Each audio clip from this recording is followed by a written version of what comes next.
and suffering through the constant banter of his two crewmates. Thankfully, they'd gone to sleep hours ago. Only Danny had seen the message come in from their mysterious client, just as he'd hoped. Passing it through the 10-odd levels of decryption, only to discover the text itself was only 2 enigmatic words. It's time. Damn, these guys were paranoid. There must be a ton of platinum bullion in that giant crate down in the cargo hold. Or fluff coke. Was he a drug runner now? Shit. Or maybe a handful of Regalian mail-order brides in his stasis.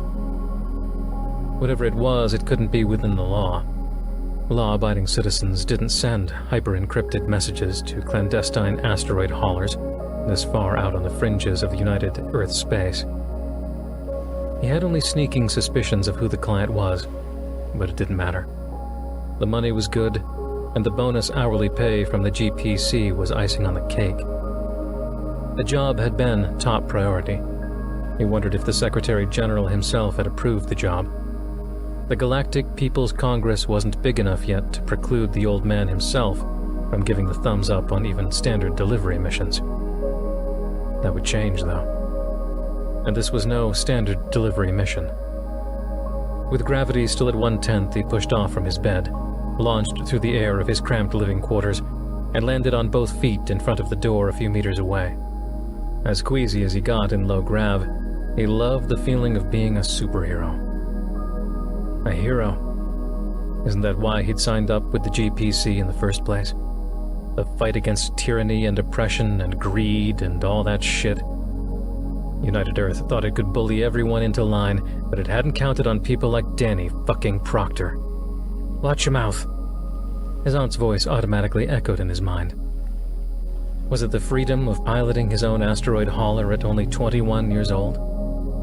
If he'd entered IDF Academy like his aunt had urged him to, he'd be rotting in classrooms for the next 5 years.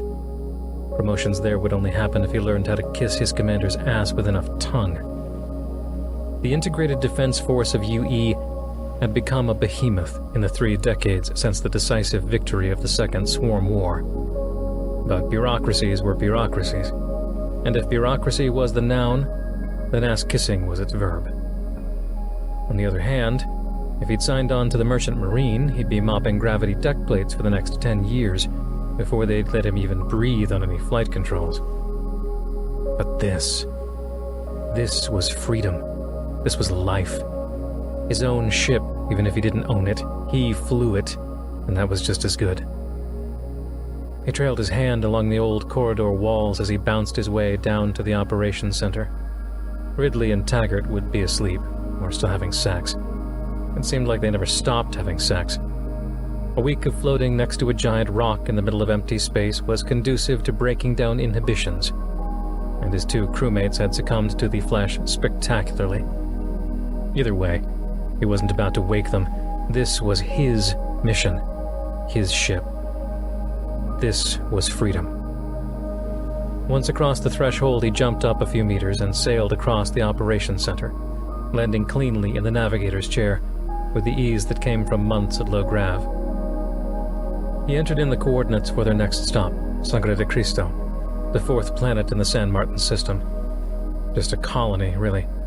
1 million or so religious fanatics had tired of the oppressive hand of a distant UE and its tin-eared government on San Martin, and had set off on their own. Shovik Orion Industries had been only too happy to provide the domes and contract out the rest of the building effort, and the GPC was far enough in bed with Shovik Orion that he assumed plenty of wallets were embiggening with each shipment to the fledgling colony. His own included, so no complaints.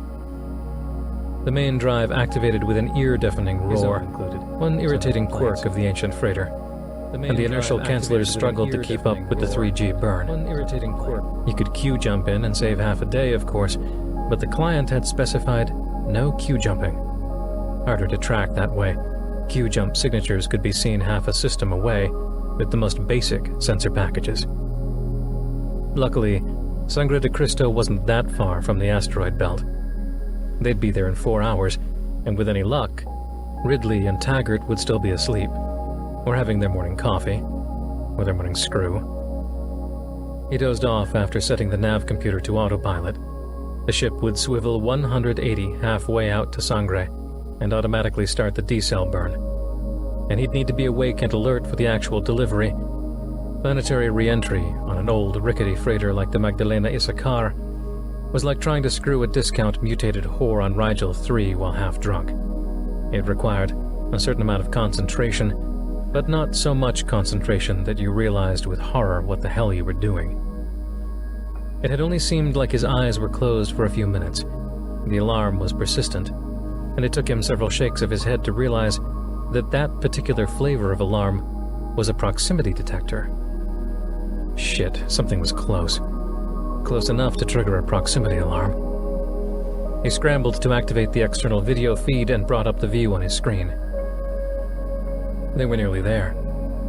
Sangre de Cristo glistened far below, its massive oceans reflecting the distant sun's weak blue light. Only internal mantle heating kept the water liquid. He could barely make out the massive, kilometers-long cylindrical domes dotting the rusty-colored eastern island, each transparent, city-wide window keeping the noxious carbon dioxide atmosphere at bay, while letting in enough light to sustain photosynthesis in the genetically modified plants that could survive on such minuscule solar irradiance. But what caught his eye was the ship less than a kilometer away, coming in fast. It was smaller than the Magdalena Issachar, but even at this distance he could see it was armed to the teeth. He didn't recognize any hull markings at this distance. It was obviously human. Dalmasi or Sciorra ships looked unmistakably alien, but their transponder was running silent, a flagrant violation of United Earth law and Russian Confederation law. Hell, every human government required active transponders, even the GPC. Some in the UE might consider the Galactic People's Congress a terrorist organization. At least we keep our transponders running.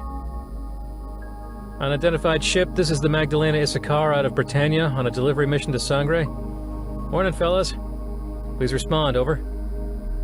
He tried to keep his voice level and conversational. He felt anything but. Other ships never flew right up to you, close enough to wave through the window, not unless you were intentionally docking with each other or, Danny feared, being forcefully boarded. Unidentified ship, please respond. Nothing. Whatever they were playing at, the other ship was getting uncomfortably close. He toyed with the idea of making a break for it. Would they fire on him? The closer they got, the tighter the knot in Danny's stomach pulled. He flipped on the navigational controls and started adjusting the Magdalena's course. The other ship matched his movements, and moments later another alarm started flashing on his board. They were targeting weapons. Come on, fellas, let's not get carried away here. The message was clear. Don't move, or you're dead. From the sleek lines of the other ship, the heavy armaments and general lack of scuffing and micrometeor impacts, it was clear this was no pirate ship trying to relieve him of his cargo. Someone knew about that crate down in the cargo hold, and whatever was in it was worth shooting at his ship. It was worth his life. A docking tube began to extend out from the other ship's port, and on instinct Danny leapt out of his chair, soared across the operations center, and landed in the corridor at a bounding run. Running at 1/10 G meant a series of powerful one-legged jumps, and by the time he reached the cargo bay, he'd only touched the floor 5 times. Inside the bay, he ducked into the auxiliary airlock just as he heard the ominous metallic sounds of the 2 ships mating together at the main docking port. At a touch to the wall panel, he closed the door most of the way shut, leaving just enough of a slit for him to see out into the space beyond, and part of the walkway that circled the upper part of the cargo bay. And just in time, the docking port opened with a groan, indicating something on the other side was forcing it. Through the slit, he could see several figures in vacuum battle armor launch through the hatch, brandishing guns. Big guns. One motioned to another and pointed towards the giant crate in the center of the cargo bay. The indicated soldier let his gun hang at his shoulder while he pulled out a hand terminal and started working the controls as the other 2 guards stood around him. Hey, Danny, what the hell is going on? I thought I heard... Through the slit, he watched as Matt Ridley, who'd apparently just woken up, padded barefoot onto the catwalk surrounding the bay, still rubbing his eyes. He wore only underwear, which didn't do much to conceal his raging morning wood. His mohawk had lost some of its usual stiffness and seemed to flop like a rooster's comb. A loud crack echoed through the bay, and Danny had to bite down on his fist when he realized what had just happened. A hole blossomed in the middle of Ridley's forehead, and a fine pink mist had sprayed out behind him. He still looked confused as hell as he collapsed. The 1/10th G seemed to take forever to pull the dead young man to the deck. Danny's stomach rose up into his mouth, and he fought the watery feelings of nausea beginning to overtake him.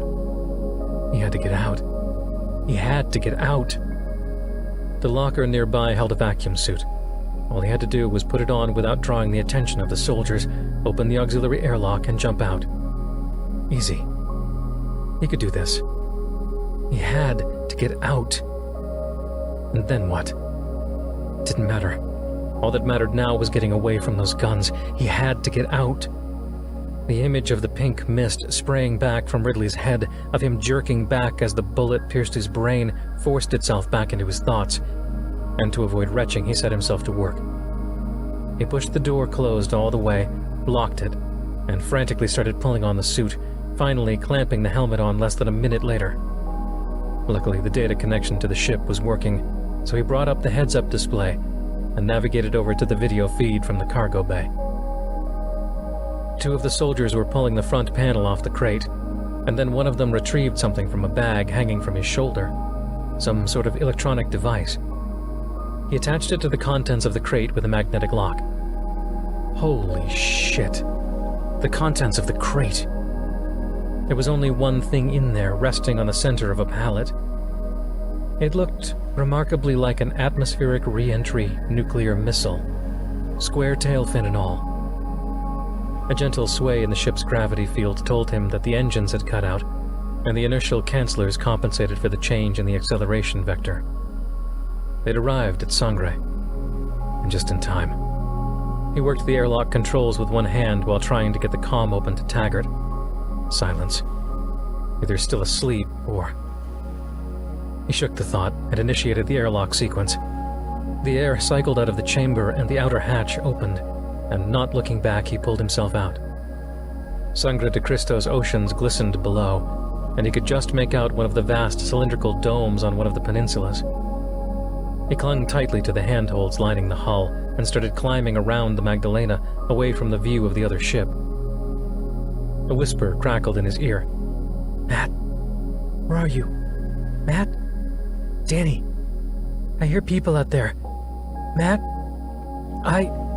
He was about to key in a response when the sound of a door opening came through the comm, followed by a sudden sharp intake of breath by Taggart, and a whispered, "Oh God." And a second later a loud crack, identical to the one that had emptied Matt's head. Danny tried to cover his mouth, pawing at his face shield, putting up a valiant effort to stem the flow of vomit. The rancid smell pierced his nose, and he swore as he realized the contents of his stomach now covered the face shield of the helmet, obscuring his view. Below him, he felt the maneuvering thrusters of the ship burn. He hadn't programmed that. The intruders were moving the ship. The Magdalena Issachar slowly turned to point straight down to the planet below. He looked back. The other ship had retracted its docking tube and fired its own engines. The Magdalena started accelerating. The pull of his own inertia nearly broke his grip on the handhold. With a dull ache in his roiling stomach, he realized he had a choice to make. The soldiers, whoever they were, had clearly set the ship on a course that would take it down into the atmosphere and crash on Sangre de Cristo. Bail now, or try to re-enter the ship and override whatever course the soldiers had set. And that missile. There was no question what they were trying to do. He made his choice, pulling himself back toward the auxiliary airlock. There was still time. He touched the exterior control panel. Not operational. He yanked on the manual override, which didn't budge. He'd been locked out. Whatever tech the soldiers had, they'd been able to override the manual override's controls, which he thought was technically impossible. That left the only alternative. He crouched down on the side of the ship, perpendicular to the horizon, and with a grunt, he jumped as hard as he could. The ship fell away from him, and now that he was free of its acceleration, the Magdalena Issachar shot forward, speeding towards its doom. He wondered if he'd jumped clear in time to make orbit, or if he'd similarly fall to his death. Would the atmosphere burn him up first, or would he get to at least enjoy a few minutes of freefall? Why was he thinking of enjoying a freefall? He'd just watched one friend get his brains blown out, and heard it happen to the other friend. He was fucked. Danny, language! His aunt's sharp voice cut into his thoughts. If he wasn't about to die, he'd have laughed at the absurdity of hearing her scolding in his head, even as he drifted through space in freefall. Time seemed to elongate, stretch out past all recognition of seconds or minutes, and he could have sworn that at one point he fell asleep, though he granted that he may have been hallucinating. Either way, the small engine exhaust plume that was the Magdalena burned faster and faster towards the surface, until it was just a tiny dot set against one of the habitation domes. "Bye, Mags," he whispered. And then the nuclear missile detonated. Danny's eyes automatically closed, his hands covered his helmet, and even through the hands, his eyelids, the face shield, and the vomit, the intense glare of the piercing radioactive light made him cry out. A minute later, a mushroom cloud, and a minute after that, he started to feel the faint roar in his suit that announced he, too, was entering the outer fringe of the atmosphere. And strangely enough, rather than focus on his own impending death, all he could think about was the cargo, the mysterious customer, and the equally mysterious boarding party that had killed his friends and killed his ship, killed his future. As the roar intensified and his arms and legs began to feel the drag of the rarefied air, another thought struck him as he watched the mushroom cloud billow up to the upper atmosphere. Whoever they were trying to start a war. Chapter 1. Oxford Novum University, Whitehaven, Britannia. Curie Building, Lecture Hall 201. Professor Shelby Proctor paused her lecture mid-sentence to glare at the monitor on her lectern. A text box had popped up, flashing red. Priority 1. Integrated Defense Fleet, CENTCOM. Priority 1? Bullshit. IDF could wait. I retired 10 years ago. I'm not their lapdog anymore. She clicked the message off with a wave of her hand and turned back to the chalkboard in front of the packed auditorium. She was the only professor that she knew of at Oxford Novum University that used a chalkboard. The only professor on Britannia, for that matter, but she was 68 years old, a decorated former fleet admiral, a friggin' war hero, and most importantly an expert in xenobiology. Could use whatever the hell she wanted. So, you can see that the mere presence of the mitochondrial DNA structure within the Scura cell walls suggests not only a similar evolutionary pattern to species native to Earth, but also implies that primordial prokaryotic cell union into eukaryotic structures is not only one possible basis for advanced life, but perhaps the only basis, especially given that similar structures are seen in Dulmasi cells and every other fossilized remains of now-dead civilizations that we've happened upon in the power vacuum left behind by the swarm. Is it true that you fought the last swarm carrier 12 years ago, Professor Proctor? Destroyed it? The only living swarm matter left in the galaxy? An interruption. Damn kids. She turned around from the chalkboard to face the rows and rows of university students. They were getting younger by the year, it seemed. And if she wasn't mistaken, stupider. Or was that just the cranky old fleet admiral talking? Stupider. She could almost hear her proper English major mother berate her. That is not only incredibly off-topic, young man, but also highly classified. I could tell you, but then I'd have to kill you where you sit. Her eyes drilled into him like antimatter beams, and she could tell the student wasn't sure if she was joking or not. And don't assume that I'm kidding. The kid blushed. Good. Proctor struggled to keep a smirk off her own face. I mean, everyone talks about it, so I assume that... I mean, I thought that since you were there, fighting the swarm over Earth and Britannia and stuff, I thought you could tell us a little? He trailed off as her eyes drilled into him again, and he started squirming. You know what happens when you assume? You make an ass out of you, and only you. I'm a horrible speller. Some of the class laughed. For the rest of them, she added, normally, assuming makes an ass out of you and me. But today, the moniker belongs exclusively to the young man in the back row. The rest of the class laughed. He flustered even more. But, I was just thinking that the genocide of the swarm might, be helpful to talk about, and just because you're able to open your mouth and dribble verbal diarrhea, forming barely intelligible phrases which I assume are English, spilling sensitive, classified information out for all our enemies to hear and take advantage of, does not make it unclassified. This may not be a military college, young man. That does not mean that we won't strictly observe security protocols while I am your teacher. The kid was clearly embarrassed. His face turned red and he started playing with the dozens of piercings hanging off his ear. He was just like all the other kids in this generation, oblivious to the sacrifices made by the ones before him. Her sacrifices. Blithely throwing around words like genocide that he hardly understood the meaning of. Proctor grimaced as she saw him begin to open his mouth again. Damn, Prof! It was just a question. No need to get snippy or... Snippy? Proctor dropped the chalk, and it clattered into several pieces when it broke on the floor. Listen, young man. I realize your hearing must be completely shot, what with all the nano dildos sticking through your earlobes, so I'll repeat it once more for you. We don't talk military shit in this classroom. We talk science. Got it? The auditorium was as quiet as space itself. The student started packing up his things. Professor, this is a microaggression. Your words are incredibly hurtful, and I'm going to file a report with the Committee for Respect and Inclusion and get you reprimanded for speaking hurtfully to a student who only asked— Oh, please, she began, picking up the pieces of chalk. We both know what you were implying. That I'm some kind of genocidal maniac for finally destroying the last remnant of the race that terrorized our civilization for decades.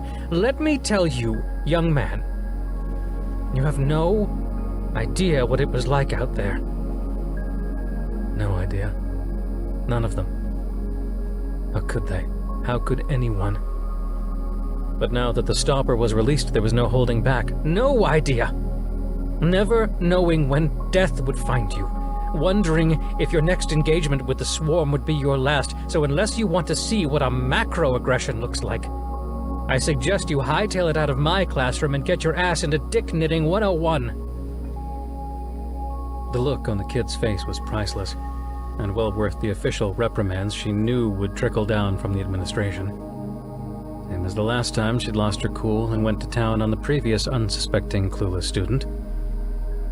So far, there hadn't been any investigations or committee hearings, just the university president taking her aside at the last senatorial reception and giving her a stern but deferential talking to. She was the former fleet admiral of IDF, after all. She fought alongside the frickin' hero of Earth himself, Captain Timothy Granger. He got up and left in a huff, and the faces of the remaining students seemed to be evenly split between looks of worshipful adoration and distasteful sanctimony. But she was too old to care what people thought about her.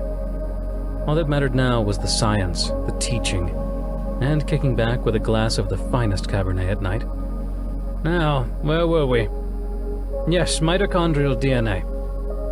One interesting facet of the most recent knowledge exchange with the Skiora generational ship Magnanimity is that their cell structure is— The door to her right creaked open, revealing two burly military MPs in IDF fatigues, escorting some top IDF brass, followed by a face out of her past. He strode in purposefully, as if he owned the place. The overhead lights gleamed off the white Fleet Admiral bars on his shoulders. The old man nodded once, and glancing at the rows of students, said, "Admiral Proctor, I'm sorry to intrude, but I'm afraid it's urgent." The jackass. She could see his subtle grin at the students as rustling whispers spread through the auditorium like wildfire.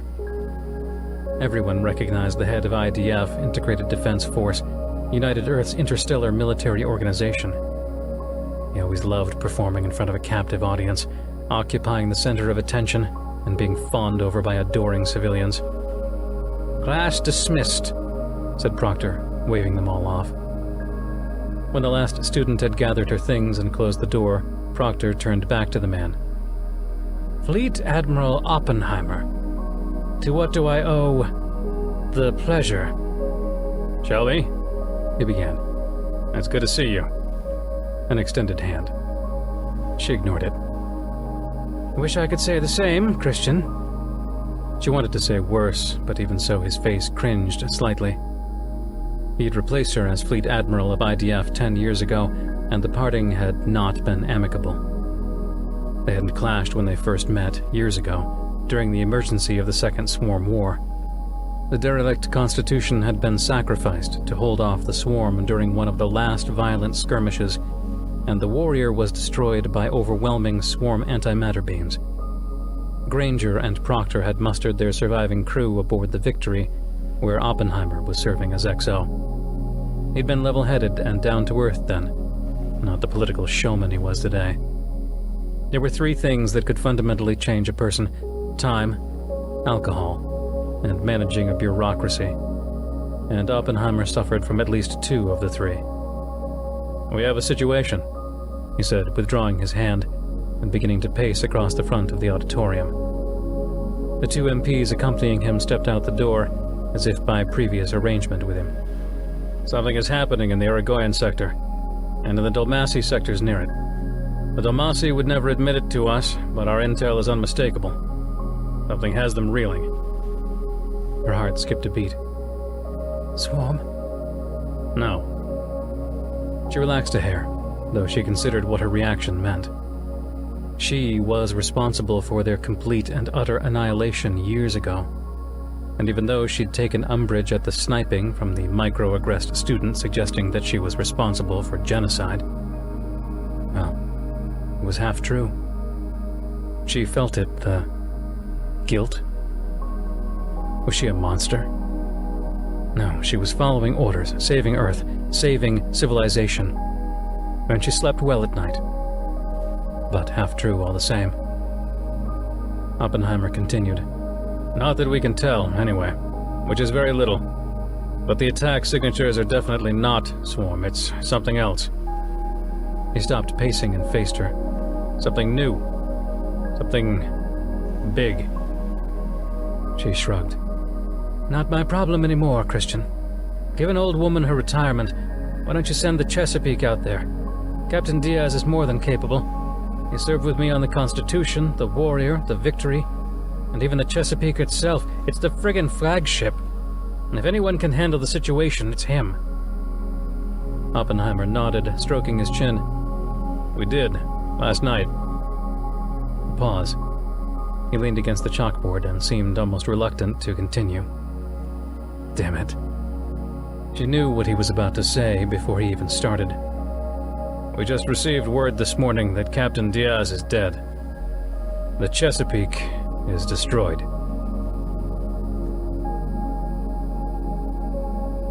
Chapter 2.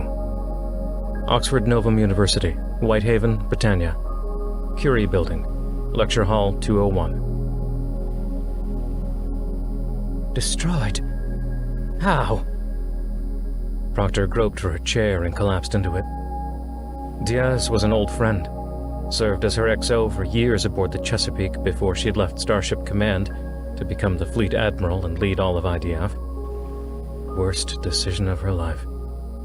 "We lost metaspace contact with the Chesapeake early this morning, after they reported engaging a ship of unknown design and origin out in the Irigoyen sector.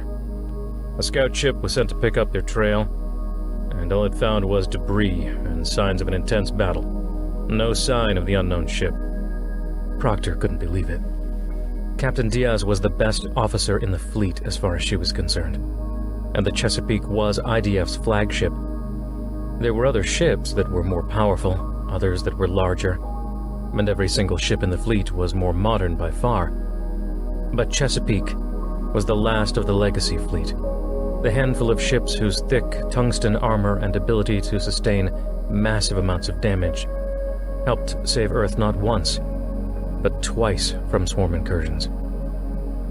And now it was gone. The last of the legacy fleet, gone forever. An era had officially passed. Did they send back any visuals? Negative. There was just no time between when they engaged it and when they were destroyed. We literally know nothing about this threat, other than the fact that it handily destroyed our flagship in less than 5 minutes. What about the terrorist action on Sangre de Cristo? Is this related? Same sector? Oppenheimer shook his head. Not that we can tell. We still have no idea who did it. The GPC claims it was us. Our intel points to a radical faction of the Russian Confederation. The RC claims it was Grangerite fanatics. The Grangerite Patriarch announced on the news this morning that he suspects the CIDR, which the Chinese, of course, vehemently deny. CIDR thinks it's us, too. Just a massive fucking headache. What's your language? She replied automatically. But she was lost in thought, trying to make connections between the two incidents. The Admiral ignored her. Whoever dropped that bomb will pay. Ever since last week, we've been escorting the relief ships and the humanitarian convoys heading out to Sangre. Completely destroyed one of the habitation domes, about 50,000 dead. And the rest of the domes are in a state of pandemonium. They all think they're next. Riots, food shortages, the works. And with all the political bullshit going on, everyone pointing fingers at each other, half of them aimed at us, we get this. An unknown ship, completely foreign design, not human, not Dulmasi, not Sciorra, and not responding to any of our hails. And now the Chesapeake. He trailed off. Professor Proctor stood up and grabbed hold of the lectern, using it to steady herself. The news came as a shock, and she suspected why Admiral Oppenheimer had come. Given her lifelong experience with not only the swarm, but all things alien, be it Dulmasi, Sciorra, Quiasi, Pindiri, or the handful of long-dead civilizations destroyed by the swarm in their 10,000-year scourge across the galaxy, he was most likely going to ask for help understanding the new threat. To study up, and as the old adage said, science the shit out of it. Fine. Send me everything you've got. I'll make my recommendations to the Joint Chiefs once I've had a chance to go over the material. And I'll even set up a rapid response science team, if you manage to bring back any samples or recordings of the new threat. I imagine that, Shelby, I'm not here asking for your help in a lab. We don't have time for science. She turned to face him. And what the hell are you here for, Christian? I'm here because I need you back. I need you to take a ship and go figure this out before it destroys us all. She laughed out loud. Christian, you can't be serious. I'm almost 70 years old. I teach Xenobiology 101 and I just bought a condo down on the beach. Only 20 kilometers away. Do you know how long I waited for one of those properties to free up? Do you realize what the real estate market is like on Britannia? Beach properties have a 10-year waiting list at least. It's insane, Christian. They tried to charge me over Shelby. He wasn't buying her change of subject. We need you. I need me. My baby brother and his wife and kids need me. My students need me. United Earth needs you. No. She was done. She'd played the puppet. She'd acted the part. She'd let her military career be run and manipulated by aspiring and conspiratorial admirals, generals, and worse, unscrupulous and greedy politicians, always responding to the next politically manufactured crisis, rather than addressing the real threat. That real threat. The galaxy was an unthinkably large place, and humanity surely hadn't discovered all its perils. There were other swarms, other civilizational threats, And what had United Earth's administration and the Joint Chiefs had her do during her tenure as captain, and later as fleet admiral? Maneuvering the fleets for maximum political posturing against the Russian Confederation, against the Caliphate, against the Chinese Intersolar Democratic Republic, against whatever internal enemy du jour the United Earth politicians wanted to impress or intimidate with a few starships. United Earth? The administration can go to hell. Admiral Oppenheimer grunted and bent over to pick up a stray piece of chalk that had escaped her notice. The government? I'm not talking about the government, Shelby. President Quimby can go finger his own asshole for all I care. I'm talking about our civilization. The hundreds of billions of children, women, and men that call our world home. That United Earth needs you. She sat down, flicking off her lesson plan, and stared at the blank monitor screen. She'd heard it all before. It was the same speech every administration figure and every senator had thrown at her when she was fleet admiral. And the answer was still the same. No, she said, and stood back up, picked up her briefcase. She hated calling it a purse, and opened the door. Find another hero, Christian. This one ship has sailed. There's one more thing, Shelby. She paused at the threshold. Yes? I understand your nephew, your brother's son, is living on San Martin. Yes, she repeated. San Martin is in the Irigoyen sector, Shelby. And Sangre de Cristo is in the San Martin system. And just 2 hours ago I received reports. Her stomach clenched. Danny was her brother's oldest, and had just started college on San Martin the year before. What kind of reports? IDF Intel has been trying to put the pieces together on this terrorist incident. 50,000 people incinerated, and he calls it an incident. He continued. I can't go into all the details because your security clearance has lapsed, but there's been social unrest recently on San Martin. Stuff that hasn't made it onto the news. GPC related. Yeah, I knew that. Everyone knows that. He shrugged. But what you might not know is that IDF Intel has been tracking Danny for about a year now. Tracking Danny? Why? And 3 weeks ago, he disappeared. Gone. And we have reason to suspect he might be involved in the Sangre incident. She turned and shut the door again. Impossible. Danny's a good kid. He'd never, ever get involved in anything like this. Period. Oppenheimer shrugged. I'm only passing along what I've heard. Just consider it.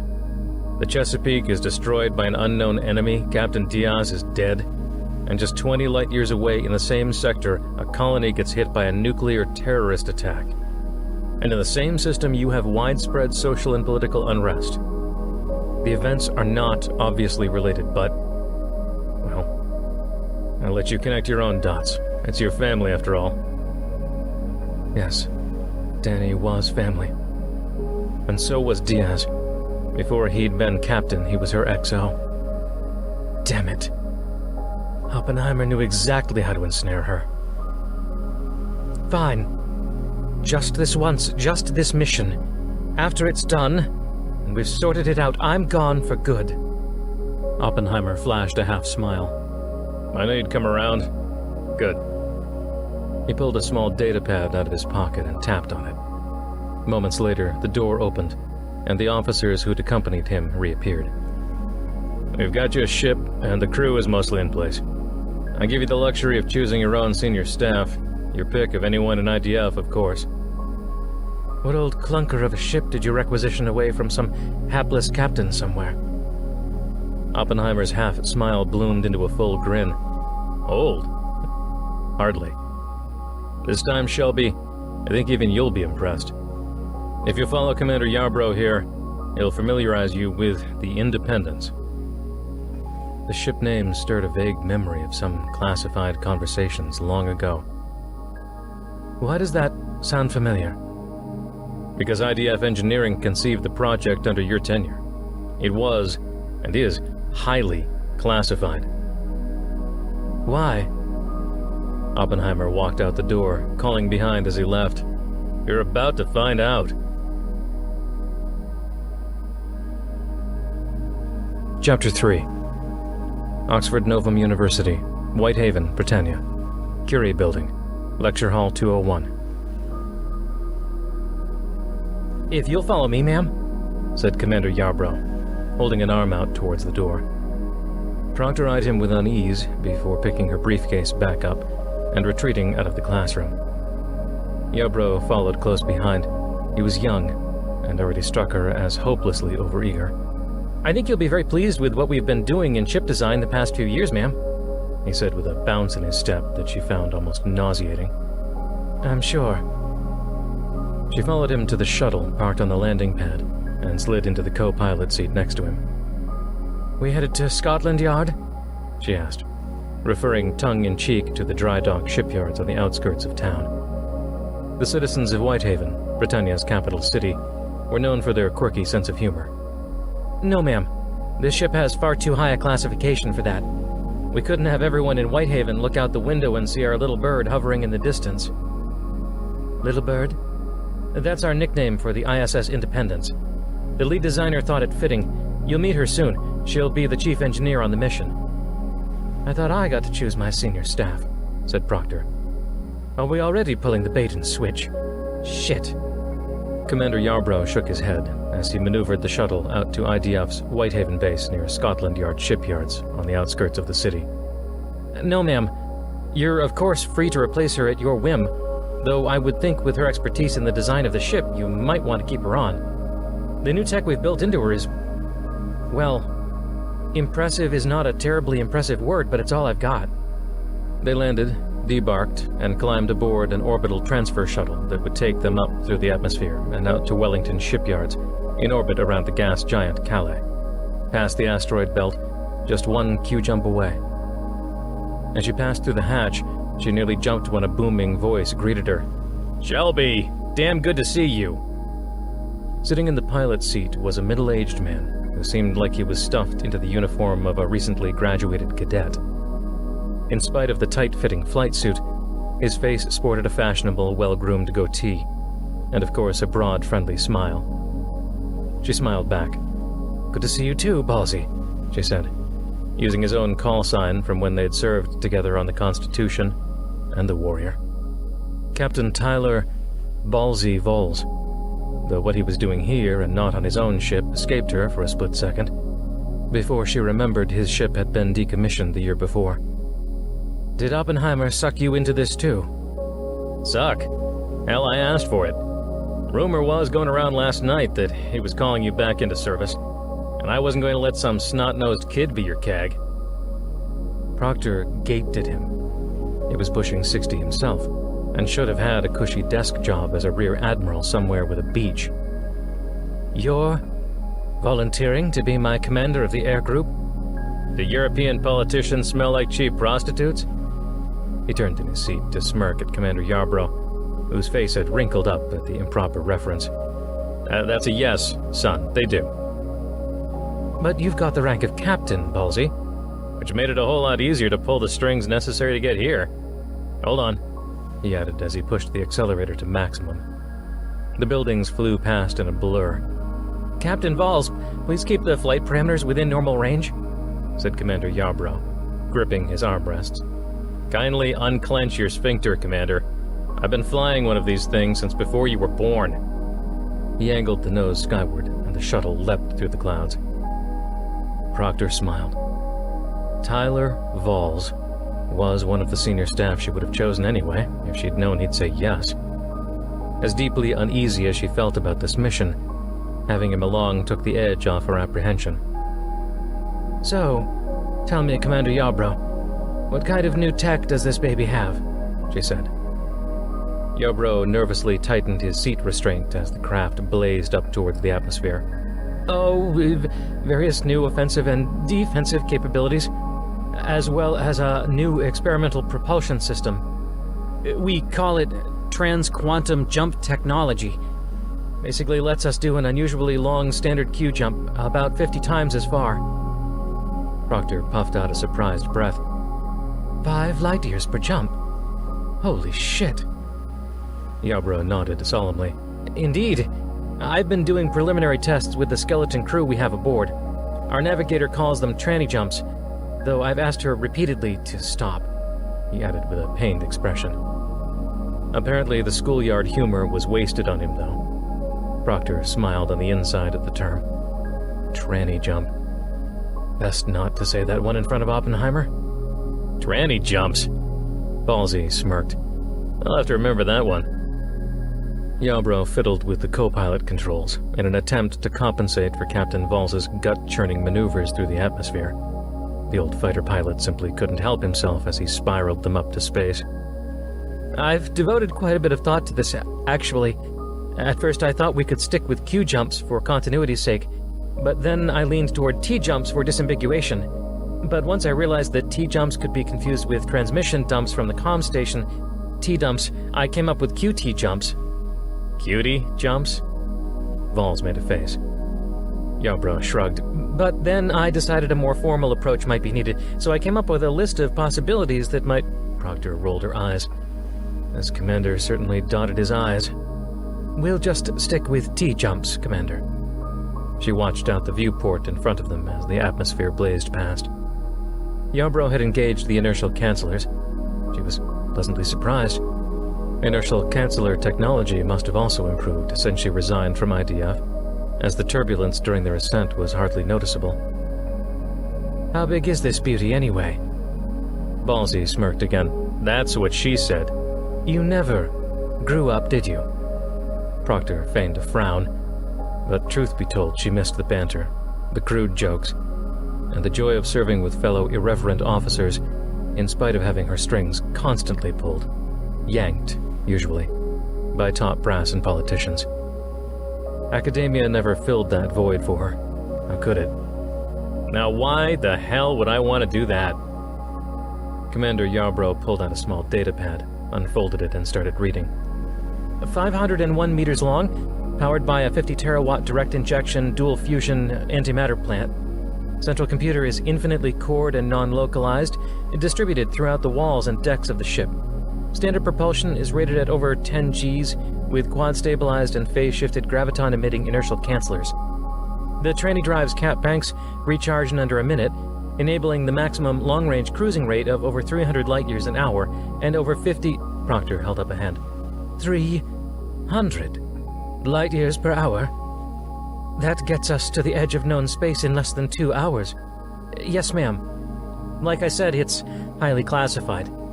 IDF has been sitting on this tech for 3 years now and is eager that it not become common knowledge quite yet. Proctor did the math and figured they could get the Independence to the Irigoyen sector in less than 10 minutes. Hell, this thing is on as soon as I gather my crew. As if on cue, Valls announced, "Hold tight, boys and girls, we're about to make the Q jump to Calais." A few seconds later, he pressed the initiator button, and the view out the windows suddenly changed, from the blue-tinged atmosphere of Britannia to the red and orange-dappled clouds of Calais, one of the Britannia system's 2 gas giants. A few dozen kilometers away floated Wellington shipyards, where dozens of ships in various stages of assembly or maintenance were connected to giant, sweeping construction nacelles. It had been mostly destroyed during the Second Swarm War, but in a fit of post-war construction, IDF had rebuilt her, even larger than the first, keeping with humanity's defiantly stubborn tradition of, you knocked down my toy, I built an even bigger toy. Tucked underneath one of the nacelles, like a little bird nestled under its mother's wing, was a ship unlike any Proctor had seen. While the old legacy fleet ships she'd served on during the last half of her military career were old, bulky, and built for punishing combat, this one seemed like a work of art. "There she is, Admiral," said Yarbrough. "Ready to leave space dock at your command." Valls whistled. "She's a beauty, all right. Nothing like the clunkers we're used to. Then again, those old clunkers saved our lives more times than I can count. You sure this thing is up to it? Any tricks up her sleeve?" And after over an hour of constant frowns, furrowed brows, and worried consternation, Yarbrough finally smiled. You'll see.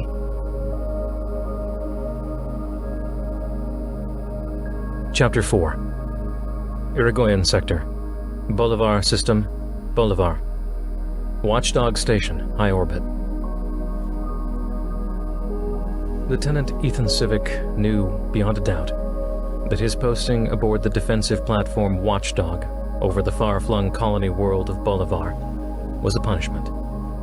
Retaliation for insubordination. Well, insubordination in the eyes of his former dickweed of a commander. In essence, all he'd done was tell the truth. That uniform does make you look fat, ma'am. That was all he'd said. Was there anything wrong with that? She'd asked him for his unvarnished, truthful opinion, and he'd given it. Sure, it could have been the time he'd shown up drunk for duty, but it seemed like half the officers on the Farragut did that anyway. The XO was a fat bastard fluff coke addict herself, so she tended to look the other way with the sorts of violations that would make her a hypocrite if she called her crew on them. But insulting her appearance, even when she looked like a massive, overgrown, stoned toad? Heresy. He pressed a few buttons on mental autopilot, running through the regular hourly sensor scans that would ostensibly warn him of any unexpected ships in the vicinity of Bolivar. Due to the recent emergency on Sangre de Cristo, and the even more recent disappearance of the Chesapeake about 10 light-years away, he even paid some attention to the scans. Usually he played solitaire or Jack's doozies while the scans came in, confirming the negative reading by the soft beep that always accompanied the lack of any intruders. Intruders? It had been years, decades, since there had been any intruders. The swarm was dead. The Russian Confederation had withdrawn into a state of inward-looking hermitage. The Caliphate had elected a mullah that, for once, was preaching not only peaceful coexistence, but cooperation with United Earth. And the Chinese Intersolar Democratic Republic, as usual, only wanted to profit from the West. But profit peacefully. War was bad for business, unless that business was armament and ships, in which case the CIDR profited almost as handsomely as when there was peace. He looked out the window, and fell out of his chair. He never usually fell out of his chair, at least not while sober, but even so he found himself on the floor. He tried to leap to his feet so fast that his knees had collided with the cramped console in front of him and sent him sprawling down again, painfully. "Emergency action," he called upward towards the autocom. "Defensive ops on full alert, intruder approaching." Why hadn't he heard anything? If the scan came back clean, there would have been the usual beep. If the scan came back with a contact, there would have been a raucous klaxon, just like in drills. He'd have to have a stern talking to with the boys down in maintenance. To his eyes, the ship was nothing much to look at. Bulky, but with no discernible surface features indicating weaponry, covered with small, pod-like protrusions. But an intruder was an intruder. He'd received no notice from IDF to expect any unknown ships or foreign vessels, so that made this a red alert event. Except all he wanted to do was drink. A lot. He reached down to his knee, fumbling with the top of his boot, loosening the strap and reaching inside for the small flask just below his knee. He usually never started drinking until just before getting off duty, but today was special. Why it was special he couldn't fathom. It just felt special, damn it. And everyone knows you drink on special days. The little ship erupted with a red beam which pierced the defensive platform. Well, that's a problem, he thought, and seriously considered getting on the comm to alert the mag-rail crews. Instead, he tipped the flask back and downed the whole thing. Damn, I need more of this shit. The door to his little command center burst open and Commander Dipshit strode through. At least, that was what Civic called him in his mind. His mustache bounced up and down when he walked, and his comb-over tended to stick upright when he was agitated. And now was one of those comb-over erection moments. He supposed the ship firing at them was the cause, but was it really something to let one's comb-over stick up like that? Honestly, he looked like he should be driving an old-style darkened window hover van past a school, slowly, waving candy out the window. What the hell is going on, Civic? Why weren't we warned? Lord, I Shut your hole. He stifled the rude response, allowing a slightly less rude retort to come out in its place. Seriously, sir, do I have to do everything around here? Part of him couldn't believe his ears. Was he really saying that? What the hell was he doing? The other part of him laughed like a 12-year-old boy and wanted to add a boob joke, just for good measure. Honestly, the commander's man-boobs jiggled with every step. It was hysterically funny, especially when combined with the comb-over erection and the flop sweat. The commander stopped in his tracks. He looked conflicted, alternating between a face that wanted to clock his subordinate and a face that was absolutely, utterly bewildered. Thankfully, the bewilderment won out. Something's off, Civic. Can you feel it? Feel it? Are you asking me to fondle your balls again? Because that look on your face tells me shut the hell up, Lieutenant, and listen. Civic forced himself to bottle up the next adolescent comment and calm his breathing to the point that he could hear. Shouting, screaming, laughing. Somewhere down the hall, someone was having an amazing party. Or a bloody-fisted death match. Whatever it was loud. The commander swore. Can't you feel that? The man's hands shook and his eyes grew wide. He flexed his fingers into white-knuckled fists. Under his breath, barely audible to Civic, he muttered a foreign-sounding word and crossed himself. Gothica. Huh? And what the hell was the guy doing crossing himself? Had he always been religious? The laughs and screams down the hall sounded out even louder. And why they're partying while we're being fired at is beyond me, Pat. Patsy. Can I call you Patsy? A fist sucker-punched Civic across the face, and his mouth filled with blood. Shit. Am I going to take this? Time to muster up, Ethan. As soon as I find that next drink. Commander Flopsweat, rather than swing a second punch, leaned over the console, pressing the all-station comm button. All hands, this is Commander Smith. Fight it, people. You know what I mean. You feel it. The voice is telling you to do things that you know you shouldn't. Fight it. That's an order. Do your duty. Or I'll come and beat the shit out of each of you. Smith out. The voices? The hell was the man talking about? Damn it, things always made more sense when he'd gotten a few bottles down.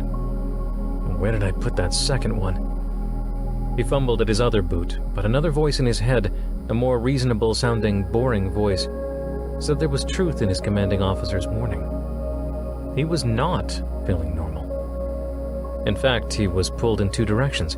Half of him wanted to spring into action, be the hero, pulverize the alien ship, save the day. The other half wanted to knee his commander in the balls, take another swig from his flask, and go join the party down the hall. Lieutenant Civic, if you don't start issuing orders to return fire, I'll send you to the brig, said Commander Comb-Over Erection. His jaw trembled, as if he were only just barely containing his rage. Civic toyed with the idea of cajoling the man further, payback for the sucker punch. But a moment later he realized how irrational that was. After all, they were being fired upon by an alien ship. Holy shit, an alien ship! Commander Potbelly continued. His trembling subsided. It appeared he'd gotten control of himself. Perfect opportunity to throw another ball joke his way. And issue a distress call. Tell IDF CENTCOM we're under attack. Out the window, the little ship continued firing, advancing on the watchdog until it was just a few kilometers away. Then, it unleashed hell. And Civic, in spite of the oncoming storm, continued fumbling with the clasp at the top of the other boot. There it is, he thought, finding the second flask. He'd need it to cope with what he could see coming towards the station. Chapter 5. Wellington Shipyards, Calais, Britannia System. Conference Room, ISS Independence. 4 hours after she had boarded the Independence, Admiral Proctor stood at the head of the conference table. For her it was 1 o'clock in the morning, but on ship's time it was only the second hour of the second shift, so she'd need to stay up for several more hours at least, and she felt it. she hadn't had to pull an all-nighter since she was a captain. Damn, I'm getting old. Thank you all for coming. For some of you, this was a long trip.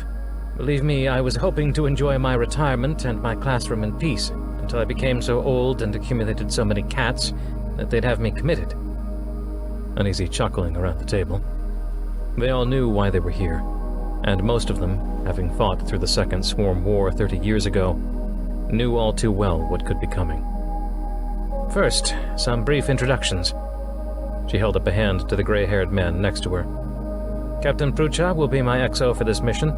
Admiral, began Commander Yarbrough. Far be it from me to take issue with your personnel assignments, but wouldn't it be more prudent to have someone who was intimately familiar with this new ship and the crew as our XO? Proctor looked daggers at him. Yes, Commander, you're right about one thing. Far be it from you to take issue with my personnel assignments. Some of her old hands around the table chuckled. The chief engineer clucked her tongue several times. Yarbrough, however, continued undeterred. At least he was persistent, she could give him that.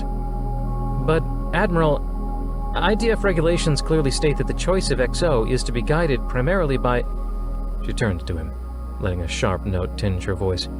The regulations clearly state, Commander, that the prerogative lies with the commanding officer as to who she wants in which position. End of story. Yarbrough's mouth abruptly shut, and he shrugged his reluctant agreement. However, she continued, I want you as the Assistant XO since, as you rightly point out, you've been with the crew since they were assigned and know the ship inside and out. That seemed to placate him. Good. The last thing I need is an uppity commander questioning my every move. Captain Prucha has graciously agreed to return early from his sabbatical. I believe you have a ship of your own waiting for you, don't you, Jeremy? He flashed one of his easy smiles she always remembered him for. The Forester, yes. New heavy cruiser they just finished out at Omaha shipyards on Earth. But how could I turn down one last mission with the legend herself? She smirked uneasily. Flattery will get you everywhere, Captain. Or it may just get you airlocked, depends on my mood. She turned to the other end of the table. I believe you all know the chief engineer, who apparently designed the ship from scratch. She indicated the mousy, purple-haired woman seated at the other end, who flapped a wrinkled hand up in greeting to everyone. Commander Reyna Scott. Reyna, how the hell is it that you're not a captain yet? You're as old as I am. 'Cause I don't wanna, came the gruff reply. Proctor shrugged. Fair enough. The chief engineer glanced at the rest of the senior staff. And call me Commander Reyna, or Granny Reyna, or just Reyna, unless you don't mind an occasional blunt hydro wrench to your face. Commander Yarbrough raised a tentative hand. But regulation clearly states that you can shove your regulations up your skinny ass, Yarbrough. Reyna cackled. I've been around the bend enough times to be called whatever the hell I want. So unless you want me calling you Commander Rectum for the rest of the mission, I suggest you stop quoting regulations at me. Commander Vols, who'd been sitting silently next to Commander Scott the entire time, put an arm around her. I think I like her, Admiral. Can I keep her? Everyone chuckled. Vols and Reyna had been close since their days on the Chesapeake over 20 years prior. You all know Captain Vols, or Ballsy as his friends call him. He'll be CAG, though I'm hoping this mission will not involve any fighter battles. Vols shrugged and his goatee wrinkled. No fighter battles. We gotta have some fun, Admiral. All work and no play makes Ballsy a dull boy. Captain Prucha struck his thumb over at Vols. Something tells me that Ballsy will find a way to make this interesting, whether we want him to or not. Let's not forget the little incident during the Battle of Mal Prime. Hey, I swear, those holes in the ISS Lincoln were already there. Reyna snickered. Oh, are we calling that an incident now? That's not what they called it at your court-martial. I believe old General Norton, God rest his cantankerous soul, called it ass-hattery of the highest caliber. People, please, said Admiral Proctor, holding up her hands. The underlying tension they all felt from the emergency returned. As much as I'd enjoy catching up on old times, we've got a serious situation here. She finished out the introductions. Lieutenant Jerusha Whitehorse as the tactical crew chief, Ensign Annie Risa as helm crew leader, Polyglot Lieutenant QWERTY at the comm, he tipped an imaginary hat, and Science Chief Commander Mumford, who would have looked like a heavyweight boxer were it not for the old-fashioned, black plastic-rimmed glasses on his nose. Ballsy interrupted her. "Didn't you used to be a boxer, Commander Mumford?" "I did." Proctor raised her eyebrows. She hadn't expected her guess to have been right. "Really? What brought you to the dark side? Science doesn't pay nearly as well as professional sports." "I like beating the shit out of things," he said, nodding as if that explained everything. He pushed his glasses back up after they slipped a bit. They all stared at him. "Nothing beats science." He shrugged, still clearly thinking that explained everything. "Indeed," she said, letting the subject rest. "You all know why we're here. We've got a situation in the Irigoyen sector, and it doesn't look pretty. As we speak, Fleet Admiral Oppenheimer is on Britannia preparing the main IDF defense fleet for major combat operations. But we're being sent in as soon as possible to gather intel, scout out the enemy, and hopefully stop it before it can do any more damage." Captain Prucha stirred. "What kind of damage are we looking at here?" "The entire world of Irigoyen Prime has gone dark. All communications are out. No ships out of the system since yesterday morning. We've also got spotty intel from the Dolmasi. Turns out they've lost a few colonies, and if reports can be believed, Verdra Dahl has gone dark as well." "Verdra Dahl? Isn't that the closest thing to a home world that they've got?" said Captain Prucha. "It's their second most populous world, yes," replied Proctor. "And the latest intel report from Oppenheimer came in just a few minutes ago. Bolivar, the second largest world in the Irigoyen sector, reported sighting an unknown vessel entering the system just a few hours ago. Since then, nothing. Not a single metaspace signal has gotten through." Silence around the conference table as they all considered the gravity of the situation. "Not a single message? From the entire world? The orbital defense platform?" said Captain Valls. Captain Prucha whistled. "That must be some ship. Reminds me of the Swarm when they first attacked 30 years ago. Remember the first incursions? All the systems went dark. They were able to disrupt all communications with their Russian-borrowed singularity tech. Are we certain this threat is not the Swarm?" Proctor shook her head. She almost wished it was the Swarm. At least that was an enemy she knew how to deal with, as deadly as they were. But she'd led the mission that had destroyed the last known Swarm carrier 25 years ago, effectively putting an end to their entire race. A whole species, gone with the press of a button. The war had been over for years, and the remaining Swarm carriers were mostly dormant, since Granger had closed the black hole they were being controlled through. But still, CENTCOM had insisted that each remaining carrier be utterly destroyed. So, she destroyed. "No. The threat signature doesn't match anything we ever saw from them. This is new, as far as we can tell. The ship description is unlike anything we've seen. Their tech, what little we know about it, is advanced, and the worst part might be something we've never encountered before." She glanced over at Commander Mumford. He cleared his throat. "Before Irigoyen Prime went dark, there were widespread reports of civil unrest in the cities." "Which cities?" said Captain Prucha. Mumford shrugged. "All of them. Fighting, arson, murders. It was like the entire surface just went up in the flames of riots and thuggery just before the unknown ship struck. And once it struck, that was the last we heard." Admiral Proctor nodded and continued for him. "We've hypothesized that the aliens are using some sort of EM wave, possibly metaspace enhanced, that somehow influences organic neural pathways and brain chemical structure, inducing some kind of psychotropic response." Proctor looked around at all their faces and saw understanding suddenly dawn on them. The unasked question had probably been nagging them the entire time, she knew. Why her? Why turn to the ousted former fleet admiral, who was happily spending her retirement in the classroom and on the beach? "Yes. That is the main reason they called me up. Due to my extensive experience studying xenobiology and my years of direct interaction with all things Swarm, Dulmasi, Skiora, and every other alien race we've encountered. Reyna muttered, "Like hell, Captain. They're calling you up for more than that. You're a goddamn hero. The closest thing United Earth has to one, if you don't mind my truth speaking." Proctor smiled but held up a hand. "Thank you, Reyna. But we all know that all the heroes are dead," she replied, using an oft-quoted aphorism of the Second Swarm War. "They died saving Earth last time around. I'm just a gal that knows a thing or two about commanding a starship and a little extra experience dealing with aliens. Tim Granger was the real hero. God rest his soul." Her staff, old faces and new, beamed back at her. Many of them had been to hell and back at her side. As for the others, she assumed Admiral Oppenheimer had given her the best of the best.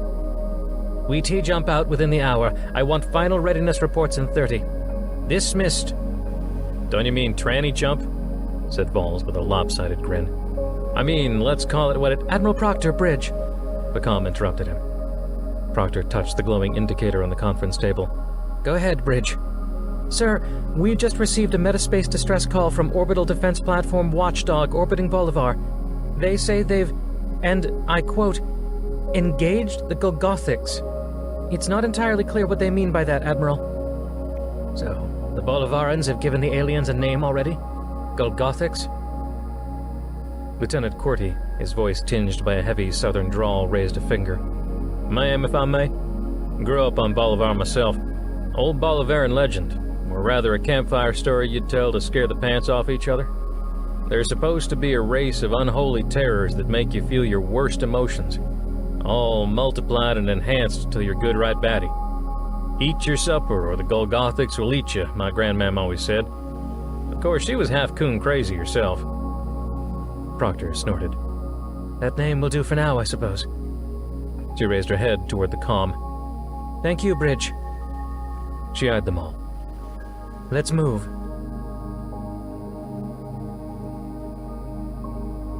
Chapter 6. Britannia System, Calais, Wellington Shipyards. Bridge, ISS Independence. T-jump in 5, ma'am," said Ensign Risa. Proctor gripped her armrests in preparation. She had no reason to assume the T-jump would be qualitatively any different than the Q-jump, which was basically undetectable to the senses, but her careful instincts set her on edge. "Initiating." The view on the screen covering the front half of the bridge shifted from a serene display of the giant red clouds of Calais to a star-speckled canvas of black, open interstellar space. It had been years since Proctor had seen it, and had almost forgotten how free it felt.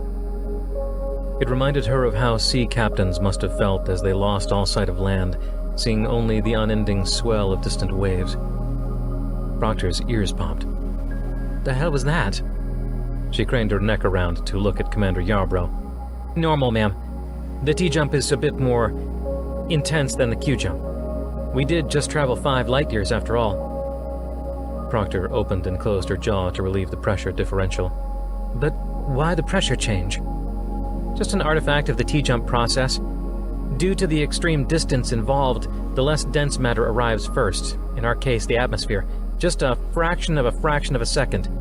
But the individual speeds of the air molecules are high enough that when the rest of us appear, the internal ship pressure has dropped by a small amount." Proctor glanced at Science Chief Mumford, who shrugged. "Well, that's unnerving," she said. "There's no chance things could get out of hand and we suddenly lose all pressure on one of these jumps?" Commander Yarbrough shook his head. "No, sir. We've run the numbers on our T-jump simulations for years, and the chances of that happening are less than 5 sigmas of standard deviation from the mean. If you'd like, I can run a few additional Monte Carlo simulations and determine a better regression." "Thank you, Commander," she said, cutting him off.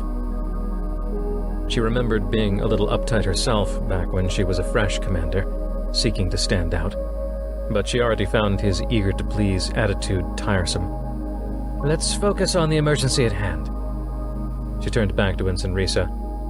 "Time until next Q-jump." Just a few seconds, sir.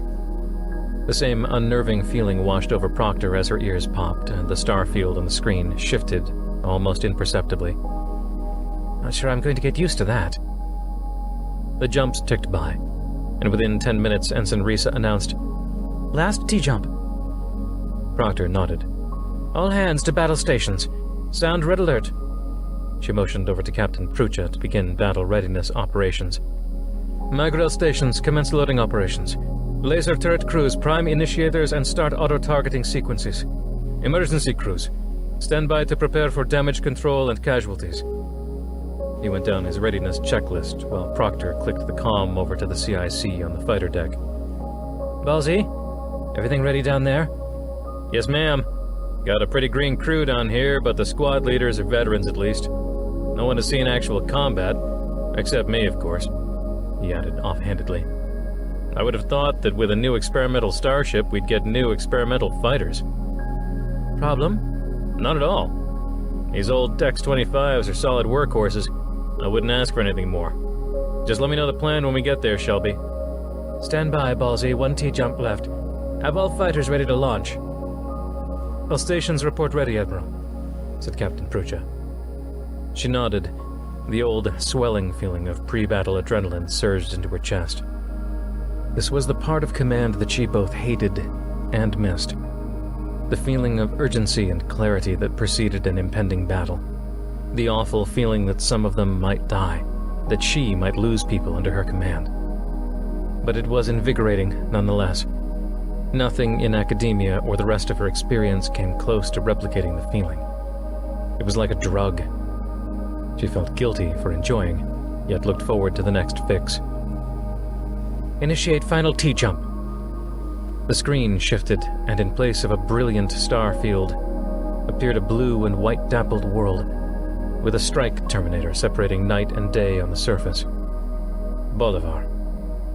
And on the night side of the planet, the surface burned. Chapter 7. Irigoyen Sector, Bolivar System, Bolivar. Bridge, ISS Independence. Something inside her snapped. Something latent and visceral. Proctor gasped. For the briefest moment, images of scores of eviscerated Skura flashed before her eyes. Their small, alien blue bodies torn.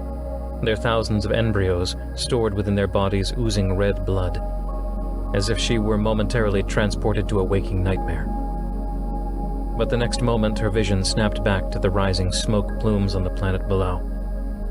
What the hell was that? She turned to the tactical crew. "Lieutenant Whitehorse, scan the surface. What the hell are we seeing?" Something odd about the woman. The tactical officer was staring at her console, her face muscles occasionally making twitching or jerking motions, as if she were having a minor seizure. "Lieutenant," she repeated. Whitehorse shook her head. Yes, ma'am." The officer focused on her data console, her face still screwed up as if in intense concentration. But she finally shook herself out of whatever had come over her. "Widespread fires on the surface, mainly from the densely populated areas, the cities, towns, anywhere with a high concentration of people. Lots of fires. Some have spread to the forests." "Why?" "No idea, ma'am." She turned back to the view screen covering the front of the bridge. The fires themselves weren't actually visible on the day side of the Terminator, since they were orbiting over 500 kilometers above the surface, but the sight of the giant plumes of smoke rising from the cities was disturbing, to say the least. And she couldn't shake the overwhelming feeling of... What the hell was she feeling? Fear? Anger? Something inside of her was writhing, raging, seething to the surface, making her either want to lash out or run or both. She balled her fists and bit her lip in an attempt to ground herself. "Scan all orbits.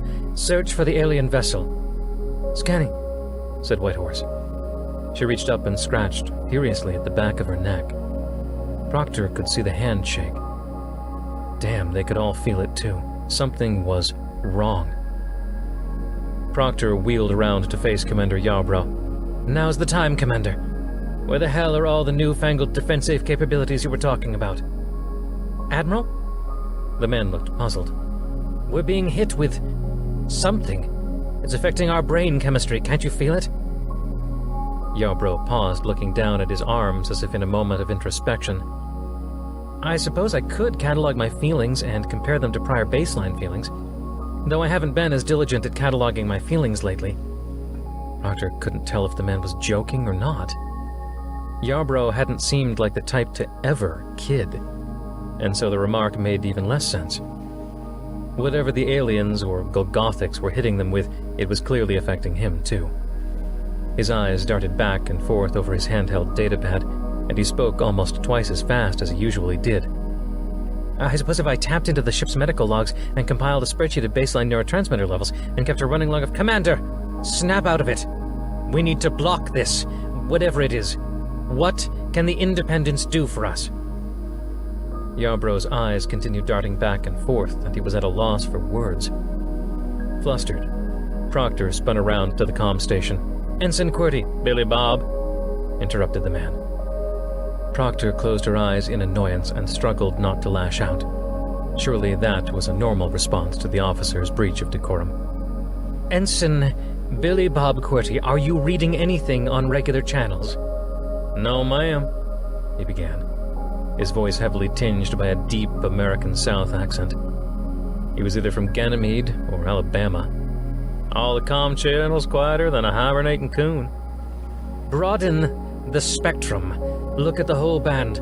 Adjust harmonics to look for metaspace carrier frequencies. Yes'm. Any idea what I'm looking for, Admiral? He twanged. At least his fingers were dancing deftly over the console. Anything. She had to keep herself from rolling her eyes. Commander Yarbrough had assured her that Ensign QWERTY was the best of the best. Polyglot, linguist, a virtual communication genius. But all she could see and hear was a redneck, and was that chew bulging in his cheek? Shit. Before she lashed out at him, was that a normal feeling? She turned to Mumford, the boxer-turned-science chief. Can we disrupt it, whatever it is? He shrugged, his massive shoulders bouncing up, mirrored by his eyebrows. We can't block it if we don't even know what it is.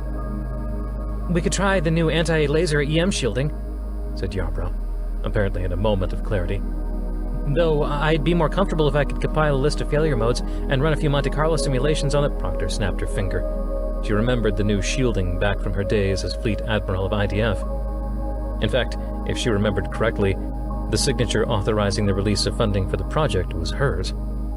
The research and deployment must have finally happened. Brilliant, she said, cutting Yarbrough off and pointing to Mumford. Could it work? I mean, assuming this signal, whatever it is EM-based.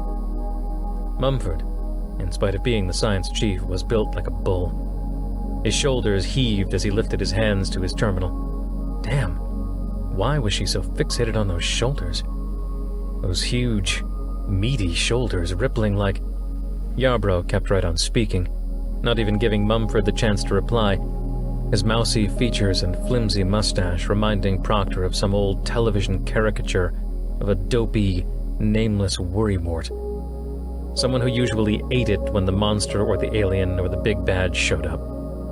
Admiral, I strongly protest. If we want to use the EM shielding for something other than its intended purpose, we need to run tests. We need benchmarks, baselines, error analysis. We can't get sloppy, especially now with our lives on the line. Proctor just stared at him. What the hell was he talking about? Running engineering tests now? In the middle of a red alert, all hands to battle station situation? She shook her head and glanced back at Mumford, who was himself looking skeptically, scornfully, at Yarbrough, his broad shoulders bulging underneath the too tight uniform. Shit, they were all going crazy, herself included. But no, not exactly crazy, just exaggerated. Whatever this was, it seemed to be amplifying whatever their basest and most fundamental mental processes were compelling them to do, amplifying and hyperbolizing their thoughts. For Yarbrough, it was amplifying his urge to cross the T's and dot the I's, to proceed with maximum safety, to understand whatever threat they faced in gory, unnecessary detail. For Mumford, well, who knew what he was feeling? He seemed to be acting very hesitantly, at least in spite of those beefcake shoulders, while Proctor herself seemed overly focused on doing something, anything. But that was rational, right? Was that her only tick? The doing something? And the shoulders? A voice came from right behind her. Captain Prucha had crept over to the captain's chair and spoke near her ear. "We need to get the hell out of here. Now." "Leave?" She turned to face him. "Are you suggesting we just turn tail and run? We're supposed to be the rescuers, remember?" Prucha's face was tightening by the second. His brow furrowed more than she'd ever seen it. He seemed on the verge of screaming at her. "We can't be the rescuers if we go crazy, Shelby. Our ability to render aid is severely curtailed if we can't even trust our own judgment skills. But we're all these people have." His eyes twitched even more. "We're steering the most advanced warship humanity has ever known towards one of the most populated planets in United Earth space. Do we really want our twitchy fingers on the triggers of these new weapons?" He had a point. And the overwhelming feelings she, and all of them, were experiencing could just be the tip of the iceberg. Judging from the thousands of fires ravaging the surface, things could get a whole lot worse. On the other hand, they had to do something. They had a mission. They were people to save, a planet to save, hell, a civilization to save. If what she was seeing down on the surface was all caused by the alien ship, then this was not only a threat, but an existential threat. "Any progress locking down that signal spectrum?" she said to no one in particular while she watched the surface burn. "No, ma'am," said Lieutenant Whitehorse as a new alarm sounded in the background. "But now reading a sensor contact coming on fast." She looked up, her face flushed red, probably from holding in an outburst of some kind. "It's the alien ship. It'll be here in 2 minutes."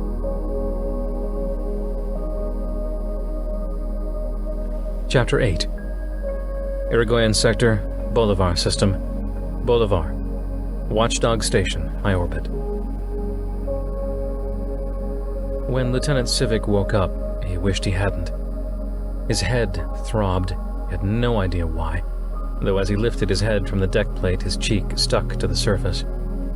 A probing finger revealed his face was covered in blood.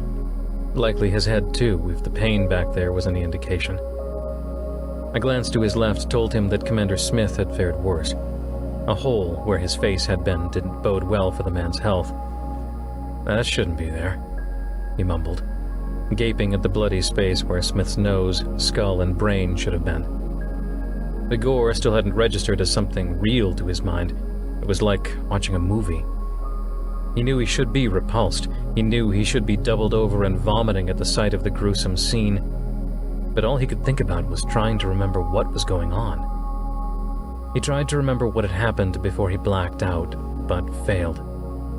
There was a battle. Weapons fire. With whom? His head hurt too badly to remember. Klaxons, alarms, shouting. Everything in the background was chaos. Was the battle still going on? Groaning, he pushed himself to his knees and tried to stand. As he swayed, he caught sight of a hole in the bulkhead, about the same size as the hole in Smith's face. A shimmering field covered the opening, an emergency measure to prevent the loss of atmosphere. But emergency hull containment fields were energy-intensive, and if it wasn't physically patched soon, the field would fail and expose the room to vacuum. At that thought, the room spun and he doubled over again, vomiting all over his boots. He glanced to his left at the gory sight of Smith's former face and felt his mouth water again, before another fit of vomiting overtook him. Reality was starting to set in. The foul aroma of alcohol and stomach acid assaulted his nose and pierced the hazy veil over his memory. He'd been drinking. Heavily. And he was starting to remember why. The ship. He jumped to his feet, suppressing another wave of nausea, and slid into his chair at the command station.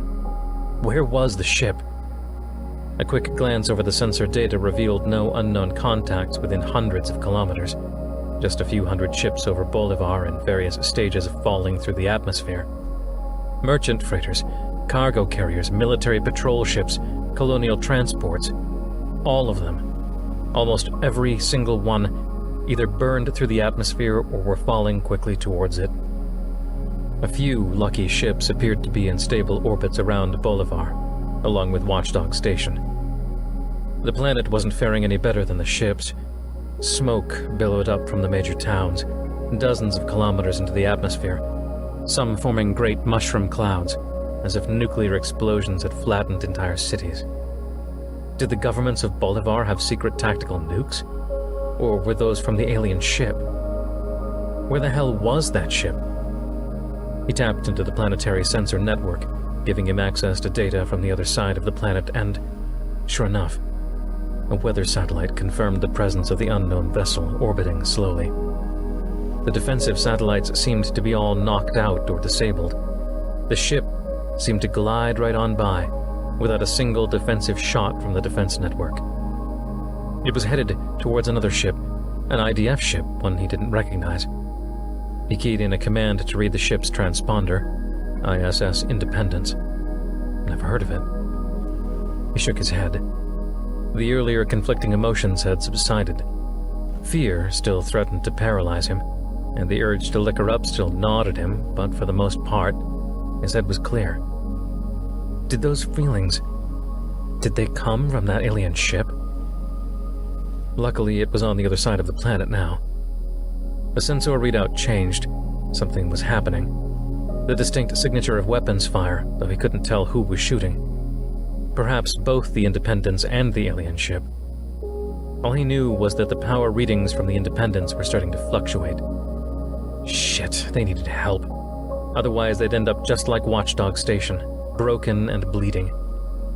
As if to punctuate his thought, another klaxon sounded in the distance, another hull breach. The energy field over the hole in the bulkhead nearby started to shimmer and fluctuate. If there were more of those holes in other parts of the station, say a few dozen, then the power draw to maintain atmospheric integrity would be substantial. And a quick glance at the operations console monitor nearby told him even more bad news. The station's reactor was going critical. Whereas before he was worried that they'd be dead within the hour, now he knew he had only a few minutes if he was going to do anything at all. And from the station, he could do very little. It was really only one choice at this point, and though it was the one choice he dreaded. But given the alternative, it was all he had. He hadn't flown a ship for over a year. He'd sworn he wouldn't ever again.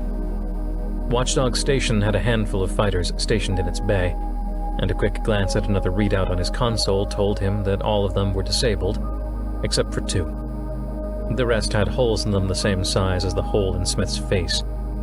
In fact, the entire bay was at vacuum. The fighter pilots on standby could be dead for all he knew. His stomach seemed to lurch into his mouth and his head spun again, though at the sight of a coffee mug flying past his face, he knew this wasn't just his queasiness again. Artificial gravity was out. The rest of life support would probably soon follow. If he was going to do this, it had to be now. Launching himself out of his seat, he swore as he collided with the ceiling. Damn it. His Zero-G training certification had lapsed earlier in the year. He hated Zero-G. He hated all Gs that weren't regular G. It was part of why he'd turned in his fighter pilot wings a year ago, much to the chagrin of his father. If his mother were still alive, he imagined she'd kick his ass.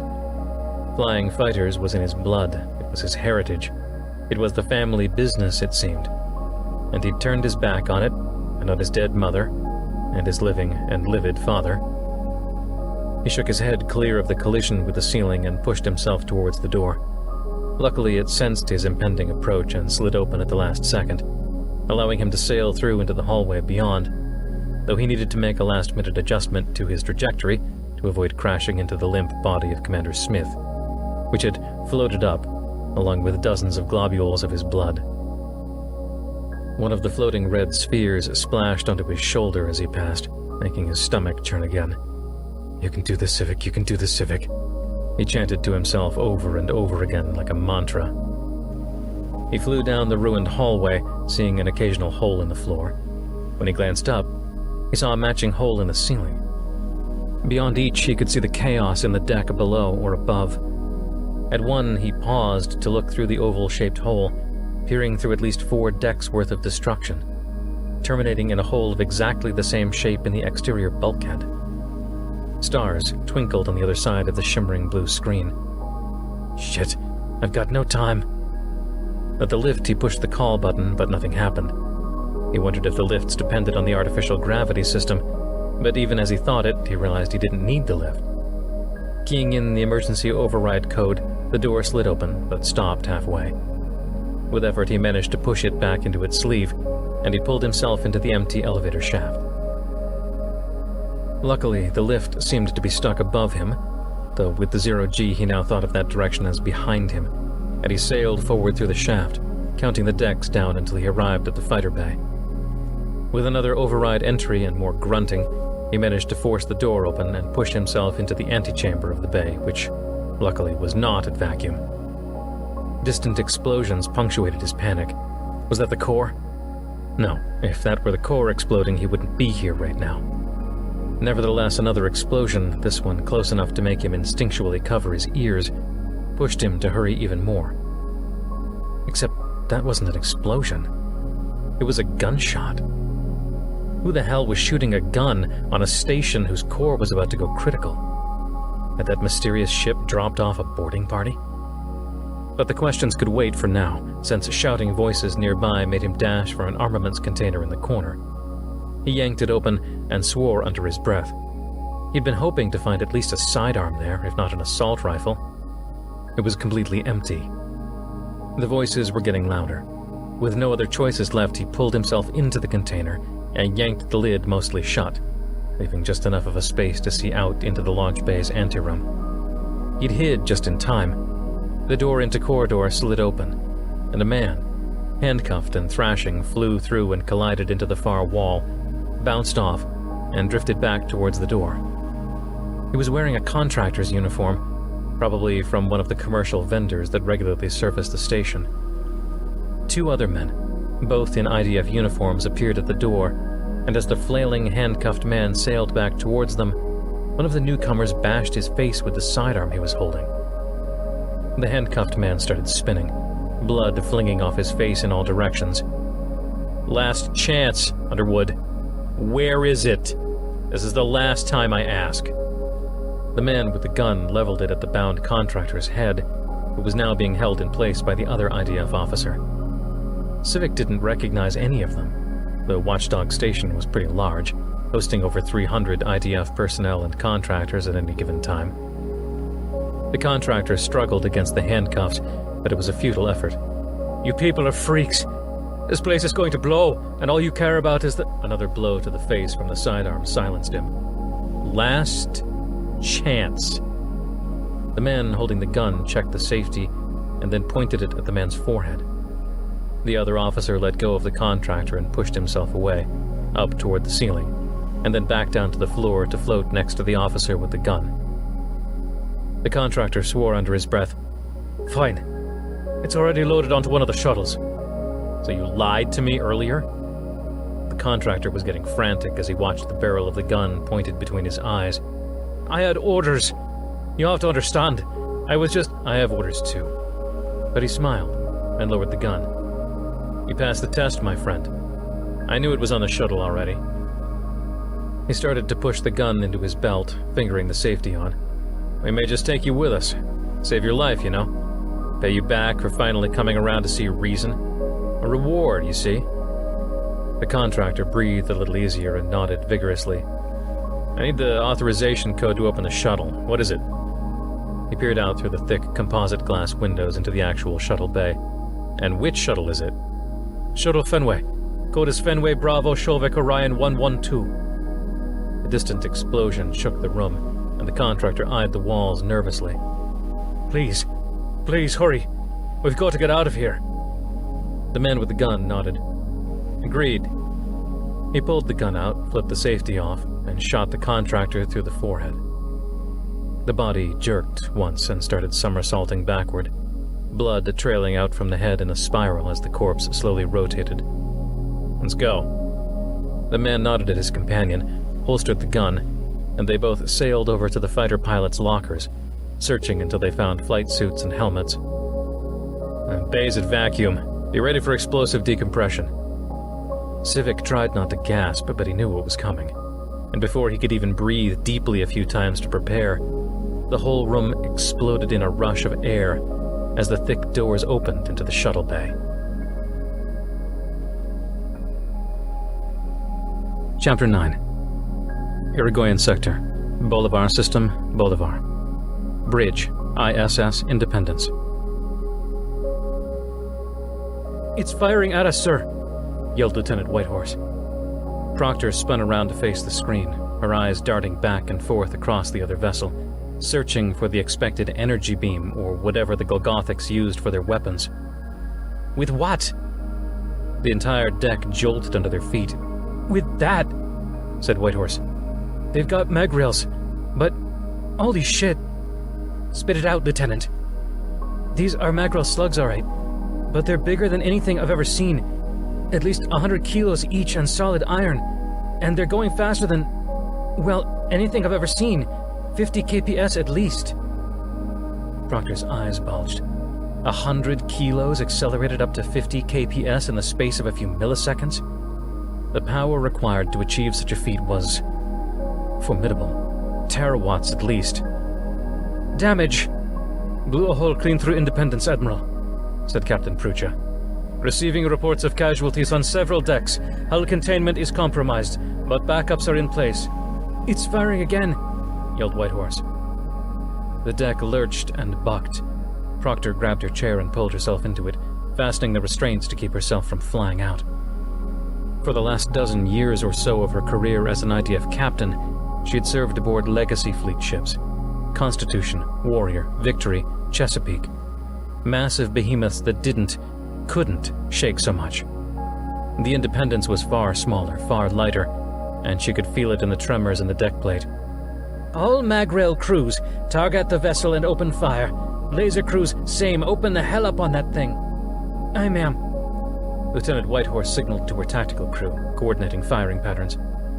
"All mag-rails engaged. Lasers..." She frowned. "Lasers having no effect, sir. They're just bouncing right off." Proctor snapped her head towards Captain Yarbrough. "You said those are terawatt lasers.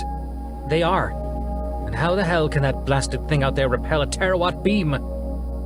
She watched a video feed, and indeed the laser beams, rather than turn the other ship into glowing slag or a rapidly expanding cloud of vapor, just bounced off like the Independence was shining handheld pointer lasers at the other ship. "And the mag-rail slugs." She watched the video feed, but she knew she'd never see the damn things going over 10 kilometers per second. "They're, also bouncing off, ma'am." Whitehorse's brow furrowed. "I don't understand. They shouldn't do that. Ever." "Impossible." "Are the mag-rail calibrations off? Are they moving at the right speed? The only way a slug bounces off is if it's only moving very slowly." "No, ma'am." Whitehorse pounded the console in frustration as another burst of slugs shot out from the Independence and bounced off faster than they could see. "I don't understand it, sir. It's almost like there's different physics governing that hull over there. Terawatt beams of photons and slugs of tungsten don't bounce off any surface, no matter how well engineered it is." An explosion tore through the rear of the bridge, sending Captain Prucha flying forward, along with 2 ops technicians. They landed in a crumpled pile after hitting the front wall. Proctor ripped the seat restraint away and ran towards them, but she could see immediately there was nothing she could do. Prucha bled profusely from his neck, and it seemed his head was only half attached. All 3 officers were completely scorched. Admiral Proctor's breath caught in her throat. It had been decades since she'd seen such visceral gore and violence, and with the sight of the erupting blood came the memories of the Second Swarm War, rushing back to overwhelm her. "Ensign Risa, get us out of here." "Ma'am?" It was a retreat, but there was no choice. They'd be picked apart without so much as touching the mysterious ship. "Now! Any heading!" Proctor supposed that the inertial cancellors were damaged because she nearly fell down as the Independence started speeding away from the Golgothic ship, shooting eastward above the upper atmosphere of Bolivar. Smart move, she thought. If they were to lose engines, orbiting in the same direction as the planet's spin would make a crash landing that much easier. Pursuit! Whitehorse shook her head. None. The alien ship is proceeding along its heading, as if we'd never met it. Course? Looks like it's heading out toward Ido, Bolivar's moon. Ido? What the hell would it want with Ido? 1 billion people on Bolivar, and how many on Ido? She looked over to Commander Yarbrough with her brow raised in a question. A few hundred, tops. It's only used as a ship supply depot and transfer point. Proctor turned back to look at the dead Captain Prucha. They'd served for years together on the Chesapeake. He was her confidant, her rock during the most difficult days of that assignment. But she forced the tears back and swallowed the growing lump at the back of her throat. Mourn later, survive now. At the back of her mind, she thought it was remarkable how the old survival instincts she'd developed during the Second Swarm War 30 years ago came back so readily, like riding a bicycle. Except this bicycle was on fire, made of dynamite, and she was speeding over a cliff. Her ship status schematic on her command console was a sea of flashing red. Does IDF have any defense assets out at Ido? Commander Yarbrough shook his head. Barely. Just a single orbiting defense platform, a couple mag rails, crew of 20, tops. Madam Admiral, think you should see this, ma'am. The comm chief, Lieutenant Corty, was waving her down. The urgency of the situation was exacerbating his southern twang. Picking up a shitload of comm chatter on IDF frequencies. What is it? Sounds like Admiral Mullins down in CENTCOM Bolivar finally managed to muster his planetary defense fleet. They had been dispersed throughout the sector helping with relief operations for Sangre de Cristo, but there's a slight problem. What could possibly make this situation worse? I'm sure we can handle it. Corty nodded. Much of Bolivar's defense fleet has mustered at Ido to face the Golgothic ship. But from the sound of things, several of the captains have, declared for the GPC and are threatening to shoot any IDF vessel that intervenes.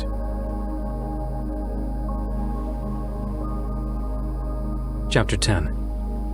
Irigoyen Sector, Bolivar System, Ido. Bridge, ISS Independence. Are they crazy? Proctor asked, turning to look at the schematic map of the fleet layout, which showed the ships arrayed at Ido. Several of the blue icons had turned red, indicating which ones had supposedly declared for the GPC. Commander Yarbrough came up behind her. They actually could be crazy, judging from the effects from that alien ship. I confess, when that ship was close to us, I half wanted to take over the helm and get us out of there, and, well, half wanted to grab the nearest gun and blow my own head off. I was so scared. She looked back at him and nodded. I agree. It was harrowing, but this is different. I didn't sign up to rein in a bunch of separatist malcontents. She turned back to the screen. I don't care what that alien ship is doing to their judgment. They'd better stand down now, or face a very angry former fleet admiral, she added under her breath. Do we have time to babysit a bunch of scared IDF captains? Yarbrough asked. Or fight a civil war? Because that's what this looks like. You don't take over an IDF warship and think United Earth is going to come after you with kid gloves. She approached Ensign Risa at the helm. Get us out there. T-jump. Put us right in the middle of the ships that haven't declared for the GPC. Aye, aye, ma'am. Moments later, she felt the now familiar vertigo from the T-jump, and the view screen shifted to reveal Bolivar's planetary defense fleet, with the gray regolith of Ido behind them. Almost immediately, the earlier feelings of raw fear, rage, lust, and terror returned. The Golgothic ship was near. Open a channel to the whole fleet, she said. Corty nodded. Open, Admiral. All IDF ships. This is Admiral Shelby Proctor, acting under the direct authority of Fleet Admiral Oppenheimer. As you're all well aware, we're under attack. She clenched her jaw, weighing her next words carefully, which was 10 times more difficult under the influence of the Golgothic's emotion-disrupting broadcast. I'm under the impression that several captains have chosen this moment to declare their political leanings. This is unacceptable, especially in the face of an existential threat that we face in the form of that alien ship. While we don't understand yet its intentions, I think we can assume. The comm erupted with a booming voice that interrupted her. Admiral Proctor, please spare us your speech. We've suffered under the oppressive regime of United Earth for too long to have to suffer through the empty threats of a washed-up, former wannabe war hero. Proctor's face flushed red with anger. On the split screen, she saw the Golgothic vessel was approaching the moon and their fleet. They had minutes at best to prepare themselves, and here she was arguing with a political idealist who was under the influence. She glanced at the fleet layout schematic and noted the captain's name and ship. Captain Shi, I presume. Look, Captain, we can discuss your political grievances later, but what matters now is that you bring the Davenport with us into battle with the alien ship. Our very survival depends on it. Lieutenant Whitehorse called from the tactical station. Admiral, they're arming mag rail and laser turrets. Targeting computers are locking onto us. Oh, for the love... Risa, move us away. Get us in orbit around Ido on a course that won't pass us anywhere near these assholes. She motioned towards the comm station for QWERTY to open up the channel to the entire fleet. All IDF ships who are willing and able, follow the Independence to Ido to intercept the alien ship. Any IDF vessel that chooses not to engage with us will face severe repercussions when this is over. Proctor out. On the screen, the intransigent IDF vessels shrunk to small white dots as the Independence accelerated away, accompanied by over half of the Bolivaran fleet. They started swinging around the moon, passing the Terminator and into the darkness of Ido's night. After a minute or so, the sense of rage and dread induced by the Golgothics dissipated to just a background murmur, like shadowy fears in the corners of her mind. Risa, increase speed to 10 kps. We're going to slingshot around the moon and hit it with a barrage of magrail slugs. She sat down in the captain's chair and fastened the restraints. Granger's favorite move, she muttered. I thought his favorite move was hurling other starships into swarm carriers, said Yarbrough. She shrugged. They did call him the bricklayer for all the bricks he sent through the swarm's windows. Starships were expendable to him. To me, they're not. She glanced up at Yarbrough. Yet. But the memory of Granger's unorthodox tactics gave her an idea. If Captain Shi and his cohort were going to get in the way of her tactical operations... Ensign Risa, adjust our heading. Come up on the alien ship from the direction of the rebels. Reduce speed until we're right up under their noses. Ma'am, that's going to expose us to their fire, said Whitehorse. Yes, she said, gripping her armrests. But it will also let us use them as a shield.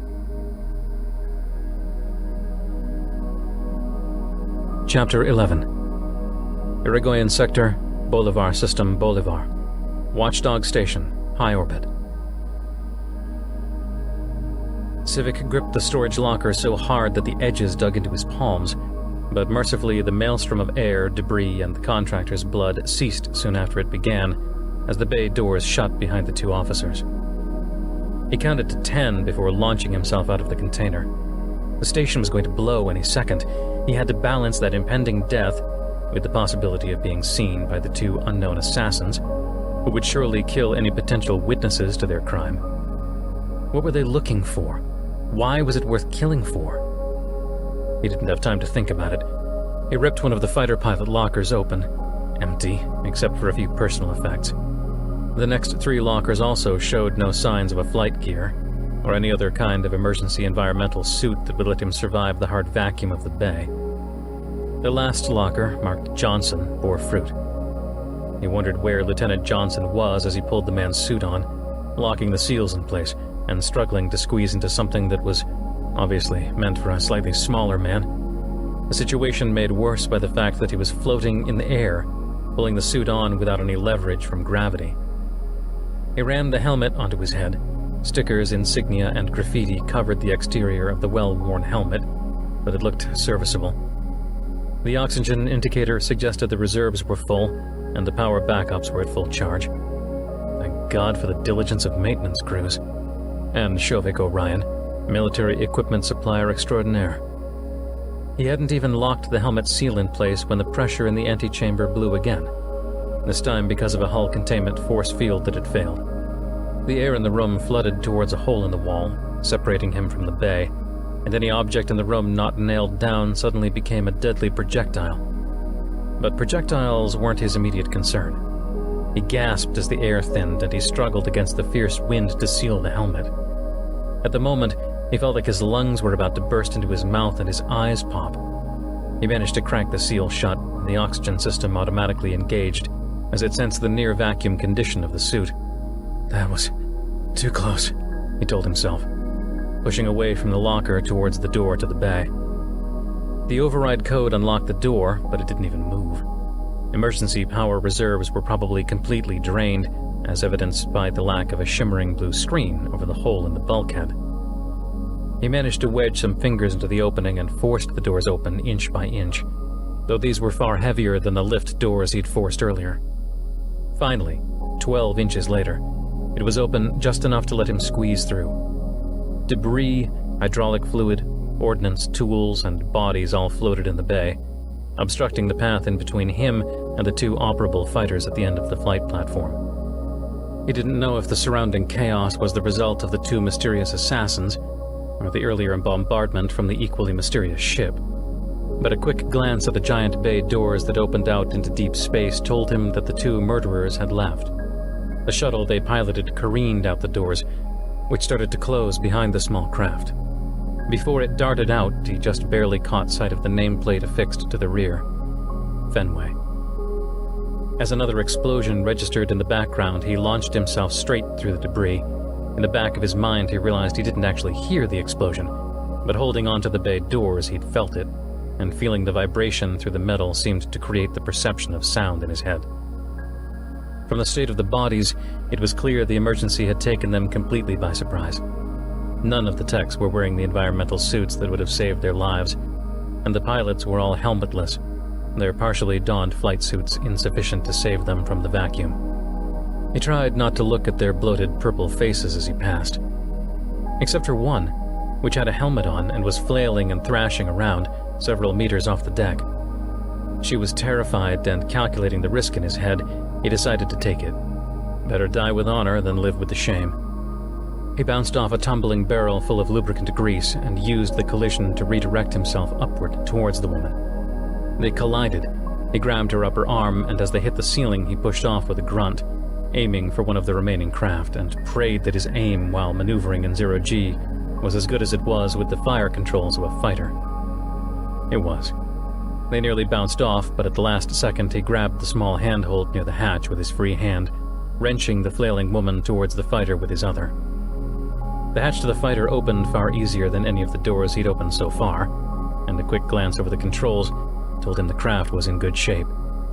Whatever had barraged the station had fortunately missed this particular bird. He pushed the woman into the space behind the seat, secured her as best he could with the auxiliary restraint, strapped himself in, fired up the engines, and pulled away from the deck with a quick burst from the maneuvering thrusters, tapping the button that would have opened the exterior bay doors. They didn't budge. Of course, he thought. That would be far too easy. He keyed in an override code for the doors, but they still didn't move. After all that work, he was stuck in the bay. An alarm sounded from his helmet's headset, and he glanced at his console to see what the new emergency was. The core. It was going critical. He had maybe 15 seconds, 20 tops. Soon the entire station and everything inside would be nothing more than a glowing cloud of molten radioactive slag. He gripped the firing control, aimed the guns at the bay door, and fired with everything the little bird had. Out the corner of his eye, he saw something move. One of the floating bodies. A pilot. His helmet was on, and the man was struggling to maneuver in the debris field floating over the bay's deck, unable to get enough leverage to launch himself towards the remaining fighter. Civic glanced at the console even as he continued pummeling the doors with shells. 10 seconds. He caught sight of the other pilot's face as he rotated into view, contorted in sheer terror. But there was no time. Either Civic got them out of there now, or he stayed and tried to help the other man, and probably kill all three of them in the process. He could only be so much of a hero. Civic squeezed the trigger of the fighter's guns and the doors blew outward, revealing the safe embrace of empty space beyond. He breathed deep. He hadn't flown in 2 years, not since... Don't think about it. He kicked in the accelerator. 2 Gs thrust him back in his seat, and his vision went momentarily dark as his body struggled to keep up. The broken bay doors sailed past, and he shot out into space. 2 seconds later, Watchdog Station exploded.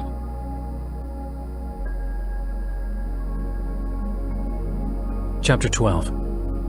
Irigoyen Sector, Bolivar System, Ido. Bridge, ISS Independence. "Coming up on the mutinous ships, Admiral," said Lieutenant Whitehorse, though there was no need to say it. Everyone felt it. They felt the distance between them and the alien ship shrink with every passing second. The calm, cool, rational part of Proctor's brain wondered at the science behind it. How amazing it was that whatever field the Golgothics were broadcasting, it was somehow perfectly tuned to be able to influence their actual brain chemistry. The cavewoman part of her brain, strengthening by the second, could only say, "Run, fight, have sex, beat the shit out of that ship, punch Yarborough, rub Mumford's beefy shoulders, no, run." She shook her head and tried to think through the oncoming rush of confusing thoughts and emotions. "Steady, people. Use your brains. You know what is rational and what is crazy." Her jaw was clenched so hard her teeth hurt. This was going to be some battle. If they were fighting themselves, and the mutinous ship, and the alien vessel, things would get interesting and deadly very quickly. "In weapons range, Admiral," said Whitehorse. "Are the mutinous ships in between us and the alien? Perfectly aligned?" "Yes, ma'am." Proctor nodded as calmly as possible. Was this rational? Was using the ships as cover the right thing to do? The moral, ethical thing to do? The cloud was too thick to rationalize either way. The only course she had was action. "Fire. Ballsy, stand by to deploy fighters." The Independence and the rest of the fleet accompanying it opened up with a barrage of mag-rail fire and pulsed laser beams that, under normal circumstances and against a normal enemy, would have torn any ship to shreds within seconds. The mag-rail slugs and beams shot past the mutinous IDF ships and slammed into the alien ship, which had slowed down and seemed to be holding over Ido. "Any effect?" Whitehorse shook her head, or more quickly than was probably normal for her. "No, ma'am." She whirled to one of her mag-rail crew officers. "You're out of sync. Get it together, Ensign." She slammed her fist down on the tactical console. The ensign swore under his breath, but to his credit kept it together and relayed instructions to his gun crew. They were all going to lose it soon if they didn't either win or get the hell out of there. "Maybe we can weaken one spot if we concentrate our fire." She brought up a schematic of the Golgothic ship. "All ships, concentrate fire on..." She tapped on a random location on the ship's hull. "These coordinates." The computer automatically broadcast them to the tactical station and the rest of the fleet. "Ballsy, deploy fighters. All ships deploy fighters and engage that location on the ship." She held her breath, waiting for the concentrated barrage of mag-rail slugs to finally break through. Dozens of fighters from the Independence and her fleet swarmed out, targeting the chosen location on the alien ship. Nothing. Every slug, every round from every fighter, all just bounced off. Every single one. "Impossible," she breathed. The primordial rage and terror boiling under the surface was starting to surge up. "Admiral, the Davenport is firing on us," yelled Whitehorse. The deck shook. Klaxons rang out. "Captain Shi, cease fire immediately or your vessel will be destroyed," she said as calmly and yet urgently as possible. Commander Yarborough called out from the XO station. "Damage on decks 7 and 8. Forward sections evacuating section 1. The barrage from the Davenport continued. while the Independence and her fleet continued pounding the alien ship to no avail. Damn it. Fine. Alter targeting to the... Admiral! The Golgothics are firing. Reading energy levels completely off our normal scales. Lieutenant Whitehorse's hands were a blur on her tactical console. On the view screen, past the mutinous IDF ship, the stationary alien vessel had initiated some sort of pure energy beam. Shimmering, purple-white, it lanced out, not at any ship, but towards the moon below. It bored down through Ido's surface, digging deep into its crust. Debris, dust, and explosions blasted out from the drilling zone in a hellish maelstrom. What the hell? Proctor leaned forward. What is it doing? Commander Mumford shook his head.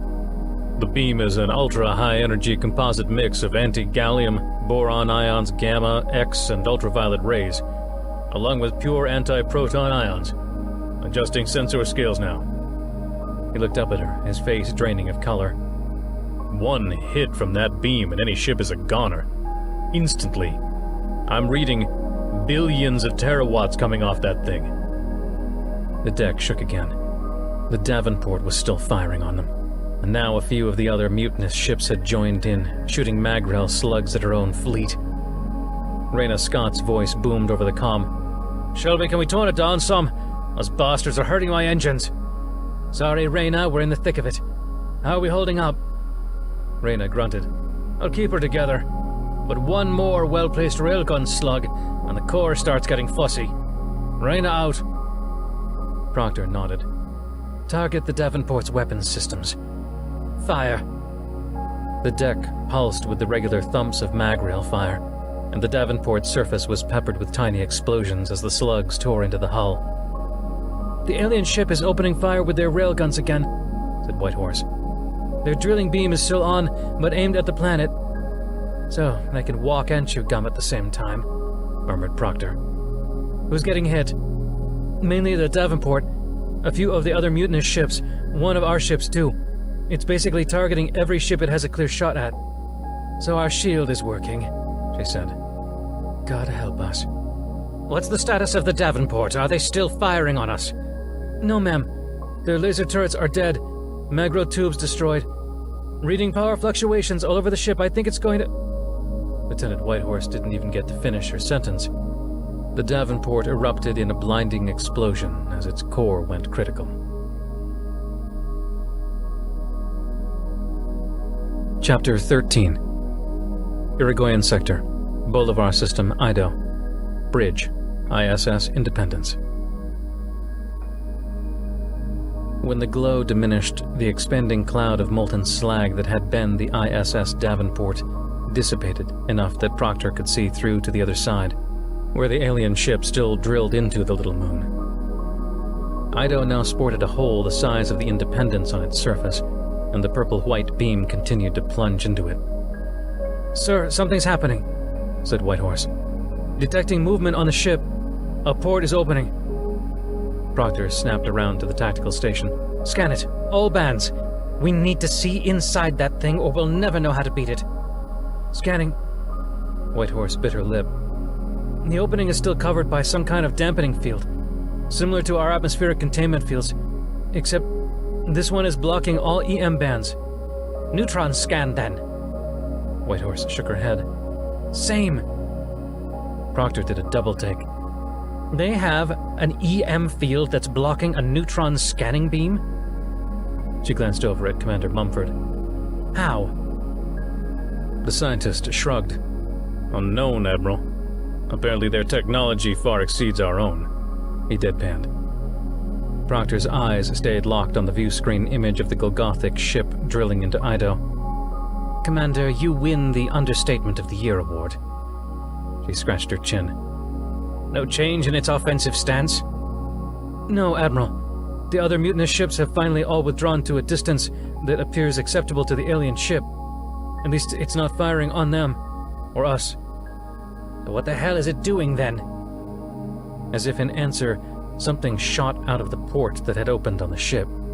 Too fast for Proctor's eyes to track, she glanced at her command console. The blazes was that?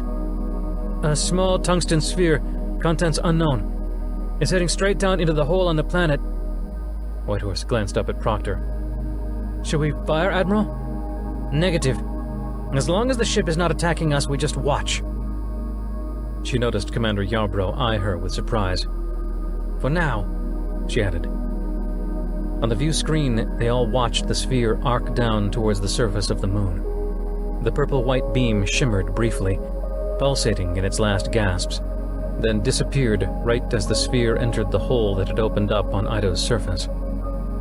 The entire bridge waited with bated breath, waiting for the inevitable explosion or moonquake, energy spike, or whatever massive destruction the alien device would cause on the small moon. Nothing happened. Lieutenant? Proctor said to Whitehorse. Anything. Sensors are quiet, sir. So what the hell did that thing do? Whitehorse shrugged. Nothing on any bands. Just faint tremors. But that looks normal, considering the bastard just drilled a hole down to the moon's core. I can scan using... Yarbrough interrupted them. Look! The ship was moving. Away from the Independence. Away from the small, battered, mutinous IDF fleet huddled in the background. And moments later, with the telltale flicker of a Q-jump, it disappeared. Instantly, the intense, overflowing surge of emotions dissipated. Her heartbeat slowed to something normal. Everyone on the bridge breathed a little calmer. Lieutenant Qwerty called over from the comm station. "Receiving messages from the captains of the mutinous ships, Admiral. They're, apologizing. Profusely and all sincere-like." Well, began Proctor, swiveling around to face her bridge crew. Her eyes drifted over the spot on the deck where Captain Prucha's blood still stained it, then back up to the view screen which still displayed the tiny moon Ido. It certainly qualifies as the oddest alien invasion I've ever seen. Still no changes from the moon? No, ma'am. Whitehorse's brow furrowed. Unless you consider a 0.00001% increase in its mass to be a significant change.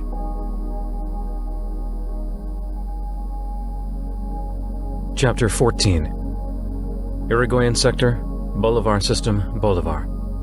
High orbit. When Civic woke up, his first thought was to wonder at which point he'd passed out and why. Must have been the sustained high G thrust. Or maybe they'd run into something on their way out of the station and he'd hit his head. Or maybe the expanding apocalyptic sphere of the exploding station had caught up with them. Whatever it was, something was tugging persistently on his arm, and distantly he could hear a similarly persistent voice. A woman. She was pulling at him, and yelling something which of course he couldn't quite make out since they both had their helmets on. But he didn't need to hear her to understand what she was saying, since with her other hand she was frantically pointing up through the cockpit. He looked up. Oh, shit. Bolivar loomed up above them, or below them since they were technically falling. Falling very quickly, judging by the orange shock wave of compressed atmosphere taking shape between them and the planet. He grabbed the controls and pushed on the accelerator. It was dead. Oh, hell no, he said, punching buttons on his console in a vain attempt to restart the engines. But they were dead. Cold out. The distant voice suddenly magnified 1,000-fold. The reaction chamber is fine. I think it's the plasma conduits. He nearly jumped out of his seat, hearing the bullhorn sound in his ears. She must have figured out what comm channel his helmet was on. What? How do you know? He still fumbled with the controls, his hands trembling now that the cockpit was shaking from the re-entry. He wasn't sure if they were trembling from fear or momentum transfer. We hit something a few minutes ago. I think it cut through the main plasma line. Breathing problems. I'm Ethan. What's your name? She gulped and panted into her helmet's microphone. The shuttle shook even harder. Sarah. Look, Sarah, we can pull out of this, but I need your help. Can you fix it? I think so. I don't know. If I were down underneath the fighter and had all my tools, maybe. Not the main plasma line. I mean the auxiliaries. You sound like you know all about them. Can you get them working? We have access to them right there in the back of the cockpit. She nodded. Oh, yeah, I should have known that. Sorry. It was obvious that she was in shock. Her hands trembled, and her eyes kept darting around the cockpit, up through the transparent cockpit windows overhead toward the glowing shockwave and the icy blue planet beyond. Look, Sarah, we're going to pull through this. Just get back there and work your magic with those auxiliaries. She nodded vigorously again. Her restraints fell away and she squirmed her way back into the rear of the cockpit, and he could hear the access panel fall away. Okay, I see the auxiliary lines. Backed up, just like I thought. Can you unback them? If I had my tools... The roar from re-entry was getting loud enough to hear through the helmet, and almost loud enough to make it difficult to hear her voice. Look, Sarah, we don't have time. We're dead in 20 seconds unless you can do something, anything. Her breathing grew calm. Finally, she said, Well, here goes nothing. She started pounding on the plasma line with her fist. What are you doing? He started to hyperventilate a little himself. Being persuasive, she grunted in between blows. Oh my god, we're going to die. She pounded harder. He tried to breathe regularly. Are you sure that's going to do anything? It only works in the movies. But the shuddering whine of the engine cut him off, and she laughed triumphantly. Holy shit, it actually worked. Hold on to something. He pushed the accelerator to maximum, as high as it could go while running off auxiliaries, which was still capable of producing a dangerous amount of thrust if one was not properly secured. She grunted as the fighter started to swivel. Civic managed to get the belly of the craft aimed at the planet, and then point the nose slowly toward the horizon, and then above it. The roar from the engines overtook the roar of re-entry, and the plasma lines began to whine in protest. Those things going to hold? He risked a glance back at her. Yeah. If they don't, I'll beat the shit out of them again, she said. I think I like this one. Okay, here we go. Things are about to get really rough. Rougher? Touché. The accelerator depressed to maximum, and 3 Gs of relentless force thrust him back into his seat. He heard her swear up a storm as she was mashed against the rear of the cockpit, and he prayed she managed to keep her limbs from falling down into the access plate, or her bones would snap in an instant. 10 seconds later, it was over. The red compression wave dissipated, and his instruments informed him that they had achieved a stable orbit. Well, he began. That's a supposedly fun thing that I'll never do again. You call that fun? She pulled herself up to a sitting position from where she'd fallen after the thrust had cut out. If it means we get to live at the end, then yes. He looked all around the fighter at the area of space they were in. Bolivar appeared peaceful and blue below them, in contrast to the still expanding, glowing wreckage of the former Watchdog station. There was nothing salvageable. The reactor going critical was enough to heat every remaining particle of the slag cloud up past a few thousand degrees, and even through the thick composite glass of the cockpit windows, he could feel the radiated heat from the debris. It was like a small, diffuse sun. The woman, Sarah, stared transfixed out the window, up at the glowing wreckage cloud. I knew people there. It was my home. She murmured the words in a flat, monotone voice, as if still in shock and not believing what she was seeing. They're all dead, aren't they? No one else made it out but us. He frowned, his last memories of the escape from the station flooding back to him. Oh, we weren't the only ones. There were 2 others, 2 IDF guys like me. He glanced back at her uniform. Contractor, right? Yeah, Shovik Orion. He nodded. That was the main commercial supplier of equipment to the station, especially the high-grade military stuff. The fighters, some of the station's armaments. The massive multi-world conglomerate had a few competitors: Hao Wang Enterprises, Luminaris Corp, Blue Sky Development. But none of them were quite the one-stop shop like Shovik Orion. That man, the one killed execution style by the murderers. Did you know a guy, another contractor there at the station who was... He tried to remember the man. Luckily, the adrenaline rushing through his brain at the time had etched every detail into memory like dynamite-proof stone. Short. Balding, a little goatee, talked like he was from Britannia. Jerry Underwood. Yeah, did you know him? Was he... She paused, glancing up at the glowing slag set against the peaceful backdrop of stars. He's dead, yes. He wondered how much he should tell her. What he'd seen had the hallmarks of organized crime, or a large political military-industrial conspiracy, or something. Did he want to draw her into that? Did he want to get drawn into that? He followed her gaze up to the expanding cloud. Damn, he was already drawn into it. Both of them. He was shot. Civic turned to her, watching the horror begin to spread over her face. The two IDF guys I was talking about. They shot him point blank, right in the forehead, just a few minutes before I picked you up. Jerry? She began. No. Why would someone do that? Are you sure you saw what you... I'm sure. Look, Sarah. He paused, waiting for her last name. Batak.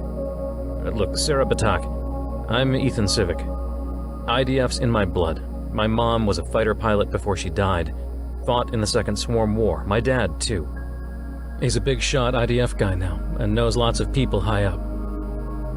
I think we need to go find him. I don't know who we can trust right now. After seeing those two officers blow away Underwood, they might be expecting to be the only survivors of that place, and wouldn't take kindly to, you know, witnesses. Her face hardened. You don't suppose there are more of them in IDF? Do you think they were lone wolves, or is this something bigger? He shrugged. With Sangre de Cristo a few weeks ago, and the GPC insurgency? This could all be a part of that. And if they found out that there were witnesses to whatever it was I witnessed, let's just say I think we should keep a low profile until we can figure out who we can trust. You don't think we should go down to CENTCOM, Bolivar, and report in? He shook his head. I don't. I think we should go find my dad. Like I said, he's well connected. Really high up at IDF, like probably an admiral by now, and I trust him. She eyed him with what he guessed was mild suspicion. Probably an admiral. Trust him. You don't sound terribly convinced. That's because I'm not, he wanted to say. But that would be silly. Just because he had a bad relationship with his pops didn't mean the guy couldn't be trusted. Bad relationship wasn't quite the right term. Non-existent would be better, though that would imply they hadn't had enough contact for the old jackass to disapprove of his son's career choices, and general lack of turning out just like him. Nah, he's okay. He's an old war hero, and everyone trusts him. We need to find him, and tell him what happened. He'll know what to do with it. After seeing Underwood get blown away by two guys in IDF uniforms, I'm not sure I trust anyone in an IDF uniform right now. She was still in too much shock to argue. You think he'll know what to do? He nodded and pressed on the accelerator, aiming for one of the civilian rescue ships that had deployed into orbit, hard at work, responding to the hundreds of civilian vessels that had been affected by the mysterious alien ship and the subsequent blast of Watchdog Station. He always knows what to do, especially when it's someone else's problems, like mine.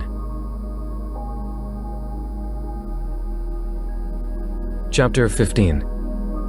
Irigoyen Sector, Bolivar System, Ido. Bridge, ISS Independence. Flashes of the Second Swarm War erupted into Proctor's memory.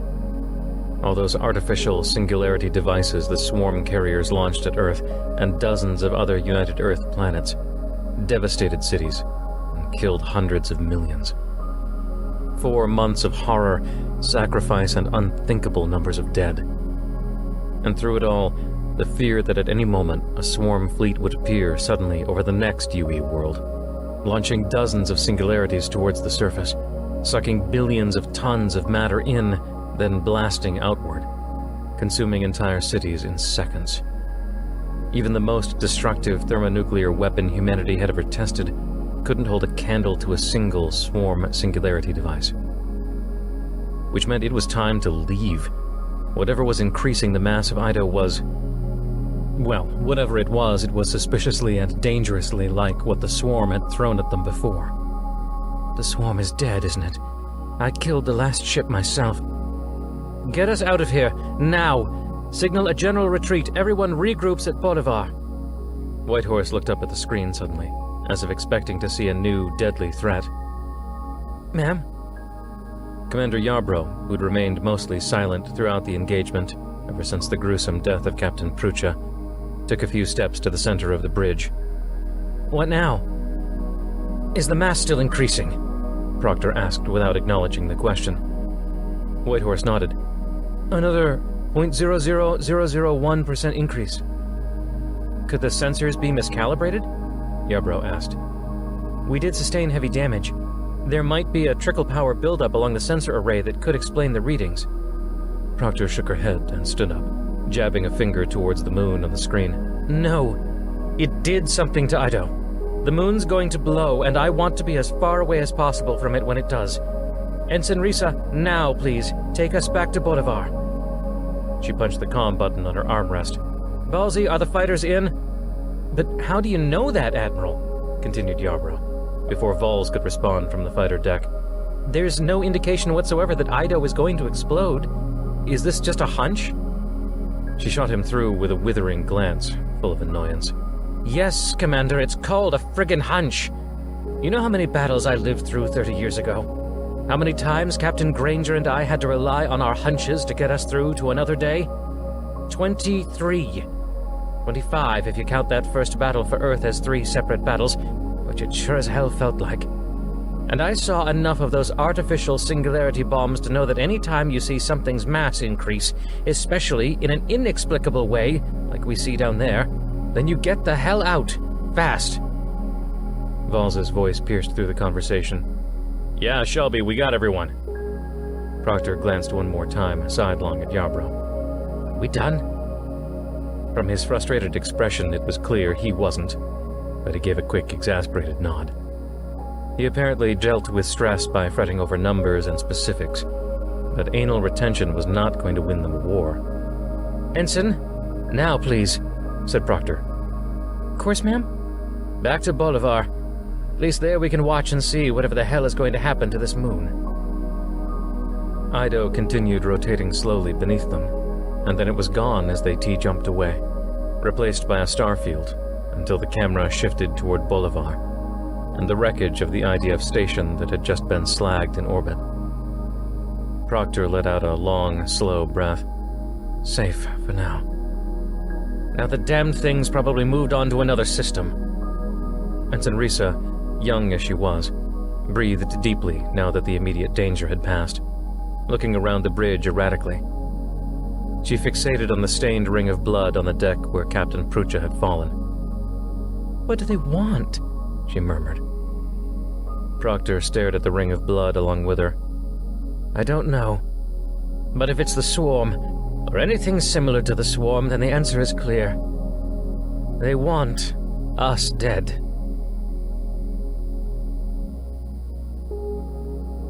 Chapter 16. Irigoyen Sector, Bolivar System, Bolivar. High orbit. The intra-system comm traffic was a mess, with literally hundreds of ships disabled or underpowered from the havoc caused by both the mystery ship, the ensuing battle, and the explosion of Watchdog Station.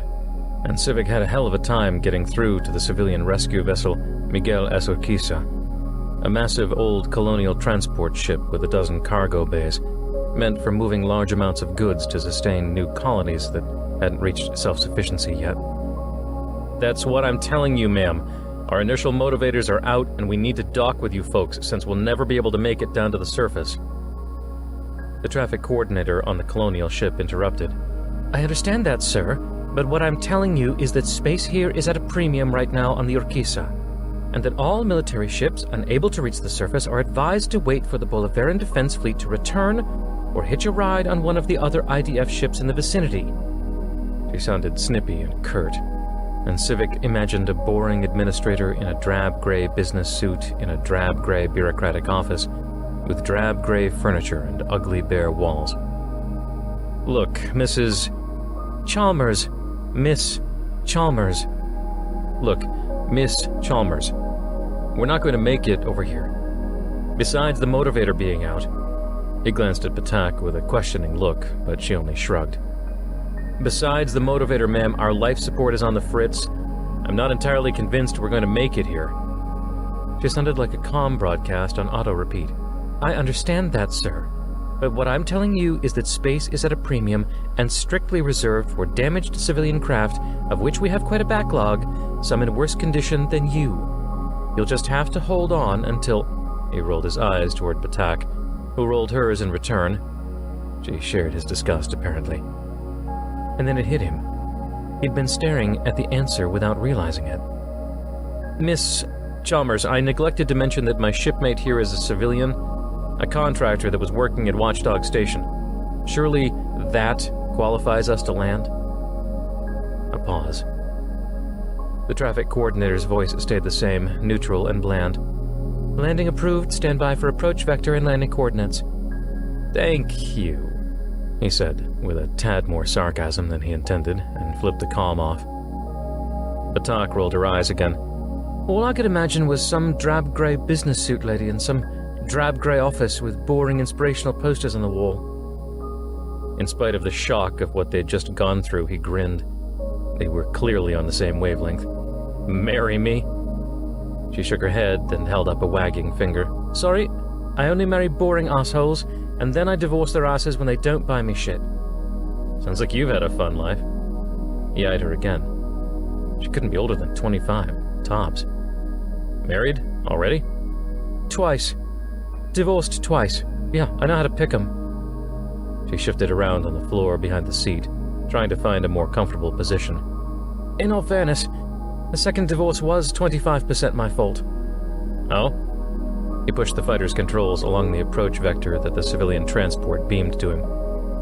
"Well, I figure I was 50% responsible for the wedding and 0% responsible for the divorce, so that comes out to an even 25. "I'm not sure that math works out." She sighed in mock exasperation. "Never does." The fighter settled into its approach vector, and Civic switched it over to autopilot, letting the computer coordinate the details with the transport's computers. In spite of their light-hearted conversation, all he could think about was that poor contractor, Jerry Underwood, his body tumbling gently in the zero-G, blood streaming out of his forehead, forming a spiral as the corpse rotated. He knew he'd have nightmares about it the rest of his life.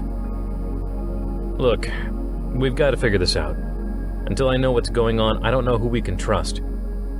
He pulled up the computer and linked to the civilian network through the data connection with the transport. "Do you know what Jerry was working on?" She shook her head. "He was one of the supervisors. I was just a grunt working on the shuttle bay deck." He began. "I can't even find my pops. His location is classified. Hold on, let me switch over to the military network." She kept shaking her head intermittently. Damn, she was still in shock. "I just can't imagine why anyone would want to kill Jerry. He was such a nice guy. Never snapped at me, was always helpful, cheery, smiling." She finally looked up at him. "Why? Who would do this?" "Bad guys?" He connected to the network and repeated the search. "Okay. Looks like Dad's location is even classified on the military network, which means it's actually classified and not just protected info. He must be up to something big." "He said his killers were wearing IDF uniforms?" she asked. "Yep. That doesn't necessarily mean they were IDF." He paused, considering. "But it probably does. No idea. Let's just get over there, collect ourselves, maybe grab a drink, and then huddle." "Huddle?" "Yeah, old football term, something I did a lot. Old Pops loved making me play football." "You don't like your dad, do you?" Was it that obvious? The fighter sailed past the shuttle bay doors on the transport. "Okay, here we go. Prepare for landing. Might bump a little. It did bump a little, but she looked like she weathered it okay. Once the fighter's engines were powered down, he finally realized that his entire body had been tense, so he focused on relaxing. No sense in passing out once he jumped down from the hatch. He hit the deck and reached up to help Patak down. There you go, watch your head there. That's it. She landed with a grunt. She might be injured, so he made a mental note to get her to the transport's sickbay. In fact, she looked dazed. She'd probably need help checking in with the deck staff on duty. He turned to lead them to processing and immediately stopped in his tracks. 2 security officers blocked his path. One of the men unholstered a gun, while the other brandished handcuffs. He heard Patak mumble under her breath, "It don't rain, but it shitstorms." The man with the gun eyed him warily. "Lieutenant Ethan Civic, you're under arrest. Please come with us immediately." Chapter 17. Irigoyen Sector, Bolivar System, Bolivar. Bridge, ISS Independence.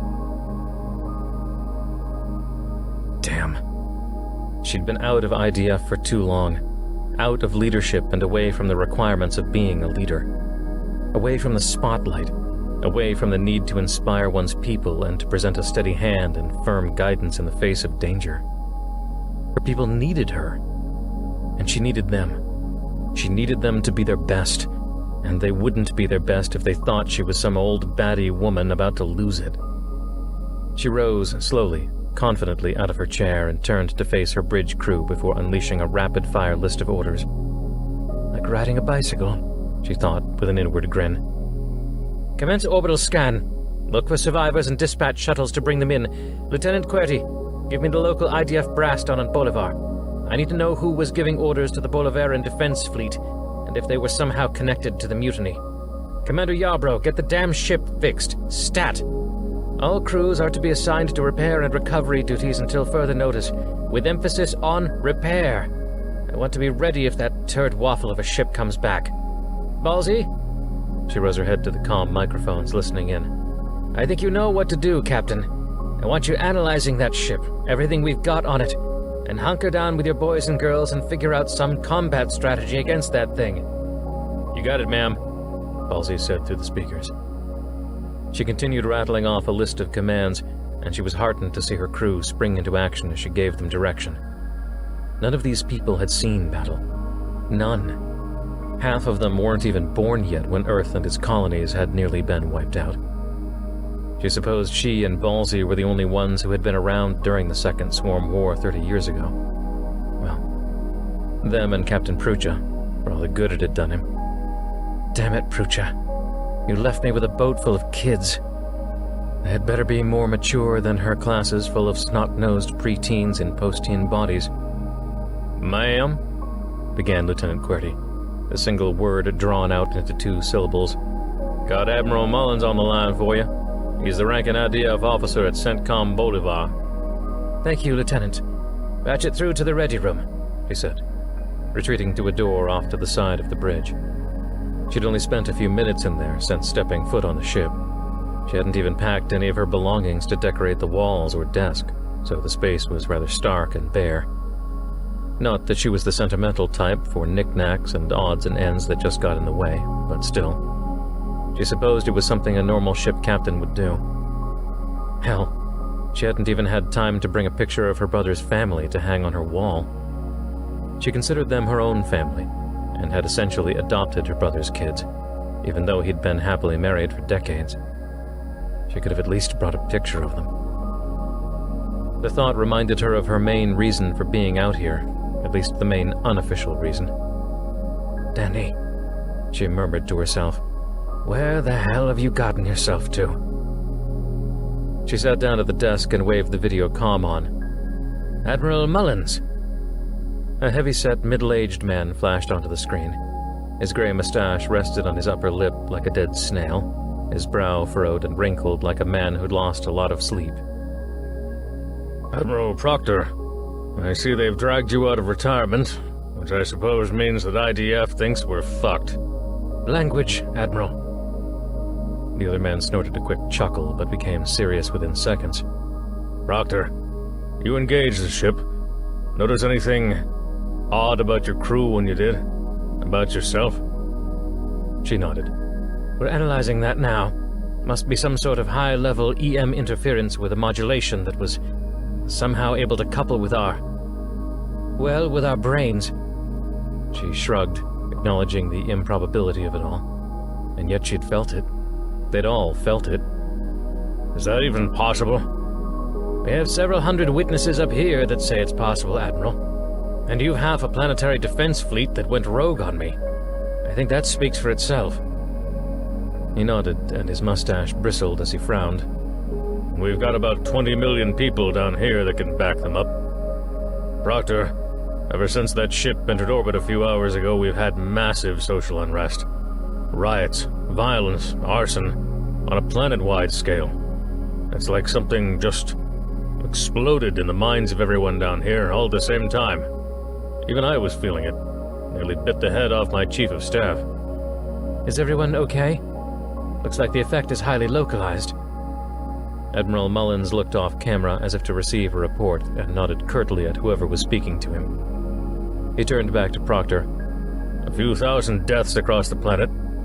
All told, it's remarkable that's all there were. And yes, I can confirm that the effect was localized. The areas most intensely affected were directly under the orbital path of the ship. But, Shelby, riots happened everywhere. Bolivar isn't the most stable planet, politically, I mean. She frowned.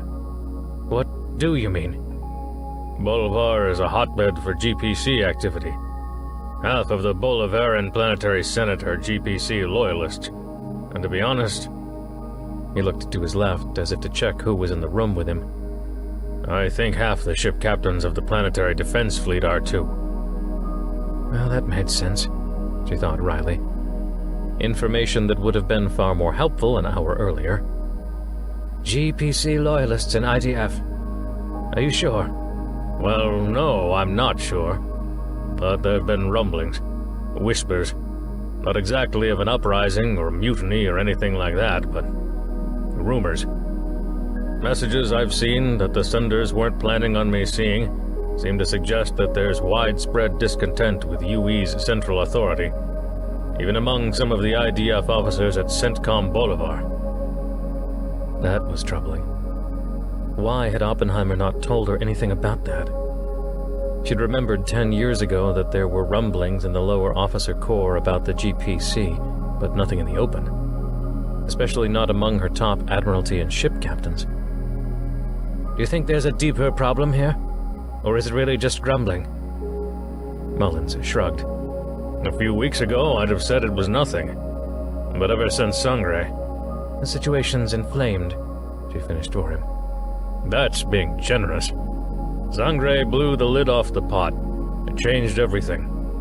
Where before we had simmering tensions between GPC separatists and UE loyalists, well, now we've got... well, not open fighting, but tension is too naive. 9 officers have been found dead in the last week, either in their quarters or some back alley in the city, or on some hiking trail out in the suburbs. Violence against both sides is skyrocketing.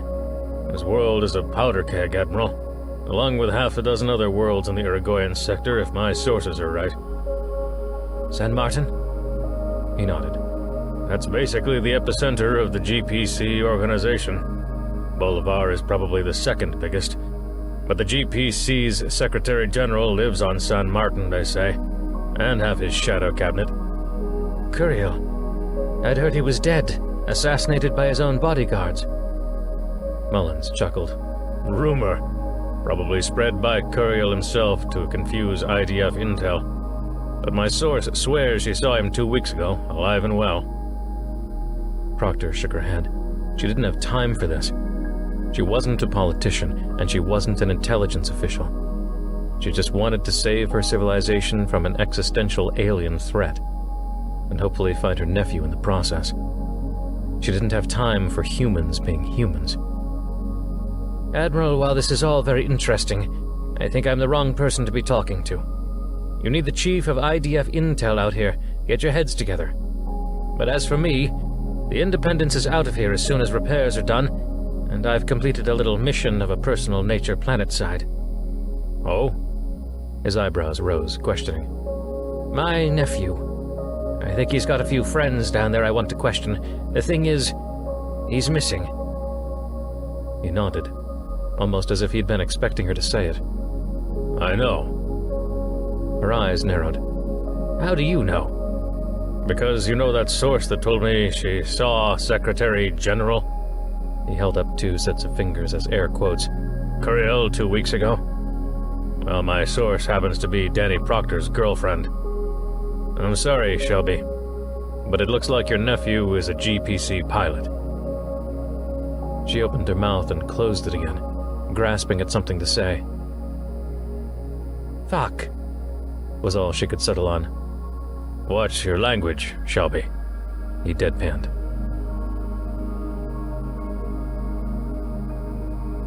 Chapter 18. Irigoyen Sector, Bolivar System, Bolivar. Rescue ship Miguel S. Urquiza, high orbit. Civic's mind was racing. Staring down the barrel of a gun tended to have that effect. And you are? He flashed a wide smile. Nothing to see here, folks. Move along. Bolivaran Intelligence Service, one of them said, pulling his badge out and flashing it too quickly to see. We've been monitoring your movements and communications, he added, as if that answered everything, as if that automatically made Civic guilty of whatever they were implying. You'll come with us now, sir. They advanced toward him, slowly. Civic realized his hands were already in the air, automatically. It's amazing what one's body automatically does in response to threat, he thought. Wait a minute. Bolivaran Intelligence Service, what the hell is that? To his surprise, someone moved in front of him, stopping their advance. It was Batak. Her arms were folded and her face said, "Don't mess with me." Bullshit, she said. I know you. I've seen you around the offices and warehouses, even up on station. You're Shovik Orion. Security, right? The man with the gun looked taken aback, but quickly regained his footing. Switched jobs a few months back. Come on, let's go. He motioned with the gun towards one of the exits. Several people nearby had noticed the standoff and were rushing away, making the man with the gun glance at them with what was clearly apprehension. They clearly did not want to be seen. Thankfully, the deck officer of the transport approached. "Is there a problem here?" he said angrily, as angrily as he dared to be with someone holding a gun. "Gentlemen, may I see your badges?" While they were fumbling for their IDs, Civic glanced around the giant cargo bay, which had obviously been refitted in a hurry to serve as a shuttle hold for a rescue operation. Frightened people were stumbling out of their ships, merchant freighters, pleasure yachts, tourist corvettes, orbital transfer shuttles, and moving quickly towards the exits, ushered by flight deck staff to make room for the steady stream of newly arriving ships. One particular shuttle stood out to him. Holy shit. It was the shuttle from the Watchdog station, Fenway, the one the 2 murderers had escaped in. It was unmistakable. The deck officer looked up from the IDs the intel officers had handed him. "Everything looks to be in order. Mr. Civic, I suggest you cooperate. Don't give us any shit, not on my deck." He took a few steps back, and seeing another commotion from the passengers of another merchant freighter, he left. The man with the gun smiled. "So, Lieutenant Civic, do we do this the easy way or the hard way? I'd greatly prefer the easy way. I don't want to see anyone else here get hurt. You're already responsible for enough death today." Civic's eyes darted to the shuttle again and back to the gun, his mind racing furiously. Obviously, something was up. Not just something, this was conspiracy theory level shit here. The 2 men on board the Watchdog in IDF uniforms. These 2 guys in the uniforms of what was probably a completely fabricated organization. Batak claiming that at least one of them was a Shovik Orion employee. The deck officer taking their side, though he supposed in his shoes, seeing the gun and not wanting a gunfight to erupt in the middle of a desperate rescue operation, Civic would probably do the same. And the shuttle. Fenway. His hands were still up, and he nodded. "The easy way, if you don't mind. Sarah, if you'll excuse me. No, her too. She'll be investigated as an accomplice, said the man with the handcuffs. Civic allowed them to cuff him. They shoved him ahead, and Batak followed closely behind, with the two men bringing up the rear, corralling them towards one of the exits. Luckily, that exit lay just beyond the shuttle Fenway. As they passed it, he rammed into Batak with his shoulder, pushing both of them around the corner of the shuttle. "Open it and get in, fast!" She was quick on the draw, he'd give her that. Without waiting even half a second, she'd punched the hatch controls. It was going to take at least 5 seconds for the hatch to open completely, so he needed to do something incredibly stupid to stall for time. The gun, and the hands holding it, appeared around the corner of the shuttle, and Civic did his best imitation of a karate kick. To his complete surprise, the gun went flying. Holy shit! That only happens in the movies. But he didn't have time to pat himself on the back. The man who'd been holding the gun dashed for it as it slid away on the deck, and the other leaped to tackle Civic. They both went down in a tangle of thrashing arms and legs. He heard a solid thud, and his opponent went limp. Batak grabbed his arm, yanking him up the ramp just as gunshots rang out, hitting the hatch next to his head in a hail of sparks. He dove in and rolled out of the way of the entrance as the door started to close. Apparently, Batak had managed to hit the controls again. More gunfire, striking the opposite wall from the closing ramp, and then hitting the backside of the ramp itself as it sealed shut. He finally risked a glance back up at Batak, who stood there trembling, still holding the plasma welding torch she must have used on the other man's head. "You keep that in your pocket?" he said with a lopsided smile. "Damn, Civic. Now's not the time for flirting." She began. She was trembling even more now. He stood up, which was decidedly more difficult with handcuffs on than without. "Hatch locked?" She nodded vigorously, eyes wide. He saw that her fingers were gripping the plasma welder so tight that her knuckles were white. He turned around and presented his handcuffed wrists to her. "Will that work on these?" "Yeah," she said, snapping into the moment as she brought the torch to bear on his wrists. "Don't cut my hands off, please. They're actually my best The cuffs dropped onto the floor. Damn, she was good. "Wow, I hardly felt what you were doing." He rubbed his wrists. "That's what she said." He did a double take. She still looked half in shock, but the comment, combined with the slight wink, told him she'd be just fine. Maybe. Her hands were still trembling. Freed from the cuffs, he ran for the navigation station cockpit. The shuttle was small, only a cockpit, 3 tiny crew quarters, a mess and a cargo bay, which was little more than a glorified trunk. He'd only flown one a few times before. It was the last thing he flew before he lost his wings. He took a deep breath to ground himself before he slid into the pilot's seat. "You can do this, Civic." "Hold on. We're making what you might call a quick getaway. Strap in." He fired up the engines and skipped the pre-flight checklist. Rather, he grabbed the controls and immediately lifted the shuttle off the deck, soared up high towards the ceiling to avoid hitting any refugees standing nearby, and shot through the shimmering blue field that held the atmosphere in. "What the hell just happened back there?" she said. He steered the shuttle away from the Urquiza and angled up towards the North Pole of Bolivar. He had no idea where they were going, but he figured the fewer people that knew where he was, the better. And there was no better place to hide than over a magnetic pole of a planet, especially one with such a strong magnetic field like Bolivar. It had been wreaking havoc with his regularly scheduled sensor scans aboard the Watchdog ever since he'd started his tour there. Now it was finally working in his favor. "I don't know." "What did you do on the Watchdog? Why are they trying to arrest you?" He shook his head. Jerry Underwood spun helplessly in his mind, flinging blood in a slow spiral. It was like a video, on repeat. Spin, spin, blood, spatter, spin. "I don't think it's what I did. I think it's what I saw." Chapter 19. Irigoyen Sector, Bolivar System, Bolivar. Shuttle, Bolivar Stratosphere. A GPC pilot. Her little nephew. The one she had bounced on her knees and played with on the beach and changed his diapers while she was stationed on Britannia as the Fleet Admiral of IDF. A pilot. For the goddamned Galactic People's Congress. What the hell did people see in that gang of miscreants? Damn it, Ballsy! What the hell do people see in that gang of miscreants? She stared fiercely at the screen on her hand unit. Vols looked back at her, shrugging. She puffed air out in frustration and glanced out the window of the shuttle as the compressed atmosphere glowed red with re-entry. "Freedom's a powerful word, Shelby," he began before she cut him off. Freedom? How in the world is United Earth not free? How can anyone possibly think that? Are they mistaking us for the Russian Confederation? The Caliphate? The CIDR?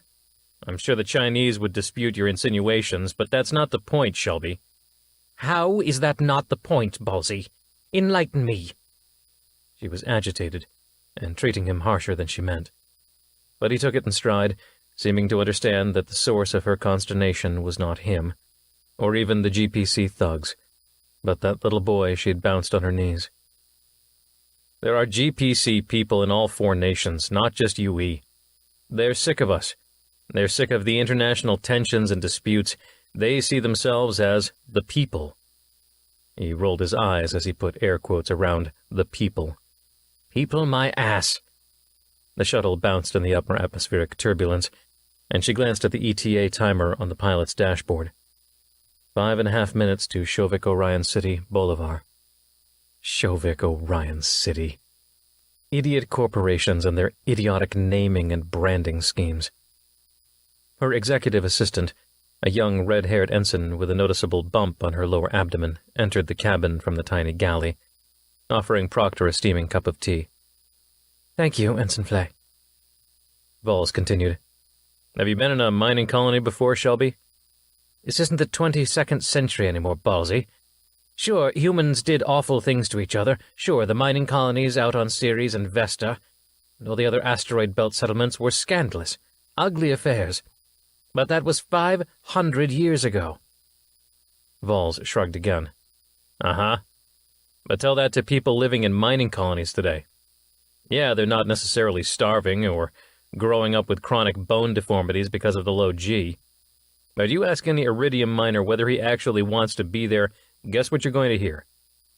You ask some farmer out on Cadiz whether they want UE bureaucrats 200 light-years away on Britannia deciding the finer details of harvest equipment certifications. You ask Russian merchants on Serene if they want a distant Russian Confederation government telling them what they should be paying in taxes just because they live on the wrong side of their own city.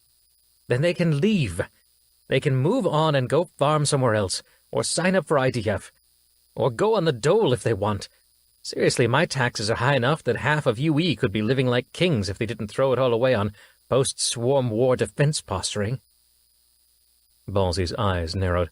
"Come on, Shelby, you were the architect of half those programs." "Like hell. It was all President Singh.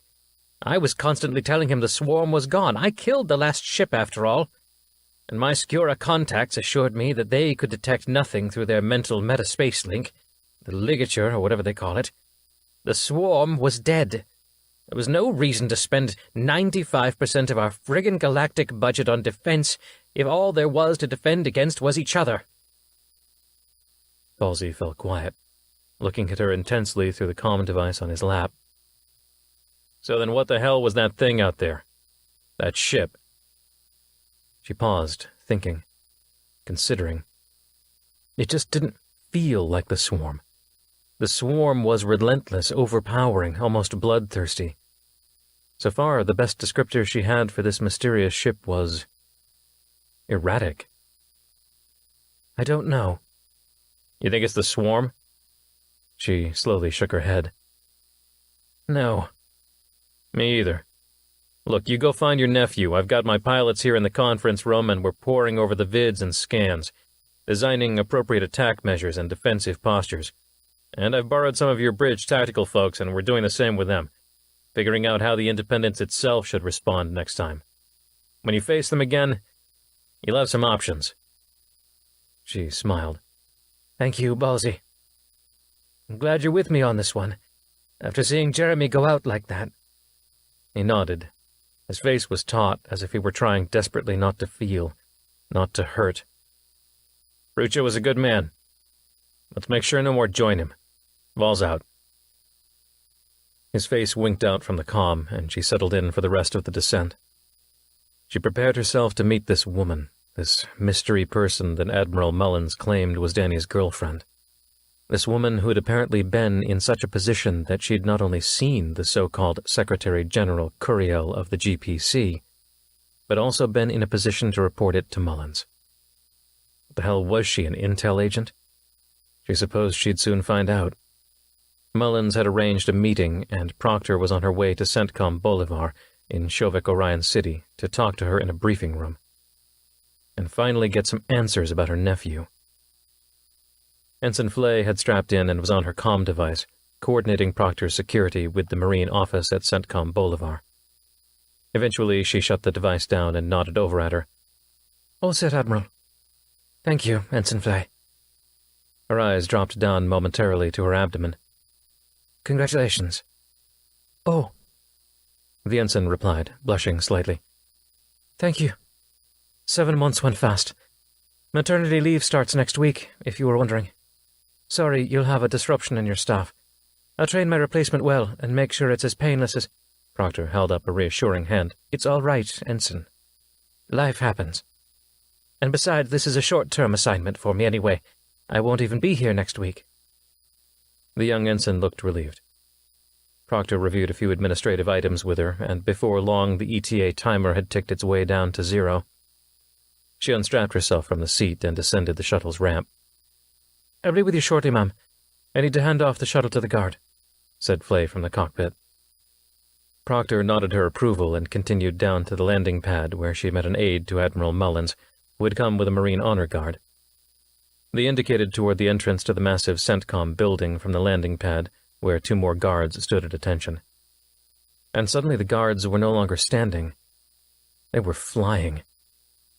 Flames gutted windows all around them, and the doors blasted outward in a jarring explosion. Proctor touched her forehead, and her hand came away red. She didn't realize until moments later that she was lying on the ground several meters past the shuttle from where she'd been walking. Don't pass out. Don't pass out.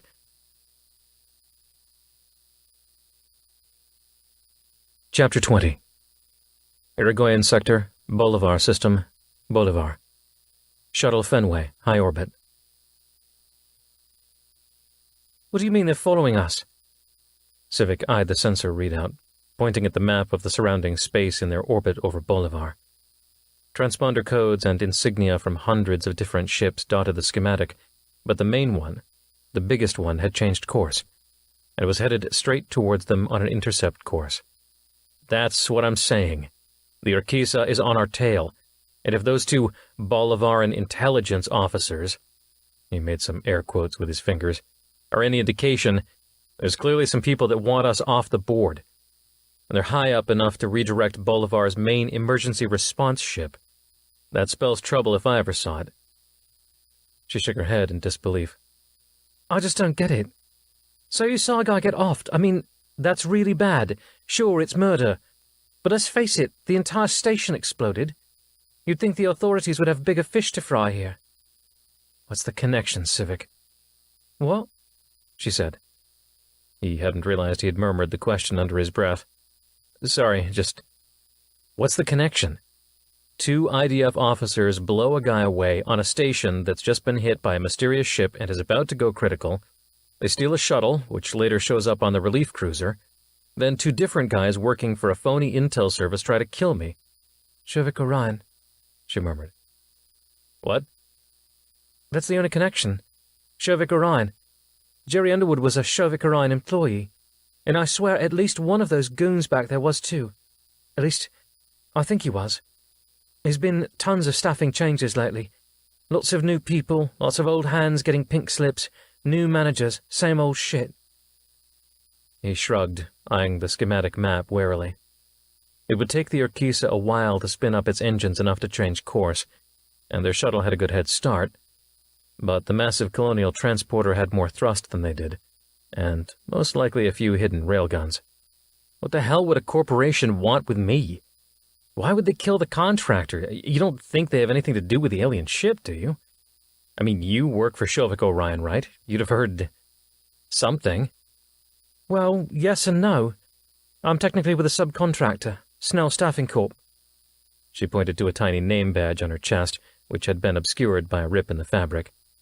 It displayed her name, Sarah Batak, along with a little company logo made up of 2 intertwined S's surrounded by a larger C. He frowned and brought up the shuttle's computer. Those 2 IDF guys were looking for something. The contractor, Jerry, claimed it was on board the shuttle. Go check the hold, will you? The restraints across her chest and hips fell away as she sprang out of her seat and ducked out of the cockpit. It seemed that, with something to finally do, she had some pent-up energy, an outlet for the nervousness and stress that came from being shot at, and almost exploded. Nothing, she called back from the tiny cargo hold. It's empty. No hidden panels or anything? She reappeared in the cockpit. In a T-39? These things are built for space efficiency. No hidden panels, no compartments under the floor, nada. So you're saying this thing ain't built for smugglers. Fine. So whatever was here is gone. Those 2 IDF assassin guys made off with it. He scanned the computer logs for the shuttle's most recent ports of call. Usually the shuttles on Watchdog were used to transport crew members on and off station, and it relied on the contractors like Shovik Orion to shuttle their own supplies and materials on their own transport ships. But there was always a chance he was wrong. Looks like the last time this thing left the Bolivar system it went to San Martin, he said, running through the logs. Makes sense, she said. It's the center of power here in the Irigoyen sector. Center of commerce, yada yada. And that's where we're going. He glanced at the schematic map to check on the Urquiza trailing them. Sure enough, it was catching up. He did a scan of the ship, and just as he thought, he saw that an exterior panel had retracted, revealing the unmistakable profile of a railgun. It was still in the process of swiveling towards them. And there's our cue to leave. He entered the coordinates for San Martin into the Q-Jump drive computer and confirmed that the cap banks were full. Shuttle's caps are small, so it should take us a few dozen jumps to get out there. Settle in for a good nap. With any luck, I can tap into CENTCOM San Martin when we get there and find out where my pops is. You really think he can help us? If this is some kind of IDF, Shovik Orion, GPC alien conspiracy thingy, what good can one guy do against that? Don't know. He pushed the initiator button when the Q-Jump computer indicated it was ready. The view out the front window port adjusted. The green-blue of Bolivar disappeared, along with the approaching Urquiza, replaced by the blackness of deep space. But he knows people, and they know people. He glanced up at her. She didn't look convinced. At this point, what other choice do we have? Chapter 21. Irigoyen Sector, Bolivar System, Bolivar. Hutchins Memorial Hospital, room 1400. When she woke up, Proctor was a little surprised to see Admiral Mullins standing over her. Who the hell had let him in her quarters? She'd have to have a stern talk with her Marine detachment, but not before getting something for the splitting headache. It was the searing pain that finally jogged her memory. She was not in her quarters. She was in a hospital in Shovik Orion City. "What the hell happened, Tim?" she murmured, rubbing her forehead. A wrinkled frown bloomed down Mullins's face. "Tim." "Oh, damn," she thought. "Sorry, Ted. Old habit. Last time I was this injured it was—" Mullins nodded. "On the Warrior, with Captain Granger." "Yes." That blast must have hit her hard. She forced her eyes open and blinked a few times. "Please tell me that wasn't a bomb." "It wasn't a bomb." She looked at him incredulously, then glanced around at the other beds in the intensive care unit, all of them full.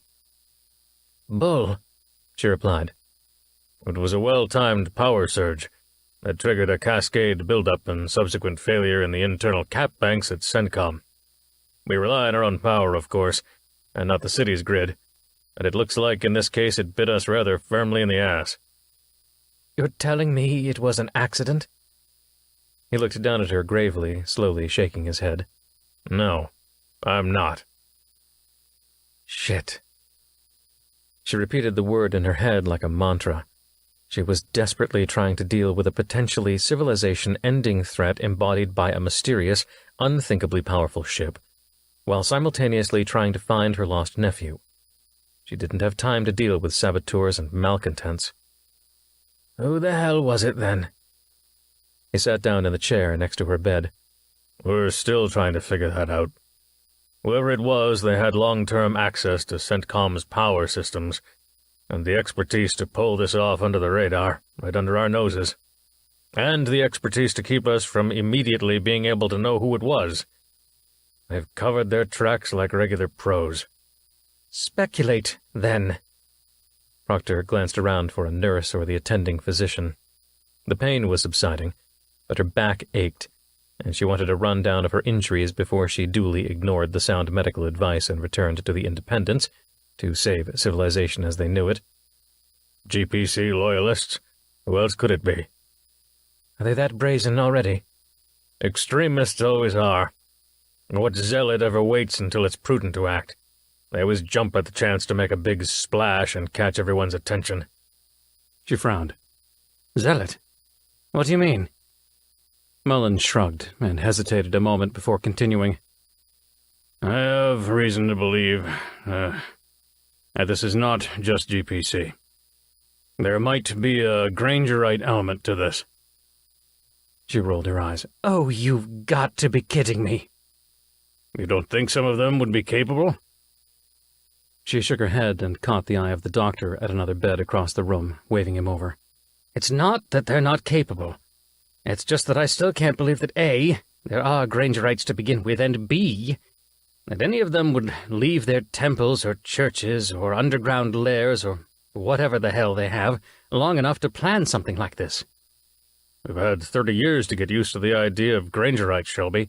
And I had 4 months before that to get used to the idea that Tim Granger was a human being. Not some kind of goddamned prophet. Seriously, if you'd seen him like I saw him, knew him like I knew him, you'd realize the absolute absurdity of it. He held up his hands defensively. Hey, no need to convince me of their lunacy. But just because we think they're lunatics for worshipping a bloke we all knew, praying that he comes back to save us all and bring us candy and unicorns, doesn't mean we shouldn't take them seriously. At least their potential threat. What do you mean? They're ignoramuses. The only dangerous thing about ignoramuses is when they vote for ignoramuses. And last time I checked, there weren't any Grangerite candidates in any elections that matter. All I'm saying is that, well, I've just heard things. Rumors. That something big is going to happen, or has happened, or is happening. Something that the true zealots are excited about, and then this explosion happens. Right as you show up. Coincidence? But Ted, who the hell would want to kill me? The attending physician finally arrived at her bed and looked questioningly at Mullins, as if expecting him to leave. He stood up, but touched Proctor's elbow and leaned down towards her ear. I'm not sure it was you they were trying to kill. Her eyes grew wide, and she knew what he was going to say before he said it. Fiona Liu, your nephew's girlfriend? She's dead. Chapter 22. Irigoyen Sector, Interstellar Space, Shuttle Fenway. Civic wondered how anyone could stand interstellar travel in a ship with such small Q-jump cap banks. And when he thought about it too much, it gave him a sense of almost overpowering vertigo. You never think about how empty it is out here until you're in it, he murmured, staring out the port at the endless stars. Huh? Batak stirred and opened her eyes. Oops, he thought, not realizing she'd dozed off. Space. Interstellar space is just so empty. Think about it. If that cap bank fails, we're 50,000 years from the nearest star at full thrust. We lose the cap banks and the metaspace transmitter in one go. Then here we are, stuck for the rest of our lives on this shuttle. The rest of our very short lives, she said, closing her eyes again and leaning back. Only so much food the material reprocessors could make out of our shit. He squirmed at the thought. Luckily, the console beeped to distract him. Coming up on queue jump number 352. 811 to go. Only 810 if we decide to stop off at El Amin. Huh? Furthest planet out in San Martin's solar system. They might have a supply depot there, he added, looking back up through the port to stare at the abyss. It's like walking on a tightrope, over a bottomless cliff. One wrong step and pow, you're falling forever, never dying until you have a heart attack or starve. Huh? She repeated. You're starting to worry me, with all your morbid talk. I wonder if this is what it was like for Granger. Huh? He was starting to wonder if that was her only response when she was trying to sleep. You know, as he was falling into that black hole. She grunted. Falling? I thought he was aiming. A smile tugged at his lips. Huh. Right. Swarm never knew what hit him. She shifted in her seat, eyes still closed, trying to get comfortable. Assuming he actually hit them. What do you mean? Well, as of a few weeks ago, he was still technically falling in. Hadn't even crossed the event horizon yet from our perspective. So my question is, how did that actually stop the swarm from sending metaspace signals out of that black hole from their own universe, if Granger hadn't even fallen in yet and blew them to smithereens with the antimatter aboard the Victory? And what was the plan, anyway? There's a lot the higher-ups never told us. I think they're covering up for something, if you ask me. He blew a puff of air in disbelief. What, you're not a Grangerite, are you? Or a conspiracy theorist? A wry smile crossed her lips, even though her eyes stayed closed. Right. Because conspiracies never happen. Just ask Jerry Underwood. He shrugged. Touché. And no, I'm not a Grangerite. Those people are a little mentally disturbed, if you ask me, she murmured. But my brother-in-law is. My sister and he were Methodists, she still is, and the kids. But he started falling in for the Grangerite stuff a few years ago. But he was always a little whacked. I just don't understand how they can deify a guy like that. Dad always talked about him, Granger. Said he was just this regular dude. A bloke, as Mom called him. And now these freaks are turning him into a god? Seriously? Welcome to the 27th century, people. Catholics do it all the time. Huh? Now it was his turn for the huhs. You know, saints and all that. Oh. Right. Still, at least they... He trailed off, wondering what point he was about to make. At least they what? You know, at least they've got almost 3,000 years of precedent and history behind them. They've been making people saints for millennia, and Jesus is, like, you know, ancient history. There's some historical heft there. The same with Muhammad and Buddha and whatever religion you want. But Granger? We've got video of him. People are still alive that knew him. How do you make a god out of that? Especially now, you know, in the present? Modern society, modern culture and all that? I'm sure people living around Jesus and Muhammad and Buddha thought the same thing. Yeah? And what happened to them? She shrugged. They either all converted or were killed, I guess. Oh, that's a wonderful thought. Her eyes still closed, she flashed a devious smile. So, would you rather lose Q-jump engines in interstellar space in a shuttle, or convert to Grangerism? He chuckled. Depends. Can I bring a deck of cards on the shuttle? Or at least a multi-level marketing sales presentation pamphlet? Then I choose the shuttle. The console beeped again. Ladies and gentlemen, prepare for jump number 353, he announced. She grunted. You know, I'm trying to sleep here. Fine, I'll shut up. She smiled and snuggled down further into her seat. But before I do, she frowned. Help me think through this. What could be so important that someone would kill for it right in the middle of a battle when the station is about to explode? She shrugged. Chocolate? I'm serious here. So am I. Are you going to let me sleep or not? He sighed. Just thought it might be important to think about, seeing how someone's trying to, you know, kill us because we already know too much about it. Not much we can do about it now, can we? In case you hadn't noticed, we're kinda in interstellar space. He ignored her. It was crucial that they figure this out, and not only to save their own necks, it just felt wrong. There was far more riding on this than just a few hired goons shooting at them. Something big was happening, or was about to happen. It was either a weapon, or evidence about something. Evidence of some conspiracy or wrongdoing or whatever. The guy, Underwood, kept on calling it. So it's a... You think it was another nuke? Aren't those, conspicuous? He nodded. Well, yeah. Especially since they're banned. He bolted upright, then stood. She finally opened her eyes. What? What is it? If it was a nuke, we can tell. He dashed out of the cockpit and she rolled out of her seat to follow him. As if reading his mind, she grabbed the engine diagnostic toolkit and pulled out the general-purpose scanner. What band? She asked, fiddling with the handheld device. Gamma band. That's the one that will detect any leftover radioactive signature. She nodded, frustratedly. Sorry, I should know that. You're good. He worried about her. It was clear she was still in a little shock from the previous day's traumatic events, in spite of her show of bravado and humor. She went into the cargo hold and waved the detector back and forth across the floor, over the walls, up to the ceiling. He waited, patiently. Damn it, hurry the hell up. Okay, looks like... She paused. And? He asked. Nothing. No leftover radioactive signature. He sighed. Well, it was worth a shot. He started heading back to the cockpit. She wasn't moving.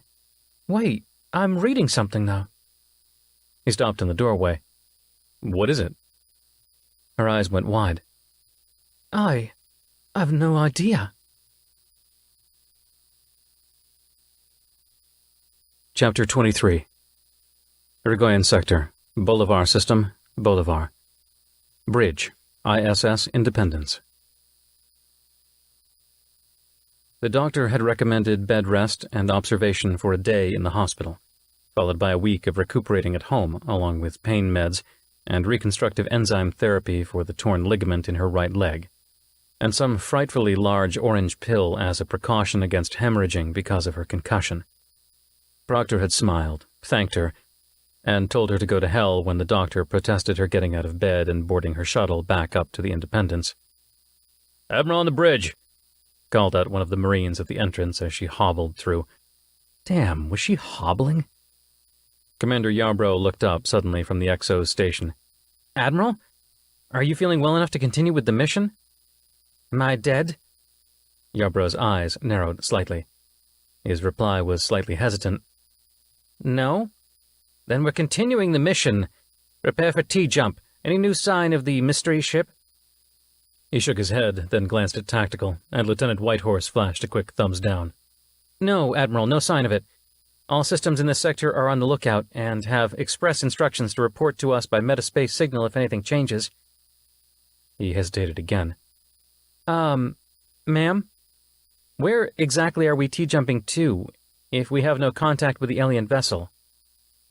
Proctor, trying not to limp too much, walked to her chair and eased herself into it. Damn it. 70-year-old bodies and torn ligaments don't mix very well. San Martin. What's on San Martin? She snapped her head towards him with an impatient glare. Our destination. Yarbrough nodded nervously. I'm sorry, Admiral, I didn't mean to sound impudent, if that's how I came across. It's just... Fleet Admiral Oppenheimer has been insistently... badgering would be the wrong word, but he's been following our progress very closely. Wait, Oppenheimer's been in touch with you? Yarbrough looked uncomfortable. Yes, ma'am. Metaspace messages. Interesting. Oppenheimer was keeping tabs on her. Through her own XO, no less. Very well. Keep me apprised of what he says. And if CENTCOM Omaha has any new info for us on the extrapolated origins of this thing... Oh. She turned to face him fully. And see what you can find out on the GPC. Ma'am? You know, what Oppenheimer and his people are doing about it. What the political climate at CENTCOM is. If their reach has extended up into the chain of command, I want to know about it. See what Oppenheimer's opinion of them is. His real opinion. He and I are not exactly conversation buddies. Yes, ma'am. Yarbrough turned back to his station, but paused as if he had more to say. Spit it out, Commander. The man actually looked sheepish. You don't suppose Oppenheimer is sympathetic to the GPC, do you? Proctor glanced sidelong at the rest of the bridge crew out of the corner of her eye. She could see Lieutenant Whitehorse set up a hair straighter. Ensign Risa cocked her head slightly. Proctor knew that gossip, especially the juicy political kind, was the lifeblood of a crew, even in wartime.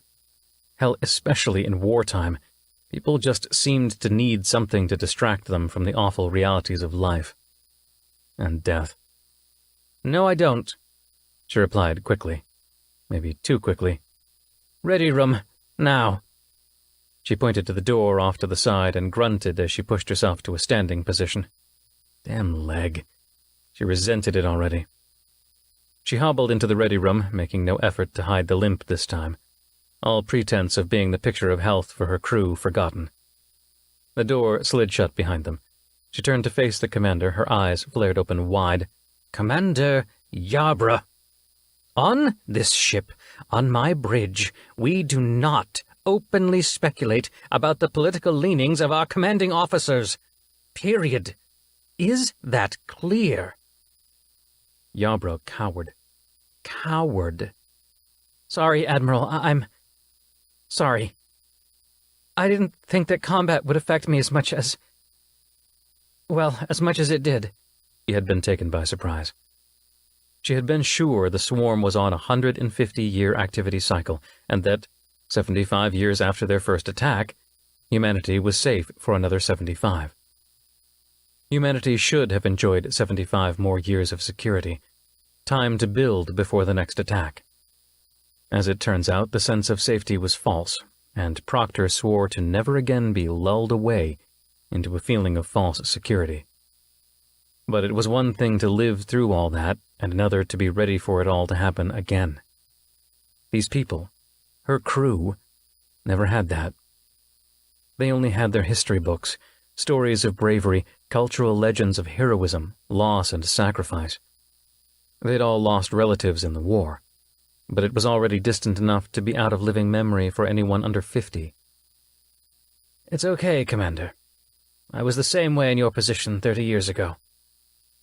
He did a double take. You were? No, I wasn't. I was a frickin' machine. Yes. Believe me, you're doing fine. His face told her he still didn't believe her, so she waved him over to the desk and sat down, pointing to the other chair. She reached over to the teapot that she'd asked Ensign Flay to have ready and hot at all times, and poured them both a cup. I was Captain Granger's new XO, the hero of Earth, interjected Yarbrough, accepting the cup of tea. The hero of Earth, yes. Oh, you'd be surprised that the hero of Earth had his moments. He doubted, agonized over what to do. It was hit or miss there for a while. Mostly miss. But anyway, I was his new XO, and my job, given to me by your grandmother, by the way, was to decommission the Constitution, with Granger still on it. Can you imagine? She didn't, said Yarbrough, with an amused air, his brow furrowed in disbelief. She did. But I was up and coming, let me tell you. I was going to have my own command if it killed me, and I saw that as my opportunity to prove myself to old Admiral Yarbrough. I mean, if she could trust me with such a bold assignment, then she could sure as hell trust me with my own little cruiser. And so I went aboard the Constitution, and I was a ball-buster, taking names, blazing a trail that would have gotten me kicked off of any other ship under any other captain. The hero of Earth was pretty magnanimous then. She snorted. Magnanimous? Tim? He was as crotchety as they come. I'd only been aboard a few days, and he was thinking about airlocking me. Why didn't he? Yarbrough leaned in closer, sipping his tea. The swarm saved me, ironically enough. Once it became clear what we were up against, my job, my only job, was to enable Tim to win. He was my captain, and, well, he wasn't the greatest, most inspirational leader around. He had grit. And he had what all of us need in a situation like that. He was a survivor. He wasn't going to go quietly. He was going to do anything to stop the swarm and win. I recognized that in him instantly, and so I made it my job to make his job doable. I ran the ship. I organized the repair crews, the ordnance and reload teams, the fighter jocks, the ops teams, the science team, well, you name it. I slept about 2 hours a night for those 4 months, and aged 20 years in the process. And in the end, we did it. Tim did it. We won. Not without a huge cost, though, he added. Granger piloted the Victory into the black hole the swarm was coming through to shut it down. He did, and saved us all in the process. Some say he's still there, that he'll come back someday. Yarbrough finished his tea and set the cup down. Grangerites, yes. They need their messiah, whether it's Jesus or Buddha, or in this case a man who finished his day by collapsing onto his couch, farting up a storm, and scratching off his bunions with his thumbnail. Is it even possible? Can he come back? Technically, he hasn't even crossed the event horizon yet. Actually, he has, as of a month ago. She took a sip of tea. The light coming off of the Victory finally red-shifted down into the radio waves, and once the wavelength of those waves stretches out to be greater than the width of the event horizon, then he's truly crossed it from our perspective. At least, that's what the theoretical physicists say. No, he can't come back. He's gone. Forever.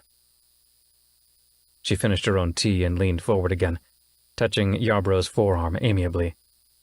Commander, I need you. The point of all that is to say, I need you. Granger was nothing without me, and without you I likewise can be nothing. As Captain and XO, we depend on each other, absolutely and irrevocably. Like no other relationship, especially in wartime. We live for this moment, right here, the moment when our entire civilization depends on us. Yarbrough nodded, with what Proctor interpreted as the man's best show of confidence. Yes, ma'am. I'll do the best I can. Can I trust you? Without blinking, he nodded. Yes. Good. Because this threat is like nothing I've ever seen. 25 years ago, when the order came down from President Singh to go and annihilate the last trace of the swarm, or rather the liquid beings that the swarm had usurped for use in our galaxy as the vehicle of their influence in our plane of existence, I was ambivalent. Torn, really. I was being asked to commit genocide, and regrettably I did not have an XO at the time that I could trust, that I could depend on to help me make the right decision. Yarbrough shifted in his seat uncomfortably. I'm sorry to hear that, ma'am. So your mission failed? Failed? Of course not. It was a rousing success. I utterly destroyed the last few remaining swarm carriers, and raised the surfaces of the planet the liquid beings called their home. And my XO was there, encouraging me to go through with it, just as CENTCOM wanted him to. Then what was wrong with him? What was wrong with him is that ever since then, I have the sneaking suspicion that I made the wrong choice. I committed genocide against a race that was as much a tool of the swarm as the Russian Confederation had become. Would it have been right to utterly destroy the Russian Confederation? Every last man, woman, child? Of course not. But that's what I did to the liquid swarm. And I should have been able to depend on my XO to see the situation clearly and urge me to make the right choice. He didn't. And I've lived with that decision every day since. I have to look myself in the mirror at night with that knowledge. She looked up at him. I pray you never have to do that. Yarbrough leaned back in his chair, seemingly at a loss for words. And years later, that XO succeeded me as the Fleet Admiral of IDF. Admiral Oppenheimer knows my views on this subject, and I've told him that, given the choice, I will not destroy our enemy if I can help it. I will stop them. but I won't destroy them. At least not without knowing their true nature. If it turns out that they are evil personified, then fine, bam, I'll rain fiery death on them relentlessly. But with the exception of the Swarm, I've never encountered any being of unmitigated evil like that. And I want to know that when the moment comes, when the time of decision is at hand, that you'll have my back and be my conscience. She reached out again and gripped his forearm. I need to know you'll help me make the right decision this time. Yarbrough shook his head, maybe a little too quickly. Oh well, he'd learn, just like she did. I will, Admiral. I'll do my best. You can count on me. Though, Admiral? Yes. If we're going to trust one another completely, like you've so eloquently suggested, I'd really like to know why we're going to San Martin. It's in the same sector, sure, but we have no reason to believe that the mystery ship went there. Right. I'll admit there is a personal aspect to going there. My nephew is missing. He paused, and his brow furrowed, as if he were making quick mental calculations. I see. I'm sorry, but is this really the time? It is.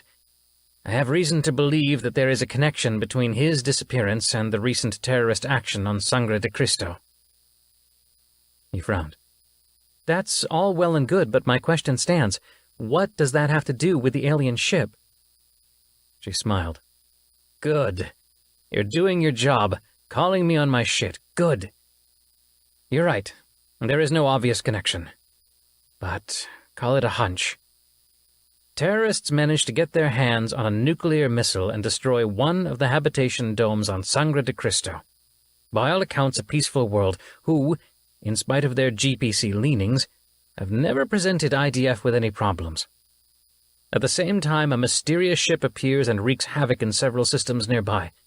Coincidence? Maybe. But I think there's more here than meets the eye. So we're doing what I do best. Yarbrough smiled. Saving Earth? Proctor puffed a breath of air in exasperation. Figuring shit out. Saving Earth was Granger's job. I'm with you, Admiral. I've got your back. You figure this out, and I'll keep the ship running for you. Good. She nodded and stood up. He followed her to the door to the bridge where she paused.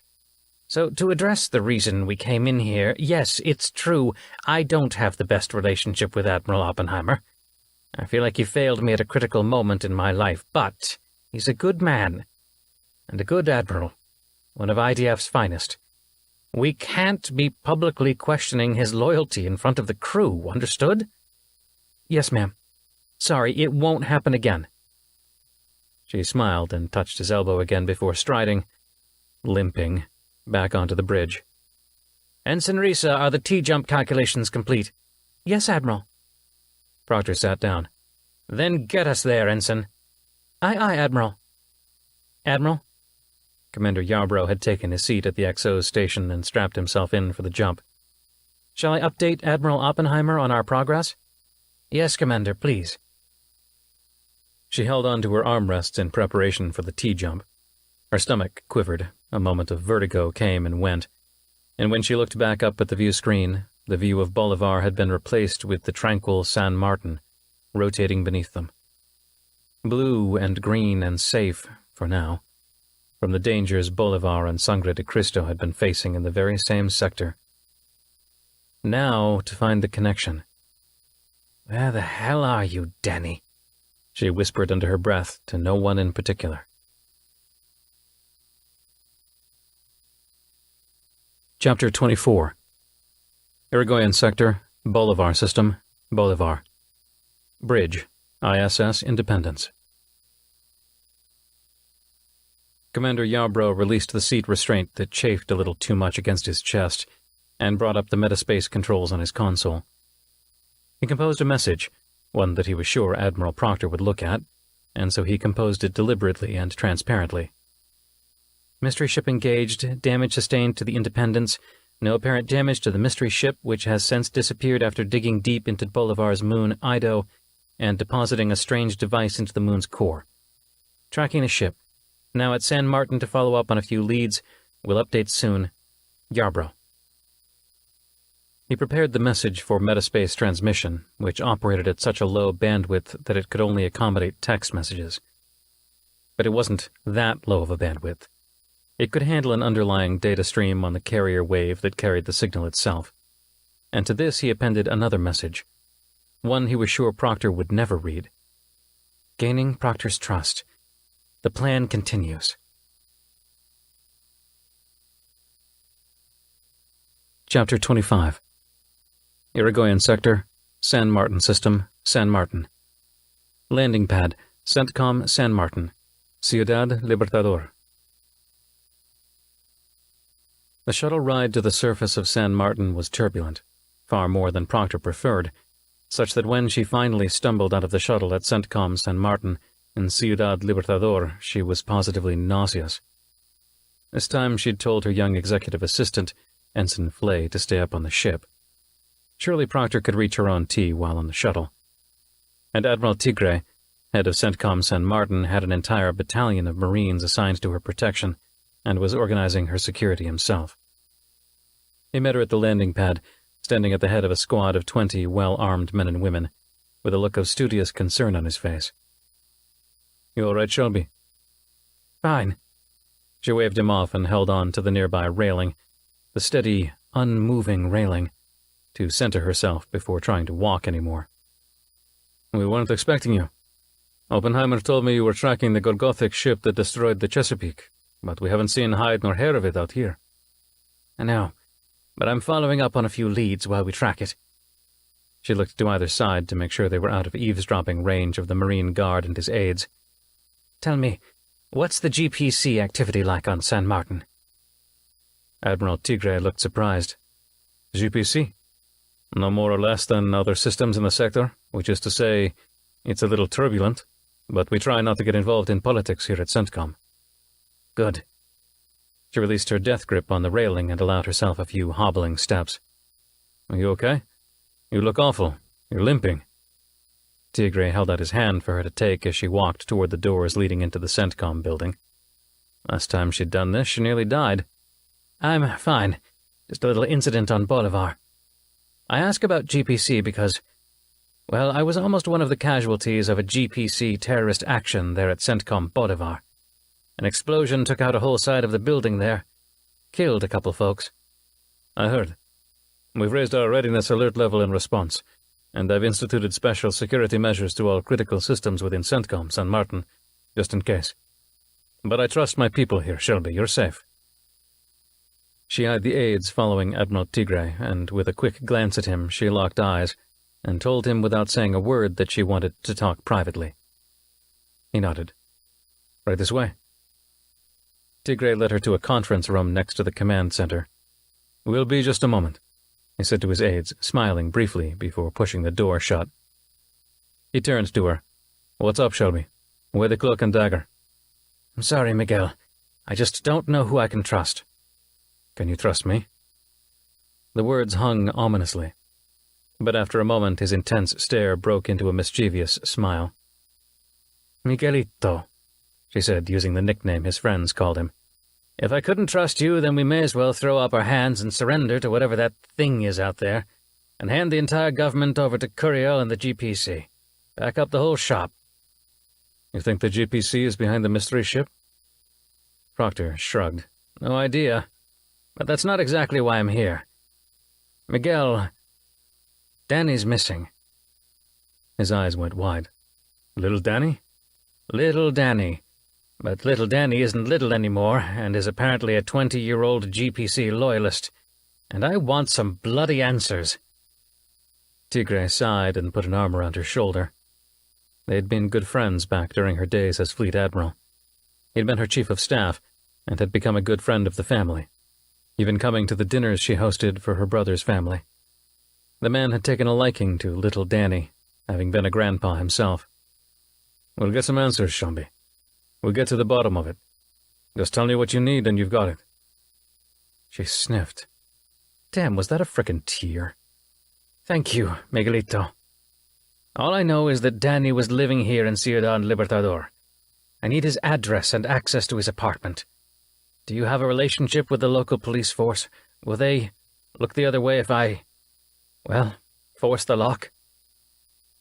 He nodded. "Yeah, I know the police chief. We owe each other favors. Give me a few minutes and you're in." His shoulders slumped a little. "You don't suppose Danny had anything to do with the alien ship? Or with the Sangre incident?" "I sure hope not. He's just not the type. I mean, he was always so idealistic as a teen, so I can see, just barely, that he might have fallen in with the wrong folks if their rhetoric was convincing enough. But terrorism? No, not Danny." Admiral Tigre looked at her long and hard. They'd been friends for a long time, and she knew he wouldn't BS her, so she braced herself for what was coming. "Shelby, this is hard." He hesitated. "Spit it out, Miguel." "You know that Sangre de Cristo's defense is basically provided by CENTCOM San Martin, right?" "Sure. I set the whole situation up when they established the first colonies there 15 years ago. But I remember that we put them on a path to getting their own defense establishment, including their own CENTCOM. Isn't that progressing since I left?" He shook his head. "It's not up to me to divulge such high-level operational affairs with a former head of IDF. Sorry, Shelby. But I bring it up to remind you that I'm effectively in charge of Sangre's defense, and all investigation of the incident has gone directly to me." She nodded. "Go on." He walked over to the view screen on the wall and input a few commands into the console. A video feed popped up, showing the grainy image of a ship making a hard burn for the surface of a planet. After a moment, she recognized the planet as Sangre de Cristo. "Is that what delivered the nuclear device?" "It is." She watched as it accelerated into the atmosphere and the shock wave began to glow red. "When does it launch the missile?" "It doesn't. Watch." The hull started to break apart, white-hot streaks peeling off from the sturdy bulk of the craft. It was built to last, that was for sure. It was an older ship, clearly, built out of solid, heavy metal. It dove through the atmosphere, finally breaking its acceleration as the main thrusters gave out from the duress of uncontrolled atmospheric re-entry. And then it exploded, in a blinding flash, the glare overwhelming the optical sensors of whatever was recording the image. "This is the telemetry picked up by a weather satellite. Just got it a few days ago. My people have been working on it and we've ID'd the ship." He fished a datapad out of his pocket and handed it to her. "The Magdalena Issacar, cargo freighter out of San Martin." She accepted the datapad and examined it. Impossible. "Miguel, this is... No. I can't believe it. I won't." "It's registered to a shell corporation called Emigrant Metrics, which we've linked back to another major corporation that's backing the GPC. But the port logs are unambiguous. They list Danny Proctor as the captain of record of the Magdalena Issacar. He flew that bird for 2 whole months before this, docking at a dozen spaceports, before heading back here to San Martin, and then off to Sangre. Then for a week, nothing. He doesn't show up on any station logs or planetary spaceport customs. Nothing. It's like he just floated out in space somewhere for a week. Then, this." He waved a hand toward the view screen, which still showed the destruction unfolding on the planet's surface, as the hapless habitation dome imploded under the incontestable pressure from the nuclear shock wave. "You honestly think Danny nuked a city? Our Danny?" "Of course not. But the data says what it says." "Couldn't be. Danny wouldn't do this. Someone either put him up to it and didn't tell him all the details, or he wasn't on that ship, or something. Not Danny." "You're still analyzing the video, I assume. Are there others? Surely there was not just one weather satellite in orbit around Sangre." He nodded. "My best people are working on it." "I want access to his apartment. Now." He reached over and touched a few buttons on the datapad he had given her. "There. That's the only apartment we found registered to his name. Just downtown a few kilometers.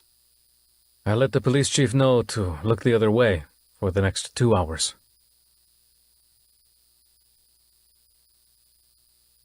Chapter 26.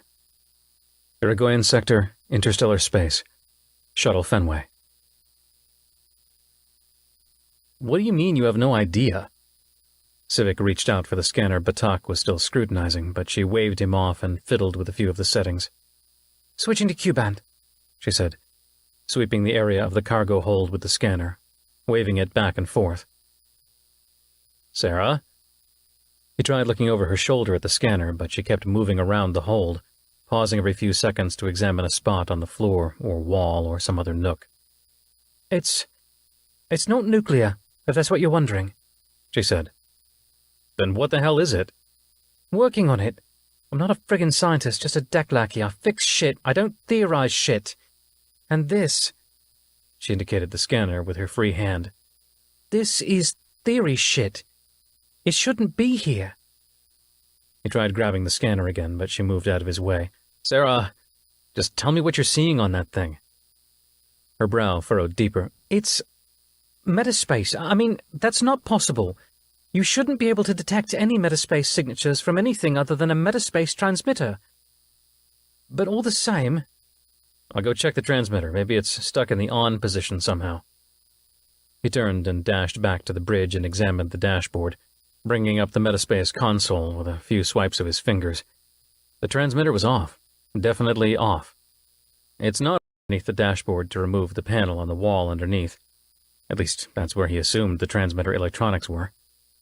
A quick glance at the tumble of wires and components told him he guessed right. He poked around at various flashing parts of the circuit board. How does one go about figuring out if it's actually transmitting? You just... He could hear her swear under her breath, though it was clearly audible. Hold on. A moment later, she knelt down next to him, holding another instrument, this time just a common multimeter. She poked one of the leads at the ground terminal and the other at another spot on the board he didn't immediately recognize. She shook her head. No, definitely not transmitting. She looked up at him, her brow still furrowed. He shrugged. So, what does it mean? With a small grunt, she fell back from her knees to her rear and tossed the multimeter aside. Honestly? No idea. Could be absolutely nothing. Like I said, I'm a mechanic.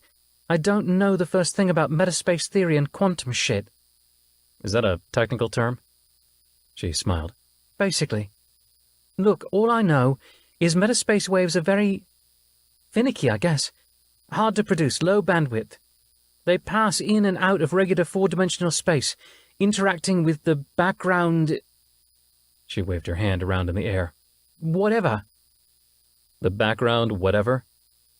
She glared at him. You know what I mean. He shrugged. No, honestly, I don't. I'm a former fighter pilot turned sensor officer. I wouldn't know a metaspace signal from an FM band signal if you shoved both up my ass and twisted real hard. I mean, I'm good at reading the console, doing some quick analysis, and parroting it back to the commanding officer, that's it. At least, that was all he was good at now. He dreamed of getting back in the cockpit, alternately wishing for it and having nightmares about it. Fine. It interacts with the background vacuum energy all around us. Particles popping in and out of existence all around us. The metaspace wave we generate interacts with those and propagates by virtually, magically popping in and out of existence right along with those pretend particles, which lets it somehow travel faster than light. Much, much faster. Okay. So how does that jive with what you're reading? She shook her head. I don't know exactly, but what we're reading back there is like... It's almost like a metaspace signal is caught in some kind of loop, which is weird all by itself, because metaspace signals are like regular old light signals or radio signals. Well, they travel in a straight line. You can't have a light wave that just circles around a common center. Light doesn't orbit anything. Neither do metaspace waves. He considered this for a moment. Well, they can orbit one thing. He looked up at her, shrugging. Black holes. A light can orbit a black hole right at the event horizon. Any farther away and the light particle thingy eventually shoots off. Any closer and it falls in towards the black hole. but right there at the event horizon, it's like an eternal orbit. She eyed him skeptically. Ethan, I hate to break it to you, but we definitely don't have a black hole in our cargo hold. I know, I'm just saying. For argument's sake, it is possible. Just unlikely in our current situation. A sigh, and she collapsed further onto the deck, leaning back on her elbows. Orbits eternal and ascending, she murmured. Huh? She shook her head. Just Grangerite mumbo-jumbo.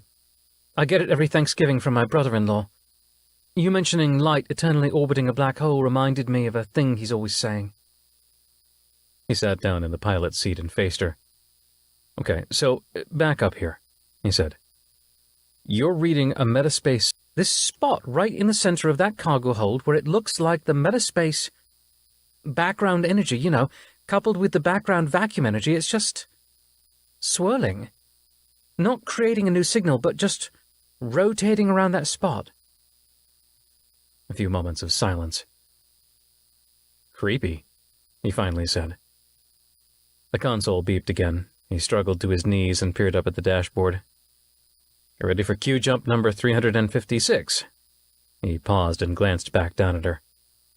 You don't suppose this funky ghost reading back there can interfere with the Q drive? She shrugged. Well, he pulled himself back into his chair. Perfect. Let's hope we don't explode before we show up at San Martin. Or get sucked into metaspace, she offered. Yeah, that too. Though at this point I'd be surprised if something doesn't happen. A smile tugged at her lips. It don't rain, but it shitstorms. Chapter 27. Irigoyen Sector, San Martin System, San Martin. Danny Proctor's apartment, Ciudad Libertador. Admiral Shelby Proctor knocked on the door, just in case someone might actually answer, just in case Danny had been hiding out at the pub this whole time and would now answer the door hungover and half-naked. Nothing. The street outside was quiet, with hardly any pedestrians or ground cars for that matter. A bodega down the street murmured gently as a customer got her unruly kids under control as she placed her order for coffee. After waiting for nearly a minute, she nodded to her Marine guard. Wait here. Ma'am, we'd prefer at least one of us go in with you, said the shorter one, the one she'd nicknamed Stretch in her head. No, I'll be fine. See that no one comes in. She reached for the door controls and entered the bypass code Admiral Tigre had given her, and the door slid open. Clothes and old food boxes littered the floor. Looks like someone trashed the place looking for something. Burglary? Said Stretch, peering in through the door, hand resting on his sidearm. No, I doubt it. Danny was never the cleanest kid.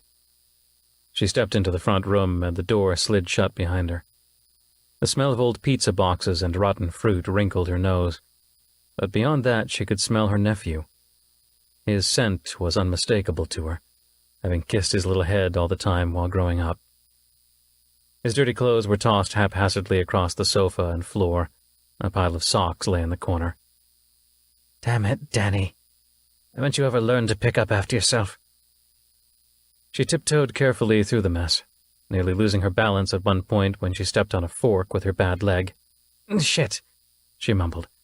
Danny, Auntie Shelby is going to kill you if you're not already dead. The remark nearly made her cry, so she focused on the apartment. It was about what one would expect from a 20-year-old young man's first place he lived away from the civilizing influence of parents, or basic cleaning supplies. There were large framed pictures of starships in orbit around various planets hanging on the wall. Danny was always fascinated with ships.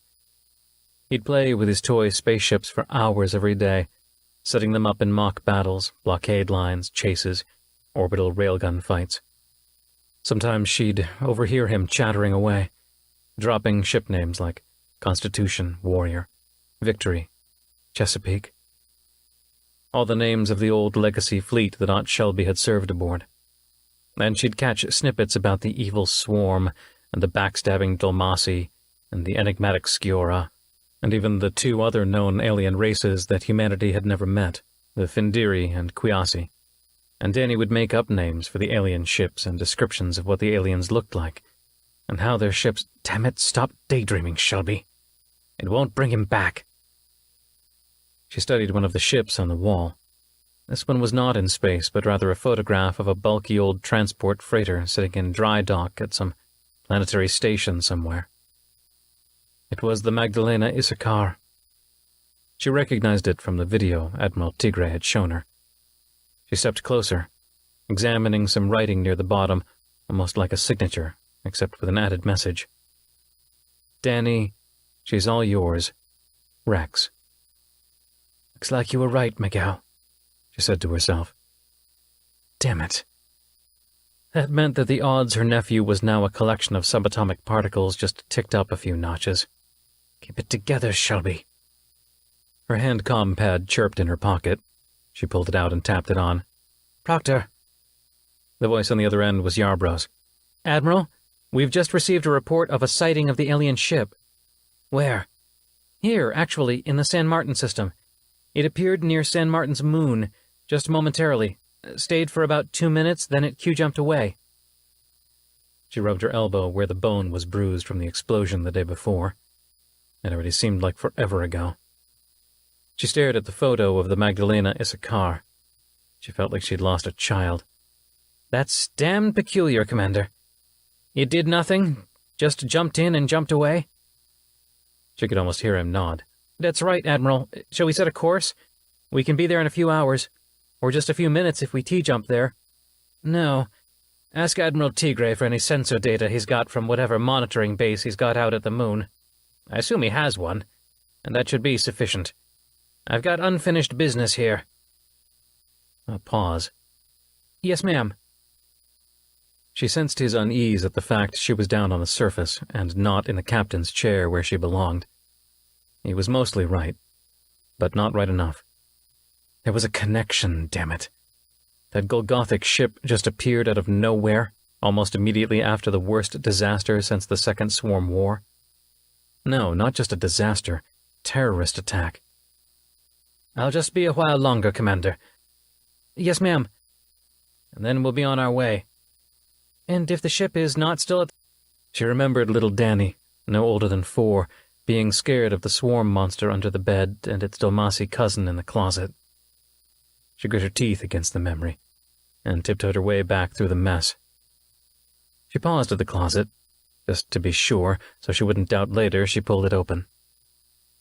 Empty, except for— yes, there was a god of miracles. A vacuum cleaner. She smirked. It looked pristine and unused. Satisfied there was nothing else there, she closed the door and eyed the bed in the corner. May as well be sure. She picked her way through the clutter and, holding onto the bed for support, sunk to her knees. The bad knee popped and a twinge of searing pain shot up her leg. Damn it, Danny. She looked under the bed. More clothes. And a piece of paper. No, not paper, a card. Like an old-fashioned business card. She plucked it up and turned it over. It actually was a business card. The electronic holographic sort. Black text scrolled across, flickering somewhat as the nano-batteries were on the verge of failure, and the unmistakable holographic image of a spaceship seemed to leap off the paper and hover just centimeters above it. She read the text. Rex Ramanujan, certified used ship dealer. It listed his address, 550 Alabama Boulevard, Ciudad Libertador, San Martin. In the hallway, the Marine Guard snapped to attention. She tossed the card to Stretch. Get on your hand pad and drive us to Alabama Avenue.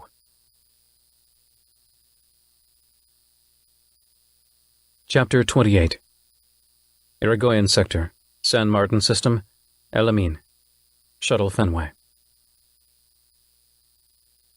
Last jump, he said. Peering out the front viewport, he could see the bright star at the center of the field of view. San Martin's sun.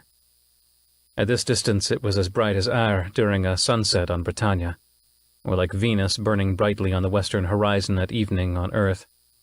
And we didn't even explode, she added. A lopsided smile tipped toward him. We'll get shot at. I think this is a record for us. Don't count your chickens before they hatch.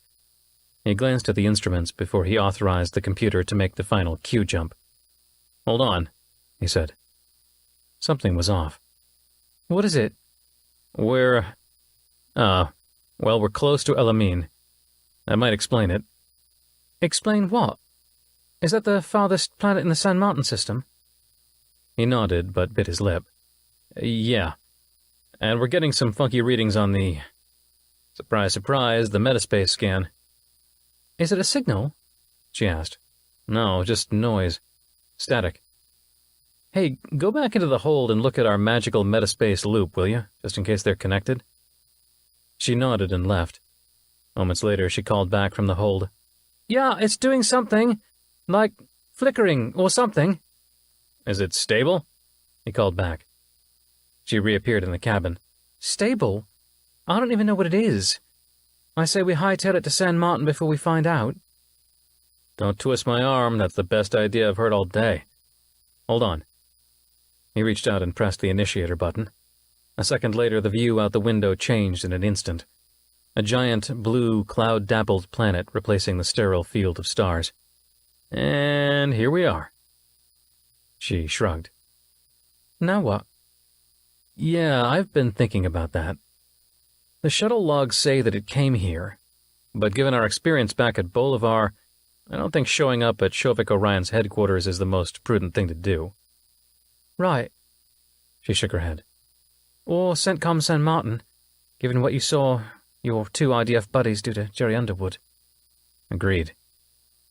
He started fiddling with the computer, trying to access the IDF network without logging in or revealing his computer's access ID. And yet, we still need to find out where exactly the shuttle docked and what the cargo was, and who was involved in the transfer, and find Pops. But his location is classified. Right. But I can send him a message on the civilian network, and it should be routed to him. He shrugged. Eventually. Okay. That gets us to your Pops, but what about the shuttle? He scratched his growing stubble on his chin. It had been 2 days now since he'd been able to shower, and he was already tired of shuttle food. So, here's the plan.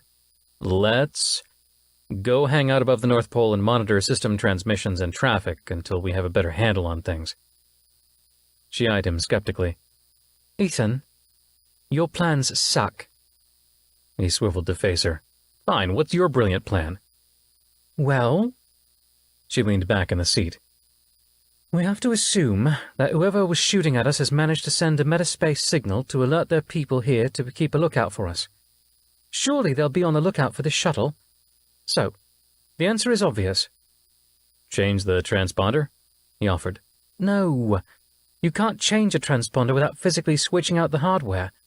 And doing some pretty fancy shit with the electronics to fool the shuttle's computer into thinking that the new hardware is legit. No. We need to ditch the shuttle.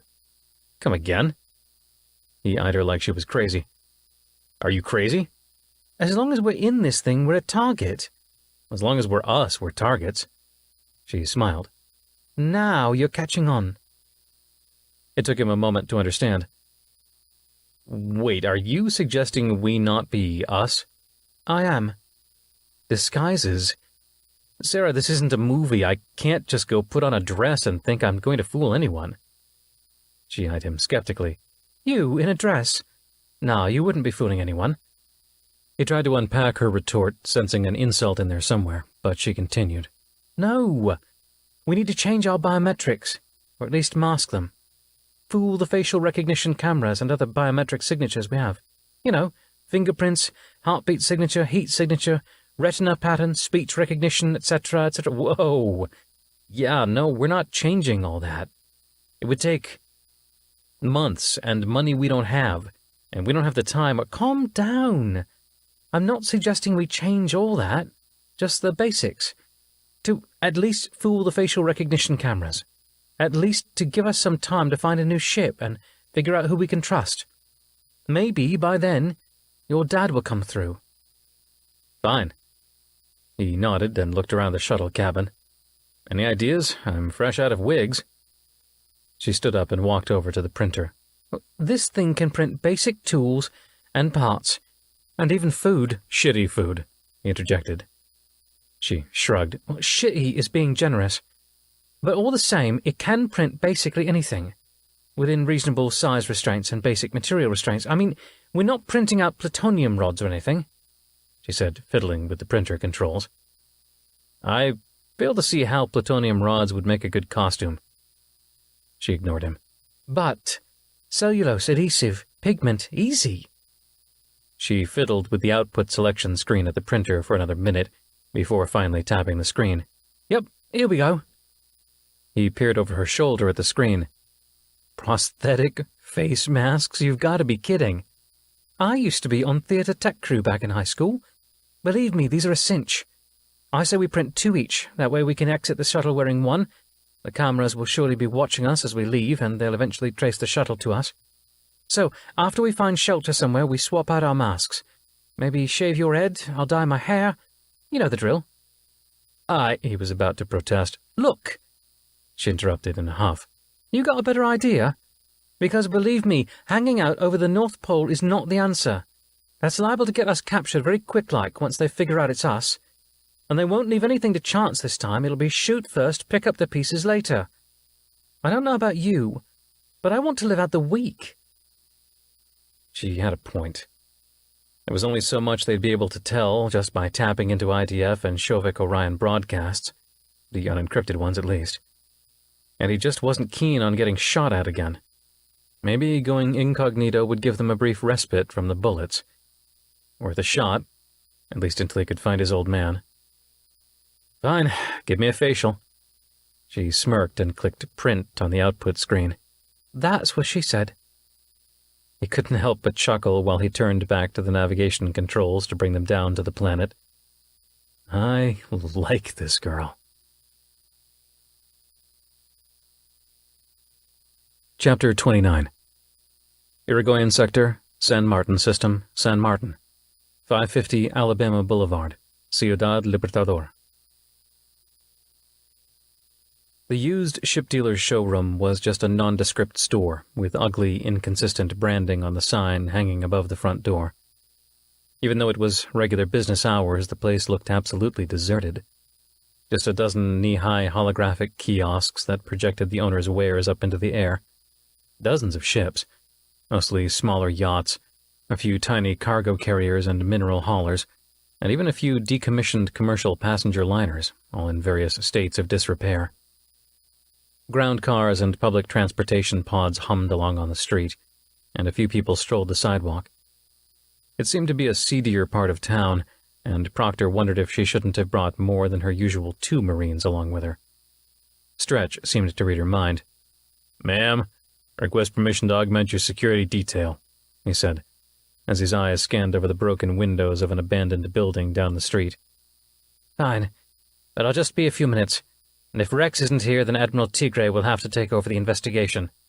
"Yes, ma'am," said Stretch. He muttered something into his shoulder comset while he and the other, taller Marine took positions on either side of the doors, scanning the cars, sidewalks, and windows across the street for potential threats. As soon as she opened the door, a chime sounded, and a man emerged from the back office. He was short, shorter than Stretch. A smart business suit and slickly parted hair told her this was Rex, the used ship salesman. "Good afternoon." He glanced at the bars near her left shoulder. "Admiral? I'm sorry, I don't often get IDF folks in here." "Yes, Admiral Proctor." He smiled. I haven't forgotten the ranks at least. My brother served in IDF for 2 years back in the day. Pilot." She took a few steps forward into the showroom, studying the ships projected up into the air, wondering if the Magdalena Issachar had once been displayed above one of the kiosks. "Rex Ramanujan? Pleased to meet you, Admiral," he said, extending a hand. "How can I help you?" "I'm looking for a ship. Heard of the Magdalena Issachar?" His face went white. Interesting. His mouth opened, then closed, then opened again. "I have. It went missing a few weeks ago, if I'm not mistaken." She took a few more steps into the showroom, glancing at a few more of the holographic ships projected up into the air. She wondered how much a used, broken-down ship went for. and how Danny had managed to come up with the money. Did you sell it to Danny? To Danny? Ah, Admiral Proctor. He nodded a few times. I understand. You're his aunt. She turned to him, surprised. He mentioned me. Of course, Danny's a good friend. So you did sell the Issachar to him? No, I didn't. But, here, come, sit down with me. Coffee? He motioned to the sitting area off to the side of the kiosks and began pouring 2 cups. You know, Danny practically worships you. She allowed herself to be led to the firm, low, commercial-grade couch, and silently groaned as her knee protested the deep bend required to sit. He's a good kid. Always dreamed of piloting his own ship, but unfortunately never had any interest in IDF. Rex nodded. Sounds like Danny. Proctor accepted the steaming cup, but frowned. It sounds like you know him more than a typical used ship salesman knows his clients. The man sat down across from her in a swiveling chair. It's true. I know him very well. You see, long before I ever helped him get his ship, I was also his pastor. Proctor did a double-take. Pastor? He nodded solemnly. Danny was never religious. He wasn't. He is now. He said he'd felt a huge void in his life, and by the grace of God and his messenger, I helped him find his path. So, Danny let himself be swayed by the God folks. Interesting. Proctor had been raised by nominally Methodist parents, but went to meetings so rarely that she felt she grew up attending the Holy Church of Jazz, as her parents took her to live combos almost every Sunday evening. She'd always meant to explore that side of her life more, perhaps find God, perhaps find some deeper meaning, but she'd always been too damn busy saving Earth and shit. She only nodded and waved for him to continue. Danny started coming to my meetings about a year ago. He just moved into his apartment here in Ciudad Libertador, and seemed to be struggling making friends and finding work. He was walking by on that very sidewalk outside while I was leading a prayer meeting here, and he pressed his face up to the window, staring at the holographic ships. He waved to the slowly rotating merchant freighters and yachts hovering over the kiosks, and I motioned for him to come in. Well, he did, and sat through the whole prayer meeting, never taking his eyes off the ships. I finished the final prayer, and he said Amen, still staring at the freighter next to him. Rex started to chuckle. Sounds like he converted to the Church of the Holy Star Liner, Mr. Ramanujan. He was truly taken, just smitten by the idea of flying his own someday. But he started paying attention, and we became friends. He found a lot of friends among my small flock, and he eventually came to feel called to his Lord and the Lord's messenger. A cold feeling went up Proctor's spine at the words. He had said something similar before, but the words had passed her by. Messenger. And who is that messenger, Mr. Ramanujan? Christ? Muhammad? Bodhisattva? Rex looked surprised. Of course not. I worship God and his Christ, of course, but their messenger in these times is the hero of Earth. Granger. Oh, God. She lowered her face into a hand. Her voice dropped to icy steel. Mr. Ramanujan, I served with Tim Granger. He was my captain for 4 months. We went through hell and back together, and he did some amazing things, saving Earth and 50 billion people and humanity and all. But he was human. Human. He was no angel, no saint, and certainly no savior. He smiled rapturously. Your part in his ascension is well known to us, Admiral Proctor. You have an honored place in our theology. Theology? She let out an exasperated puff of air. Theology. How do you build a theology around someone I once saw, sprawled on his couch, half-drunk in his underwear, picking at his toenails with a blunt kitchen knife, and telling me it was all over and we should just go have one-night stands because tomorrow we were going to die? He waited several moments before answering. The fact that he was able to overcome the flesh only makes his ascension that much more— He's Tim! He's not your damned savior, She broke off and brought her fist to her mouth to cut off the insult she was about to hurl. Rex looked flustered and set his cup down, still mostly full. I'm sorry, Admiral Proctor. I didn't mean to upset you. You're here to find Danny, and I want you to find him." Her eyes narrowed. "How did you find out he was missing?" "Well, for one, you're here looking for him. You don't search for something that is not lost. And second, he hasn't come to a meeting in weeks. He never misses a Sunday, and when he does, he always drops me a quick line telling me where he is. And when he forgets, I'll send him a message, and he always responds right back, wherever he is." He picked his coffee back up. "I should never have helped him get that ship." "So you did sell it to him?" "No, I didn't. But I did connect him with the folks that did. I know most of the other ship dealers in Ciudad Libertador, and Danny, well, he was persistent. He wanted a ship, something to call his own, to get out and, well, to be free, unfettered." Damn, that did sound like Danny. "Who?" Rex finished his coffee and set the cup back down. "As we both know, Danny was quite the idealist. He believes in causes. He wanted to think he was involved in something greater than—" "Who?" she repeated, interrupting. The pastor liked to hear himself talk far too much. "A company called Emigrant Metrics. But that's just a front. It's a GPC firm. I know the guy that runs it, GPC through and through. But Danny didn't care. He just wanted his own ship, and this was a cheap and easy way to get one. Sign up for the GPC, run a few missions for them in exchange for the freighter, and on the side he could take his own transport jobs, and make enough to pay off the ship. He and 2 other friends went in on it together, though Danny was majority owner, I think. The other 2 were just in it for the easy money." She nodded.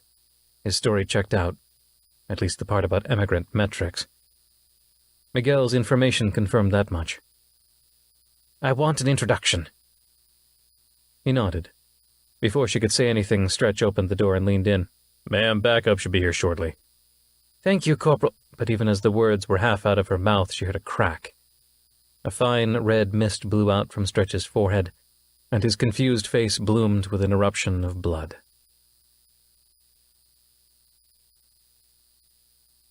Chapter 30. Irigoyen Sector, San Martin System, San Martin. Shuttle Fenway, high orbit. Civic could hardly believe how fast she managed to get the mask adhered to his face and blended into his natural skin tone with a little... "Wait, is that makeup?" He pulled away from the applicator in her hands. "Oh, don't be a big baby, come here." He grudgingly submitted, letting her apply the disguise pigment. He refused to even think of it as makeup in his head. "My dad would disown me, again, if he knew I was putting on makeup." "Seriously? Stop being such a dick." She wrenched his head to the left and continued her work. "So, he actually disowned you? Like literal disowning with paperwork and all that?"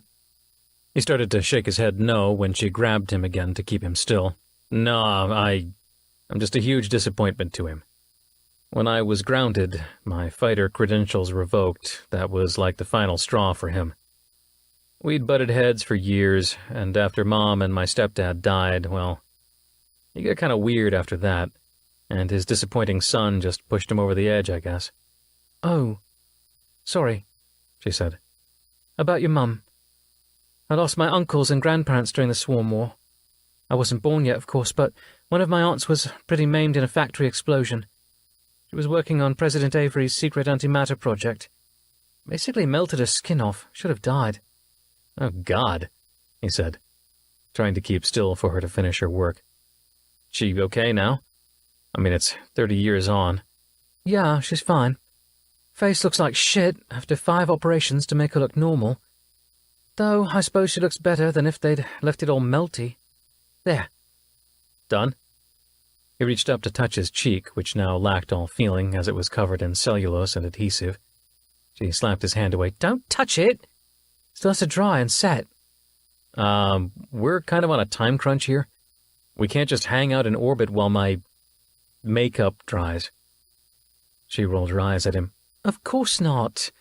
You're going to pilot us down to the commercial spaceport in Ciudad Libertador while I get my own mask on, and then find us a good place to stay while we switch masks and fiddle with our air and plan the next step." He swiveled back to the flight controls and plotted in a course to the spaceport down in the capital city. "We've got an IDF transponder. They'll probably want us to divert to IDF CENTCOM's port, but I'm going to claim salvage, which isn't that far from the truth. That should at least get us on the landing platform and into customs. From there, we've got to find a way to give the authorities the slip while we can duck into a hotel and reapply our makeup. The shuttle bumped a little bit as it descended through the atmosphere. He noticed Batak tense up and reminded himself that not everyone found atmospheric flight as thrilling as he did. So, what were your plans after... After what? You know, after you do your time at Shovik Orion, I guess. Do my time? The shuttle hit a patch of turbulence and nearly knocked them out of their chairs. Well, buckle up, he said, pointing to the restraints. Sorry, I didn't mean to make it sound like a prison sentence. She shrugged. Well, you're right, it is like a prison sentence. Gotta eat somehow, you know? All social programs were cut after the war, right? That's old history. If your daddy ain't rich, if you don't feel like being a boot in IDF, and if you don't feel like rotting in a classroom at university, then this is it, honey. Hard, dirty work, no chance of promotion, hardly any benefits, long hours, space jocks like you looking down their noses at me, middle managers over-managing me, justifying their jobs by meddling in mine, and just being at the whim of administrators and bureaucrats who care more about dotting their I's on their contracts with IDF than actually, you know, taking care of its own people. He fell silent. How do you reply to that? You seem like a smart woman. Why not go into IDF? She fiddled with her face prosthetic and smeared some more adhesive underneath the forehead flap. Because I don't want to. Never was cut out for the military. Then why not go to university? Be a scientist or senior engineer or something. You've got the brains for it. She shrugged. Because I don't want to. I want to do my work, get paid for it, then go relax at home with my dogs, my brew, and my tunes. Silence as she pressed the rest of the mask firmly to her cheeks and chin. It's a wonder the GPC doesn't control half the UE by now. Huh? Just saying. I'm a natural candidate for GPC recruitment. They're for the common man and woman, the worker, the ignored and left behind. I'm right up their alley. Most of the GPC is staffed by people like me. Why aren't you? She started swiping cream onto the seams of the mask. Because you'd think that we learned our lesson 30 years ago. The swarm struck right at our weakest moment, when we were most divided. The Russian Confederation and the UE government were almost in a state of open war. In fact, it did go to open war there for a while, in the middle of the Swarm War. And the Caliphate, relations sucked with them at the time. And the Chinese, they might not have fought us, but they weren't exactly our allies. They sure sucked up our money, though, even while IDF helped defend their worlds. So this time around, I'm not going to be the one to contribute to our division. Divided we fall and all that shit. He nodded slowly. That was very philosophical of you. You sound surprised. Didn't think a mechanic had it in her? No, not at all. It's just hard to parse through your that's what she says with your lofty ideals there. Sorry, it's me, not you. Truer words, she mumbled. The atmospheric turbulence had died down, and they were now soaring down towards the capital city, coming in high over the ocean. How'd your mom die? He grit his teeth. No one had asked him that in 2 years, and he wasn't sure he was ready to start talking about it. I'd rather talk about something else. She shrugged. Okay. It looked like she was finally done with her makeup. A strange face stared back at him, a little pudgier, whiter, and older. Like what? He glanced back down at his instruments and did a double-take, looking back and forth between the console and the viewport. Like that squadron of IDF fighters heading straight towards us. Chapter 31. Irigoyen Sector, San Martin System, San Martin. 550 Alabama Boulevard, Ciudad Libertador. Both Proctor and Rex bolted to their feet and retreated farther back into the store. The other Marine standing outside dove through the door, which was now propped open by Stretch's bloody corpse, and brought his sidearm to bear on the street as he found cover behind a kiosk. A second later, the glass windows exploded in a hail of gunfire, Rex grabbed Proctor's arm. "Into the office!" She let him pull her through the door of the office, even as a constant pounding of assault rifle fire ripped the showroom to shreds. "Corporal, get in here!" She yelled at the Marine crouched behind the kiosk. He was peering around it, squeezing off a few rounds as he found targets. "Multiple hostiles incoming!" he yelled, firing off 3 more shots through the broken windows. A hail of gunfire answered him. Rex yelled in her ear, "Come with me!" She shrugged him off. He pushed the desk to one side and ripped up the shag rug from the floor, revealing the outline of a trap door. "Come!" he repeated, pulling the door up by an exposed hook. More gunfire. "I'm not getting in there!" she yelled, scanning the room for anything she could use as a weapon, even as she scoffed at herself for the thought. What was she going to do? Throw an Employee of the Month plaque at someone holding an assault rifle? "It's not a room, it's a tunnel. Grangerites have been persecuted for years, and I've always kept an escape route just in case." He held out a hand. His face looked terrified, but honest. "Damn it! Corporal, get in here! That's an order!" She yelled out into the showroom before grabbing Rex's hand. She let him lower her into the passage under the floor. Another barrage of gunfire rang out from the showroom, and moments later the Marine jumped down into the dark, dank space, followed by Rex himself. He pulled the door closed and locked it. Then, grabbing 2 iron bars on the floor, he shoved them through 2 other latches. No one was getting through that door without explosives, which she assumed their attackers had. "We can't stay here," said the Marine, panting. Blood oozed out of his shoulder. Proctor swore and reached for it. He shook her off. "Just cut my glass." "We're not staying here. Follow me, quickly." Rex shoved past them to where the tunnel's roof narrowed down to just a meter off the ground. He stooped down and started crawling. Proctor followed, groaning as her bad knee struggled to support her weight without betraying her to searing pain. If the Marine behind her felt any pain from the gash in his shoulder, he didn't say as he crawled steadily behind her. Proctor was surprised at how fast she could move when she knew there were bullets trying to find her. They crawled at a steady clip for over 2 minutes, and the gunfire seemed to fade away before ending completely. She wondered if that was just because they had crawled out of hearing range, or if the unknown assailants had finally figured out that no one was firing back. Or if the police had finally arrived, though any regular police force would be overwhelmed with the firepower these people had. Those sounded like military-grade weapons. Either way, she crawled, trying to put as much distance in between them and the people with big guns. "Yeah, the passage opens up a bit," said Rex. He was standing now, and offered a hand to Proctor to help her rise as well. They were now in a dim utility access corridor, lit only by glowing LED strips along the floor, half of which were unpowered. "Do you know who those people are?" she asked. "No, I thought you did." She shrugged. "No, lead on. I don't want to be stuck in this hole when they catch up to us." She turned back to the Marine. "Have you gotten through yet?" He shook his head. "No, ma'am. My comm set seems to be blocked. They might be interfering with the signal, whoever they are." Damn. Whoever this was, their ambush was well executed, coordinated, and had tech support.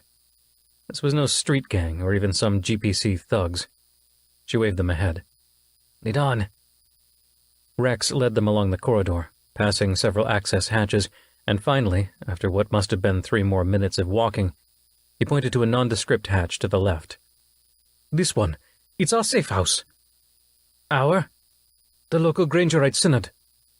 He tapped a specific pattern on the metal of the hatch and waited.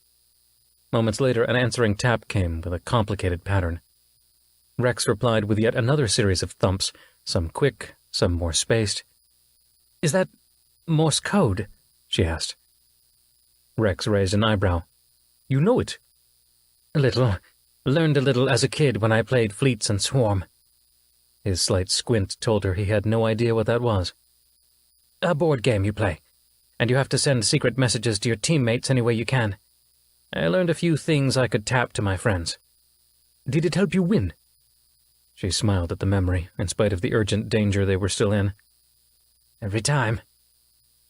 Rex tapped a final code which Proctor managed to translate as Victory. She assumed was a password, since the ISS Victory figured heavily into Grangerite mythology. Her history. Either way, the hatch creaked open. "Hurry," said Rex again, offering a hand to help her through. The hatch closed with a clang and firm metallic thuds, confirming the locks fell into place, finally allowing Proctor to breathe.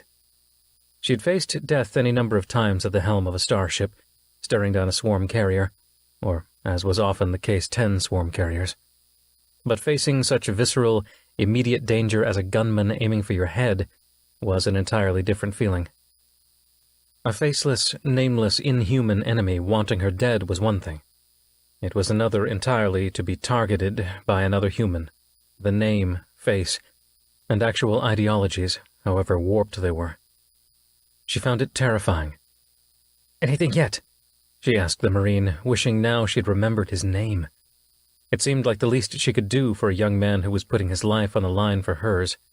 "No, ma'am. All channels still blocked." He pulled his comm device out of one of his many pockets and fiddled with the screen. "With the kind of interference we're getting, I wouldn't be surprised if they've managed to hack into our terminals, Admiral. I don't see how they could block every channel otherwise." She nodded. "Very well, keep at it." And turning to Rex, "Now what? Do you have a way out of here?" "Of course. Follow us, please." She just then noticed the kid standing next to the hatch. Tall, lanky, pimpled, maybe 15 or 16. Both Rex and the kid went down a narrow hallway leading from the small room the hatch was in, and emerged into a larger room full of boxes and crates, and past that an even larger one, complete with couches, chairs, a refrigerator and sink, bunk beds lining the walls, and in the center a small group of waiting people. At the center of that group, a face, an incredibly charming face, one that was vaguely familiar. He stood up quickly and extended a hand. "Admiral Proctor, it's an incredible honor to meet you, companion of the hero of Earth. Welcome." She accepted the hand and shook. "Pleased to meet you, Mr. Curiel." The name jogged her memory. That face, she finally placed it. "Secretary General Curiel? Of the GPC?" He bowed. "The one and only. I've been expecting you for several weeks now." "Expecting me?" She glanced around the room, half expecting a dozen gunmen to spring out of the closets. What the hell was going on? "It was prophesized. When the hero made his final ascension and passed the event horizon, it was foretold that you'd be on the move again, preparing the way for his return.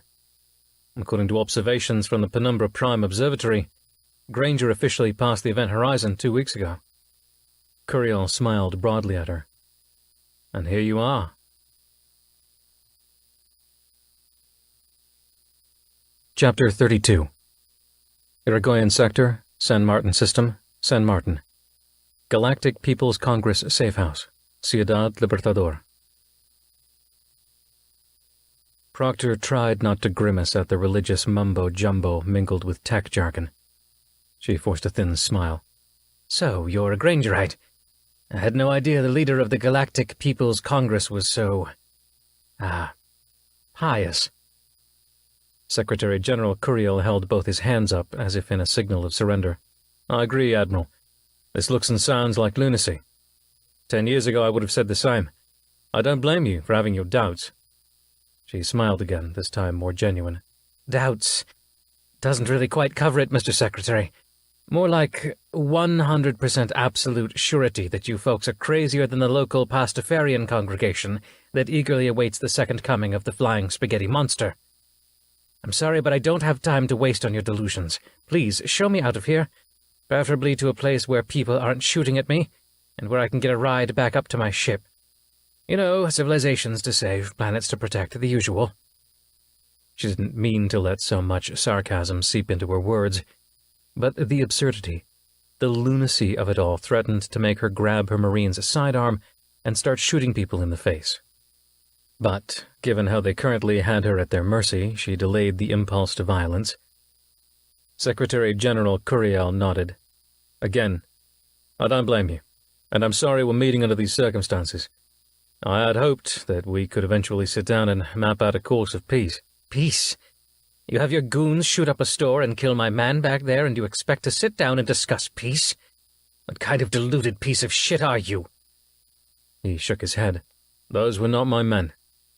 Admiral, you may find this hard to believe, but the Galactic People's Congress is an organization devoted to peace. Yet, as with any large organization dedicated to freedom for all people, it inevitably attracts, well, all kinds. There are several factions in the GPC that are out of my control, and frankly, a little extreme. And worse, several corporations that are pulling some of the strings of a few of those extremist groups. Proctor stared him in the eye. Mr. Secretary, I've come for my nephew. That's all I want. Just tell me who sold him his ship and why the hell it exploded over Sangre, taking 50,000 people with it. She almost didn't want to know the next part. At least not yet. And if Danny survived it? I sold him the ship. It was mine. I'm sure your people will eventually confirm that and track the registry back to a corporation under GPC control. She nodded, finally some answers. And the nuke? His face tightened. Also mine? So you confess, then, to war crimes? You understand that you likely face the death penalty, life in prison at the least. He shook his head vigorously. I do not confess to war crimes. It was never our intention to actually use that device. It was only meant as political leverage. She rolled her eyes. Oh, please, don't insult me, Mr. Secretary. You don't steal a thermonuclear device and launch it at a defenseless colony and then claim it was all just an innocent mistake and that you really only meant to thump your chest a bit. Wave your dick around like one of the big boys. Curiel's eyes flashed in anger, but he managed to smile tightly. I'll tell you again, I did not order that launch. We meant to store the device in a secure bunker somewhere, never to be used, period. The fact of its ownership was meant to solidify support from some of our worlds that had been wavering. They needed to know that we were taking their defense seriously. Whatever. She blew him off. Play your political games. Just tell me, if it wasn't you, then who was it? He closed his mouth. It seemed she'd thrown him off guard. I don't know. Please, she scoffed again. I'm telling you I don't know. Could be the Russian Confederation, she waved a dismissing hand. Unlikely. After the Swarm War, they retreated into themselves. They don't get into galactic politics anymore. They care about their own worlds, and that's it. Yes, but some of their worlds have run a large population of GPC loyalists. What, do you think they bombed Sangre and tried to make it look like you, so that the rest of the GPC worlds would be scared off from supporting you? Like a false flag operation? Sounds a little absurd. Beyond far-fetched. He shrugged. It's not like they've ever hesitated to engage in such tactics before in their history. But like I said, I don't know. That's just a hunch. But I'll allow that it might be a bad hunch. Clearly. She glared at him, then looked around the room at the others. A collection of men and women, some of whom seemed to be his aides, others she guessed were just there for the spectacle of seeing the hero's companion, and several looked like security. Good. At least that might mean they'd be safe from whoever was aiming for her head. Admiral Proctor, when I heard you were here, I had to meet you. Not only for the, faith aspect of it all, but for the very reason you have mentioned. Danny Proctor went silent shortly before the Magdalena Issachar plunged down into the atmosphere of Sangre de Cristo. I want to know why as much as you do. I suspect he was intercepted by someone. Someone who not only wanted that nuke, but someone aboard a ship with stealth technology. Stealth? Yes. Honest-to-God photon-bending stealth. I know IDF is working on it, and has a few early beta trials running. How did you know that? He smiled. I have my sources. But what I don't know is who intercepted Danny, or why, or what the motives are.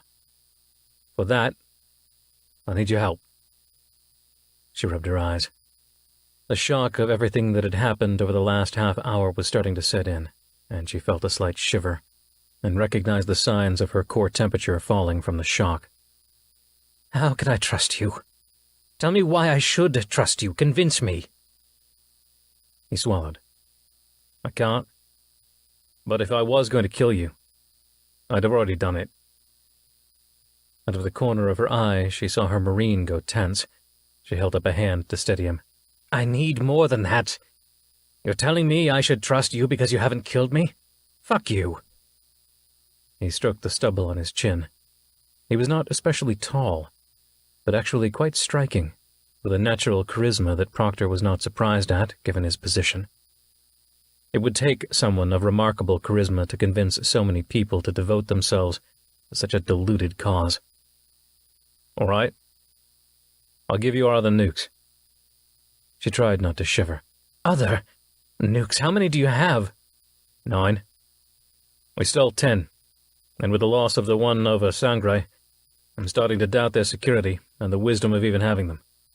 As a show of good faith, I'll give them to you, all of them. But what I want in exchange is, well, trust, for one, and cooperation. We need to figure out who is behind Sangre. Otherwise, both your goals and mine will go unrealized. You don't know what my goals are. I do. He stared at her, and for the first time his smile was genuine. You're the companion of the hero. Your goal is the same as mine, to save humanity. Our means are different, of course, as are, I suspect, our definition of the word save. But I don't doubt your goal, nor should you doubt mine. He paused, pointing upward toward the ceiling as if to indicate an unseen enemy out in the deep of space. But if we don't figure out who is working against both of us, then humanity falls. She slowly nodded. It was a distraction, of course. She was in this to save her nephew and for extra credit to save Earth. Getting involved in galactic politics, she was done with that. Fine. 9 nukes for my cooperation in the investigation. Excellent, he said with a broad smile which faltered slightly. Except I should clarify. I can give you 8 nukes, now, and the 9th to come soon. Damn it, she knew there was a catch. When? He sighed. It sounded like defeat. When we can figure out who stole it. Chapter 33. Irigoyen Sector, San Martin System, San Martin. Shuttle Fenway. You're not actually thinking about outrunning them, are you? It was giving Civic the creeps, looking at Patak, speaking at him through the Uncanny Valley mask. He couldn't believe that they had actually thought it would be a good idea to go out in public like that.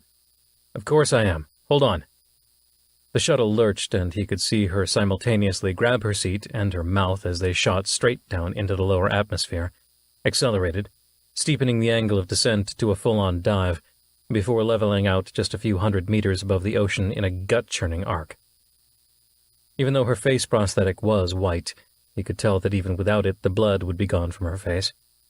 Never do that again, she managed to say through gritted teeth. The comm buzzed to life. Unidentified shuttle. You are advised to follow us to a landing site immediately or we will take you down. Damn it. Sorry. I thought we could get out from under their sensors by skirting the water. He glanced at his sensors.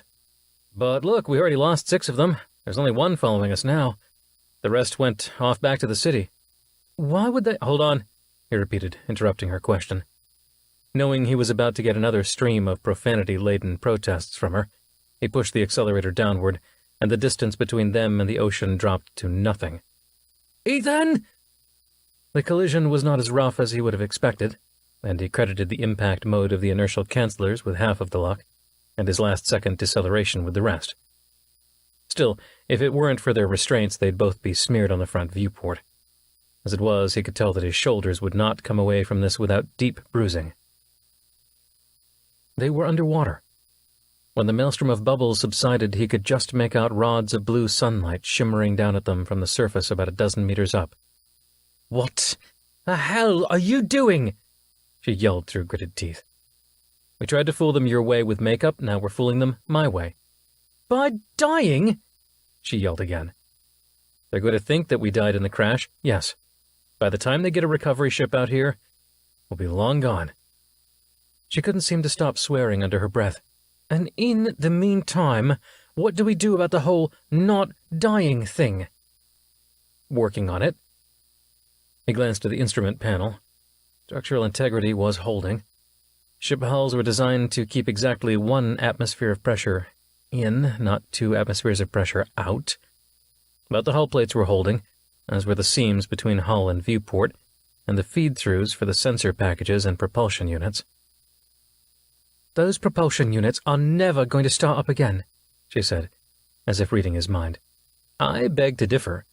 At the last second I shut them off and closed the exhaust panels. Our stabilizing thrusters are shot, of course, but main propulsion? No problemo. He held his breath, waiting for the sensors to give him the all-clear. Their reach was severely attenuated by the shielding from the salt water above them, which acted like a huge grounding plate.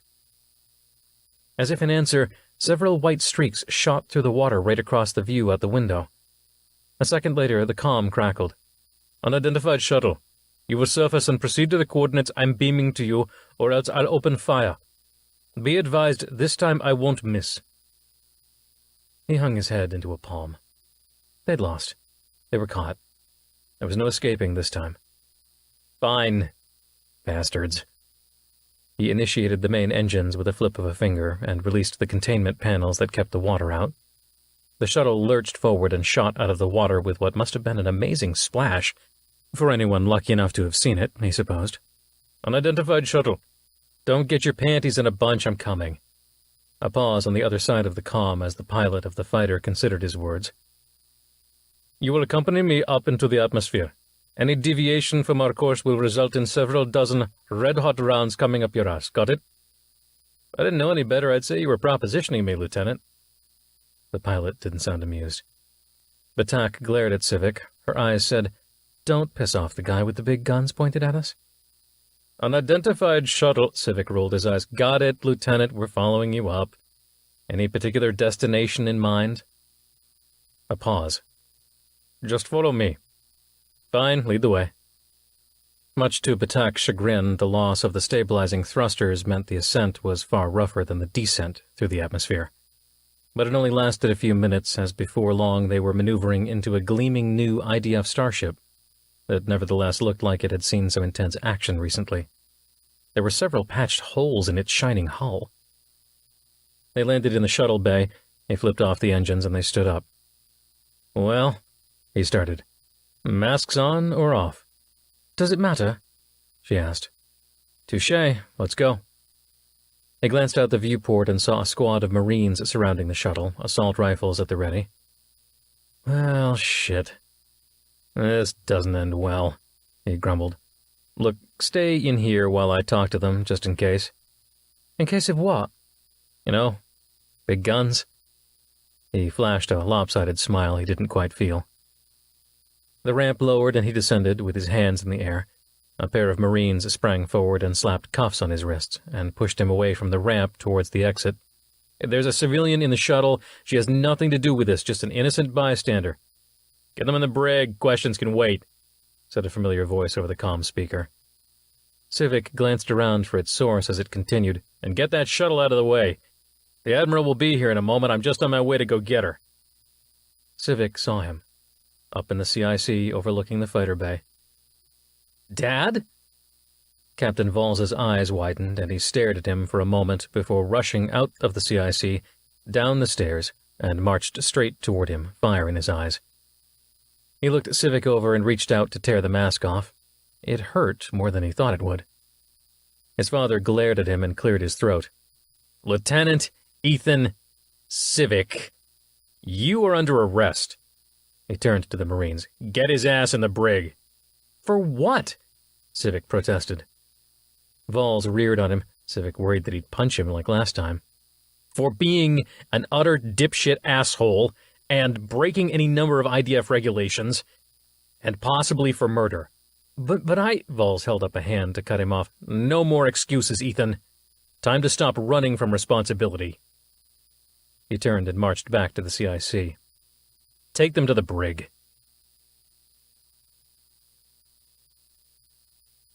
Chapter 34. Irigoyen Sector, San Martin System, San Martin. Galactic People's Congress Safe House, Ciudad Libertador. "You don't know where your damn stolen nukes are?" Proctor struggled to contain her anger. She was no longer half tempted to grab her Marine's sidearm and blow Curiel's face off. She was full-on two halves tempted. Curiel held up his hands defensively. Just one of them.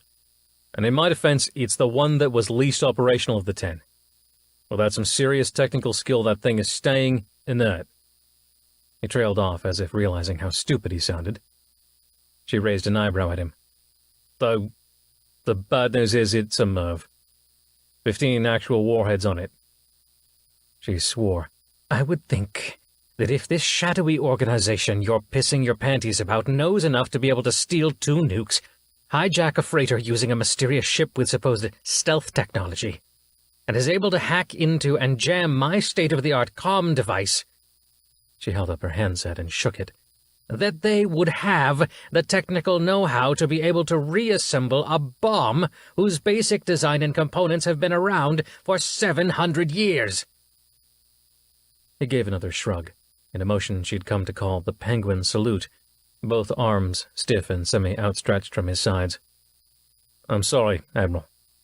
I know it's hard to recognize right now, but this is bigger than any single missing nuke, she waved him off. Please, tell me you've got the other 8 secure. Please tell me you're not a complete ignoramus. He nodded, solemnly. They're secure. My best, most trusted people are guarding them until we can offload them into your capable hands. Well, thank God for that. She glanced around at his entourage, most of whom were shifting uncomfortably on their feet, apparently unaccustomed to seeing their boss browbeat like this. Except for the few that were obviously not there in a state capacity, but rather because they were highly ranked within the Grangerite faith, if that was the right word. Those people were watching her with near adulation. Apparently she'd met their expectations. Good. Maybe that would make them more pliable. Are the nukes here, on San Martin? Yes. Good. I'll take them off your hands within the day if I can manage it. First, I need to get to the Independence. Have the authorities responded yet? Is the street safe? She turned to her Marine. Have you gotten through yet? Making progress, ma'am. Looks like whatever they're using to hack into our system is finally running up against active countermeasures from the Independents. Our IT team must be fighting back. She turned back to Curiel. I want everything you have on Danny. Everything on his ship, sensor data, ship logs, maintenance reports, comm traffic logs, dossiers on his shipmates. And I understand he had a girlfriend who you may know. His eyes narrowed. Had? She's dead. The tightening of his jaw told her he hadn't known, and the news was distressing. What? She continued. Was she a plant? She worked for Admiral Mullins at CENTCOM Bolivar. Was she one of yours, too? He nodded. Not exactly loyal to the GPC, or to IDF for that matter. She was complicated. That's why Danny liked her, I suppose. But she'd feed us info occasionally, and I know she'd do the same for Mullins. So if she wasn't loyal to you or to Mullins, who was she loyal to? He shrugged. There's an awful lot you don't know, Mr. Secretary. For someone who's at the head of a galactic conspiracy to take down the legitimate government of United Earth. That is not what we're trying to do. We want independence and self-determination, freedom. He glowered at her. We've had enough of your wars, dying for your nationalistic causes. You try to make us hate the Russian Confederation, the Chinese, the Caliphate, and their leaders get their people to hate us back. It's a circle of hate, Admiral. Spurred on by those in power. Those with the most to lose if it all comes crashing down and the truth exposed. And we want out. We want off the merry-go-round. Oh, please. She had no idea what else to say to such paranoid lunacy. Oh, please. I've been saving Earth from slimy shit aliens since you were a snot-nosed, whiny kid wishing he were tall enough to play with the big boys. He was about to protest, but she cut him off before he even started. No, I'm not getting into a political argument with you. You get me the nukes before the day is out, and you get me that data, and I'll think about cooperating with you to help track down these people aiming for my head. He glanced at his people. The aide closest to him shrugged, as if they were silently continuing a conversation. We honestly have no idea why they're targeting you, Admiral. Whoever they are. It's clear to everyone that you're only back in the game because of the mystery ship, and that your goal is to save Earth. Again. Why these people would be opposed to that, I can't say. She wanted to say, "Well, clearly someone doesn't want me to save Earth, dumbass." But one of the other men chimed in. She assumed he was not one of the aides, but rather one of the Grangerites, from the worshipful expression on his old, wrinkled face. Short-cropped white hair thinly covered a mottled scalp. She guessed he was north of 90 years old. "It's because you're the companion of the hero, ma'am. With all due respect to both you and Secretary General Curiel, you're a symbol of far more than United Earth's dominance or IDF's aggression against GPC sympathizer worlds. You're a symbol of humanity's ascendance, its survival, its destiny. Along with the hero, you're the symbol of hope for humanity. Someone wants to destroy that symbol, that hope. Someone wants to demoralize us, to cow us into submission and defeat. Ever since Granger's ascension 2 weeks ago, I knew something was coming to tear us all apart, to divide us. It was foretold. Foretold." She decided to play along against her better judgment. "By whom?" He smiled coyly. "Well, by me, Toby Huntsman.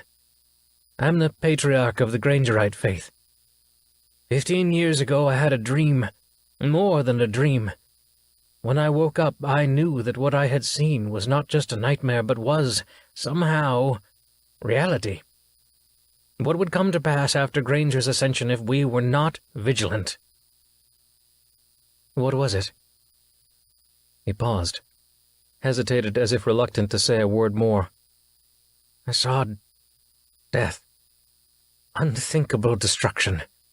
On a scale far greater than the Swarm War, I saw the end of humanity. And it all started with the Ascension. I saw you return and lead the fight, and I saw you fail." His face was pained, as if he wanted to say any other words than the ones he was saying, and hearing them sent a shiver down her spine, in spite of the fact she thought he was a lunatic. "I saw you marshal the defense of humanity and fail. Earth burned, San Martin burned, Britannia fell. One by one, world by world, we fell. But it wasn't set in stone. Granger appeared to me and told me it didn't have to be that way. Well, he didn't so much speak to me as he looked at me, and I understood." He gathered himself up. "It was made clear to me that in the days to come after the Ascension, humanity would be put through its greatest test, and that you would either lead us to victory or a loss so utterly complete that we would cease to exist." She shrugged. "What's new? Same old, same old. Nothing we didn't go through 30 years ago." But she had to know. The curiosity ate at her. "And? What did old Tim say would be the determining factor? How do we get the best odds out of this shit show?" He stared at her, earnestly, so earnestly. It almost took her aback. "You need to remain true to Granger. Trust him. He'll deliver us again, I know it. I know it." She returned his earnest stare. "Tim Granger is dead. He died 30 years ago. I swear to you that I will honor his memory and fight for the things he believed in to my last breath, but Tim is not coming back. Life just doesn't work that way." The patriarch allowed himself a small smirk. "He came back once. He'll do so again." "That was different, Patriarch Huntsman. He fell into a swarm singularity. It was artificial and entirely controlled by their technology. He reappeared, same old Tim, and our scientists now have a pretty good grasp of how it all happened. He did not die and come back. He went through a frickin' wormhole. Well, if it weren't for the ban on singularity research, we could probably reproduce the whole event." The patriarch smiled warmly. "Admiral Proctor, you think I'm crazy, I know. It's okay. But I don't believe in magic. I do believe in a higher power. Before I became the Patriarch, I was a bishop, a Mormon bishop. I believed in God, and I still do. But I know that God uses what tools He has, and in that case, He used swarm technology to save us. It wasn't magic, and in this case He'll use something. Something that will send Granger back to us. Not magic, not hocus-pocus, but He'll do something to send us our hero again. You'll see. You'll believe me in the end. An explosion rocked the building, and everyone cowered. A few screamed. Damn it, she'd expected the authorities to get a handle on the situation outside by now. Out of all the people cowering, glancing up nervously at the ceiling or towards the walls, she alone stood rigid, smiling down at Patriarch Huntsman and Secretary General Curiel. The end? Well, this could be it, gentlemen. Then the far wall, lined with bunks, boxes, and supplies, exploded inward. Proctor fell behind an overturned table, shoved there by her Marine, who aimed his sidearm towards the gaping hole in the wall. Chapter 35. Irigoyen Sector, San Martin System, San Martin. Galactic People's Congress Safe House, Ciudad Libertador. Admiral Proctor squinted through the dusty darkness of the room and watched Rex crawl over to her and the Marine behind the table. Everyone else had sought cover, and Secretary General Curiel's security detail had taken positions on either side of the gaping hole in the wall, shooting at targets outside the building she couldn't see. Nor did she try to see. "We can get you out through the way we came," said Rex, wincing as a few rounds struck the ceiling nearby. She shook her head. "I'll take my chances with these guys," she said, indicating the soldiers leaning out of the hole. Somehow they'd produced a few military-grade assault rifles, probably from the storage crates lining the walls. At least it wasn't just her Marine with his sidearm, though which she wouldn't give for 100 IDF Marines right now. One of the soldiers fell back through the hole, cursing, bleeding from his shoulder. An aide to Curiel scrambled over and pulled him back from the wall and into the cover of another overturned table. The door burst open, and several more soldiers replaced the man who'd fallen. A hail of gunfire peppered the opening in the wall, and the GPC soldiers responded in kind. Proctor covered her ears. Oh God, this could be it. A powerful, pulsing whine managed to pierce through the tumult of the gunfire, even through her hands pressed against her ears. It grew louder and louder, until finally something blazed past the opening in the wall, and Proctor only caught a glimpse of it before it passed. It looked like an IDF fighter. Another darted past the building, and Proctor heard the unmistakable sound of high-caliber gunfire coming from the fighters. She hadn't heard that sound in decades. Usually fighters fired their guns out in the silence of space, but these two were having a field day out in the street, making pass after pass, and eventually the assault rifles fell silent, either because they couldn't be heard over the constant rumble of the fighters' guns and engines, or because the unknown assailants wielding them were being mercilessly mowed down by shells meant to take out other fighters and capital ships. Something chirped nearby. Her Marine looked up in triumph, holding the comm device. "Finally got through, Admiral. The jamming is gone, and IT up on Independence broke through the hack." She nodded, grabbing the handset. "This is Proctor. What's the situation?" "Good to hear your voice, Shelby. Hold on." It was ballsy, and it sounded like he was in a fighter or a shuttle. She didn't know whether to thank him or berate him for putting his life at risk when he should be sending his lieutenants, not himself, a captain, into the fight. The hell was he thinking? One of the fighters outside shot past again, firing its guns, and she heard the unmistakable sounds of exploding buildings nearby. She glanced over at Curiel. "I thought this was your safe house." He nodded angrily. "We've been compromised. More than I thought." Clearly. The gunfire had ceased completely. Ballsy's voice blared through the handset again. "I think we got the last of them. I've got half my squadron patrolling the streets for 3 blocks in either direction, and all our Marines are down here now, with another 5 units Admiral Tigre sent over. I'm sending a shuttle in to pick you up. It's going to nudge up right against that hole. My boys and I will provide cover while you jump in, just in case we missed any hostiles." "Wait, You're not only down here, but you're piloting a fighter? What's gotten into you? He grunted. Protecting my admiral and my friend, Shelby? Couldn't trust the job to anyone else. Who the hell are they, Ballsy? Who's shooting at me? Ballsy grunted as he swung around the building. Clearly wasn't used to the G-forces of a fighter, especially one flying in a gravity well. Still working on that. They managed to hack into our network and basically used your comm device to track you. Took Mumford forever to break through and block them. And the municipal police force is just overwhelmed. Apparently there were a dozen other disturbances around the city at the same time they ambushed you. So the city's force was stretched thin. Hold on, coming in now. Can you see it? She peered around the table and saw the shuttle descend down from the sky and hold station right next to the hole, hovering a dozen meters off the ground. She hadn't noticed until then that she was on the 3rd floor of a building. She hadn't even remembered climbing stairs. Okay, Shelby, go. Shuttle's in position. I'm circling overhead with 4 other birds and 50 Marines are in the street below. Nothing is getting by us for the next 60 seconds. Go! She eyed the gap between the building and the open shuttle door with apprehension. It was only a few centimeters, but it was a long way down. Can't the shuttle just land and I'll go down the stairs like a normal person? Negative. The situation is still fluid. I'm getting you out of there now while we have them confused and on the run. Whoever they are. Fine. She stood up, tapping her Marine's shoulder and motioning her head towards the shuttle. He ran ahead and stood by the hole as the shuttle's engine whined from the effort of hovering against gravity.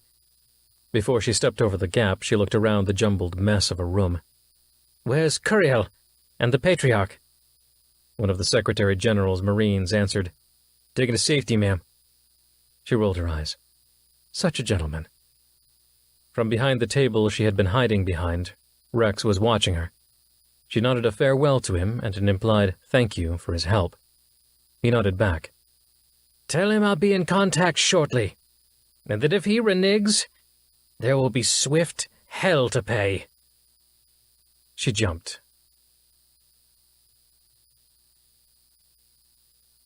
Chapter 36. Irigoyen Sector, San Martin System, San Martin. Bridge, ISS Independence. Proctor could barely contain her anger during the bumpy ascent through the atmosphere up to the Independence, and was still seething when she descended the ramp in the fighter bay. Ballsy and his fighters had preceded her by just a few minutes, and he was waiting for her when she got out.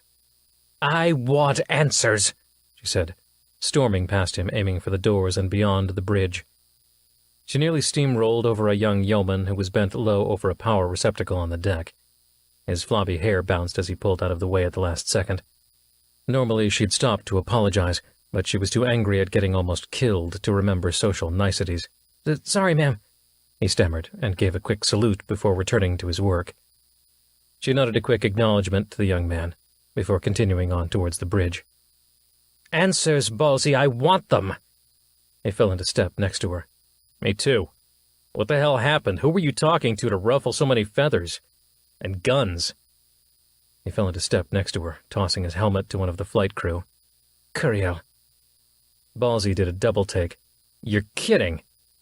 She glared at him. Does this look like a face that kids? His eyes darted up to her forehead. Shelby, you're injured. Again. We're stopping by sickbay. She felt her head, and the hand came away with a small spot of blood. Like hell we are, it's nothing. Bumped my head. Before I go anywhere near a doctor, I want to know who the hell that was, and I want them neutralized.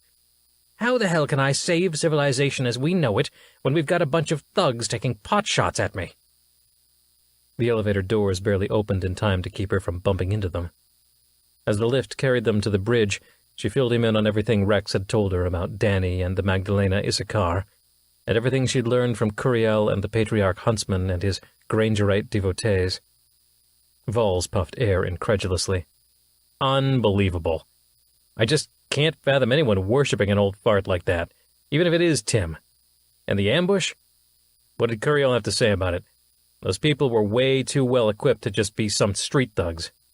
I think Secretary General Curiel is not entirely in control of his own insurgency. The wheels are coming off the GPC, and I think he's not even in the driver's seat. The doors opened to the bridge, and she eyed Vols before stepping out. But someone is, Ballsy. Hold on. he said, reaching out to her arm before she entered the bridge. "Just so you know, we picked up my son, Ethan, down on San Martin. Don't worry, it wasn't related to what happened to you," he added when he saw her reaction. "But he was on a stolen shuttle from Bolivar. Was apparently on watchdog when it blew. What you want to know?" The hell is he doing here? By shuttle, that's far. "No idea. Haven't had time to ask him.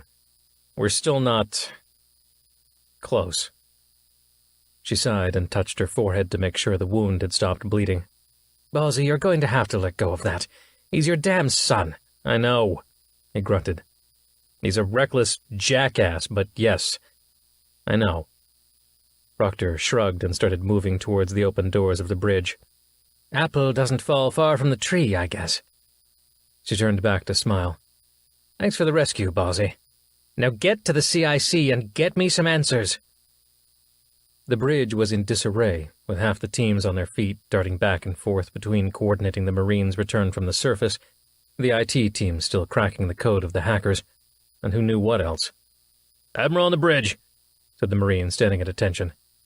"Admiral," said Commander Yarbrough, relief spreading across his face. "Good to see you're safe. What's our status?" She strode to her seat. She didn't know if it was still the adrenaline rushing through her veins or what, but she didn't even have a hint of a limp. No, the pain was still there, except rather than wince from it, she was letting it fuel her anger. Raina Scott was at the ops station, coordinating auxiliary systems repair efforts. Grime and scorch marks covered her uniform, but she otherwise looked like she was finally back in her element, repairing starships after battle. Her face lit up into a wrinkled smile when she saw Proctor. "Good to see you in one piece, Shelby. Engines and power plant back up to green. Patched our holes and we're ready to rumble." Proctor sat down and nodded at the chief. "Thank you, Raina." She turned to Commander Yarbrough. "What news from the surface?" "I've been in contact with Admiral Tigray and the municipal authorities. They've collected bodies from the scene, and it looks like the perpetrators are a mix. Some IDF, some GPC, some street thugs that look like they were used for cannon fodder. We're trying to track down how they hacked into our system. The fact that there were some IDF people on the ground, on their side, tells me we've probably got some IT people on their side too. All our systems could be at risk." She sat down, and her knee exploded in pain. "Good. Did it piss you off, Shelby?" "Admiral," began QWERTY. "Transmission from CENTCOM San Martin. It's Admiral Tigray." "Put him through." Tigray's worried face filled the screen. "Dear God, Shelby. I'm so glad you're all right." "So am I, Miguel. What can you tell me?" He grunted. "Not much. We're still in the middle of sifting through the rubble and apprehending folks, but I think it's pretty clear that this was a fringe element of the GPC. But the coordination and level of tech here was staggering. They must have some big-name backers." "I want those names, Miguel. This is all connected. Danny, the Magdalena Sakar and Sangre de Cristo, the missing nuke." He did a double take. "Come again?" She sighed. "You need to have a little talk with Secretary General Curiel. He's got 8 more nukes of the same variety that hit Sangre, and 1 more that's missing, presumably taken by the same people taking potshots at me." "Good God." "God has nothing to do with it, in spite of what the Grangerites think. And if he does, he's certainly not good. Let me know when you have more, Miguel. I've got a lot going on here." He nodded. "Very well. I'll get in touch with Curiel. Tigray out." She let out a deep breath.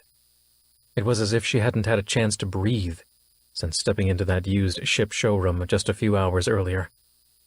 Who in the world would want to nuke millions of colonists? Who the hell would want it to look like Danny who'd done it? Did Danny do it on purpose? Thinking he'd ingratiate himself with someone? Or thinking that if he attacked a GPC-loyal world like Sangre, that he'd influence popular opinion and sympathy for the GPC, and help it win independence and legitimacy? Impossible. She banished the thought. "Admiral." QWERTY looked up, his face pale. "Receiving a wide-beam metaspace signal from the IDF station orbiting El Amin. It's the farthest planet out in the San Martin system, about 2 light hours away. The mystery ship is here." Damn it. She glanced over at Ballsy, who was huddled with Commander Mumford. "Are we ready?" Ballsy shrugged. "We've been working on the new tactics. I guess we'll find out. Welterweight here sure thinks we're ready, though." Mumford looked like he wanted to contest the nickname, but only cleared his throat.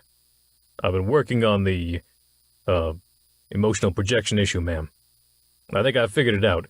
Well, enough to attenuate the signal. I've set up a regular EM grid across the hull, basically creating a thin metamaterial shield. Like a Faraday cage. Except this picks out the metaspace-accompanied EM signal coming off the alien ship and automatically adjusts the effective molecular orbital spacing of the metamaterial shield to compensate." "Good man. How sure are you that it works?" Mumford cocked his head, as if calculating risk factors in his head. "The first few minutes might be rocky, but it'll automatically learn and adjust. And I've uploaded the program into all the fighters, too. Their EM field generators should be able to handle it." So, this was it. She paused before making the decision. "Are we ready?" she repeated to the two men. "As ready as we'll ever be, Shelby." Ballsy looked grim but determined. That was enough for her. "Ensign Risa, set a T-jump course to Elamine. It's time we go on offense."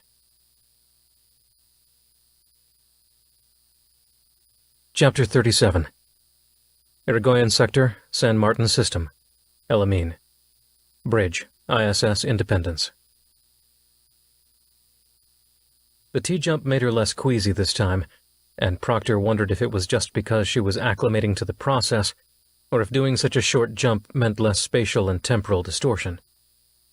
Either way, when they arrived, the view screen shifted from a video feed of the tranquil blue San Martin to the icy gray Elamine. The camera zoomed in, and the Golgothic ship bloomed across the screen. She felt a wave of irrational fear and consternation, which just as quickly dissipated. Commander Mumford called out from the rear of the bridge. "The metamaterial shield is working, Admiral. The other ship's EM field isn't penetrating the hull." "But now—" She watched the screen, studying the alien, abrupt curves of the other ship. "How are we doing on scanning that thing? Are the sensors able to penetrate it yet?" "Working on it, Admiral," said Mumford. "I have a few ideas on that front, just give me some time." "I'll stall for as long as we can afford it."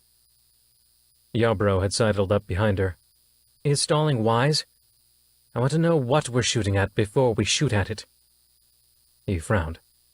"For reasons of conscience?" The implication was clear.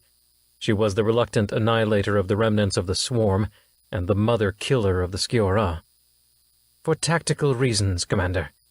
Before we start firing, I want to make sure our shots count, because we might only have a few shots to begin with." She turned to him. "Unless you prefer we start firing blindly and willy-nilly. Just take our chances and hope for the best." He backed off. "Of course, Admiral. I'll prep the emergency crews for damage response."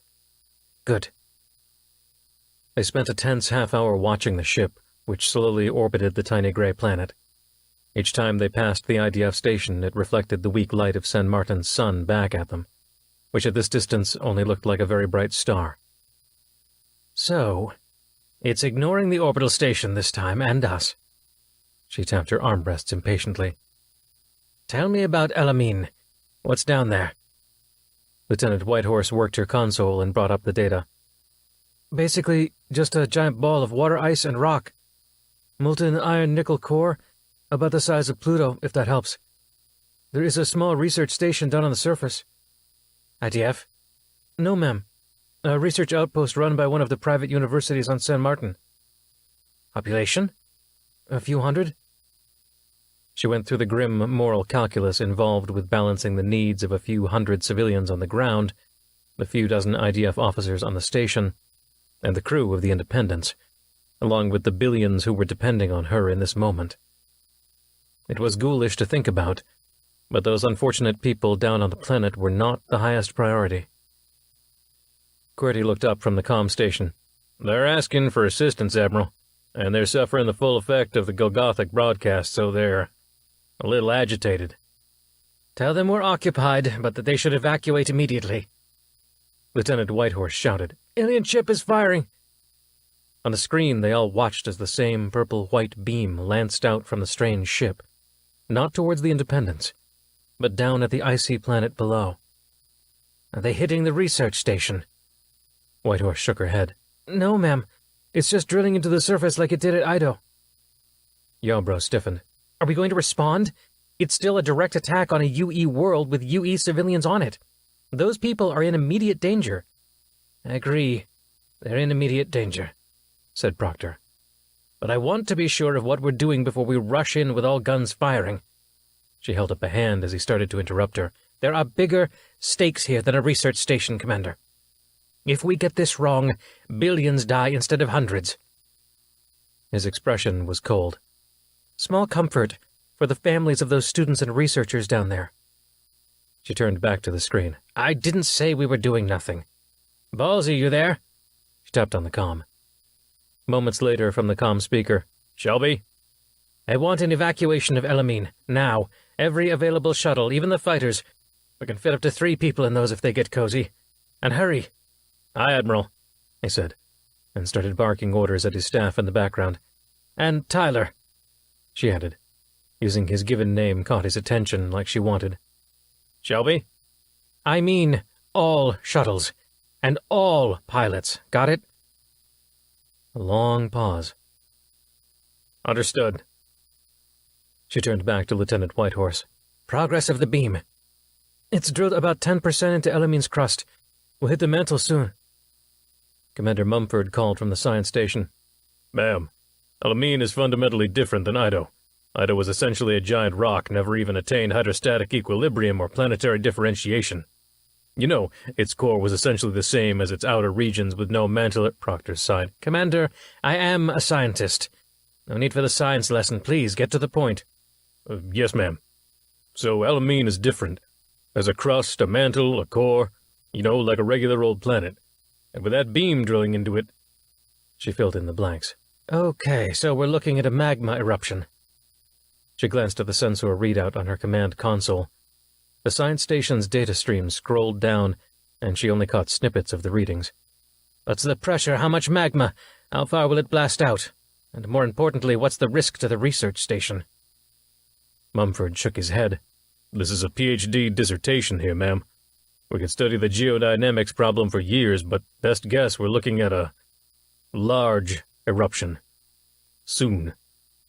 He looked up, his face somber. The drilling site is only 100 kilometers from the research station. Even a minor eruption, given the lack of atmosphere and low gravity, is going to wreak havoc on the station. Possibly completely destroy it. She nodded. Proctor to Captain Vols. Yeah, Admiral. Vols, you know how I said, hurry? Yeah, Admiral. She watched the seismic readings on her science data feed begin to stir, immediately reaching up to the top of the scale. What I meant was, hurry the hell up!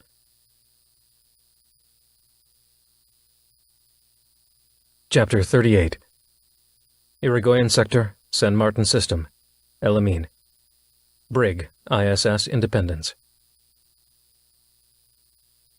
The door to his cell slid open, and there he was. Oh, God, just turn me over to CENTCOM already. Civic forced a smile. So soon? I wasn't expecting you for another, 10 years like last time. Vols glanced at him icily. Shut up and listen. We're engaging the alien ship again. He hesitated.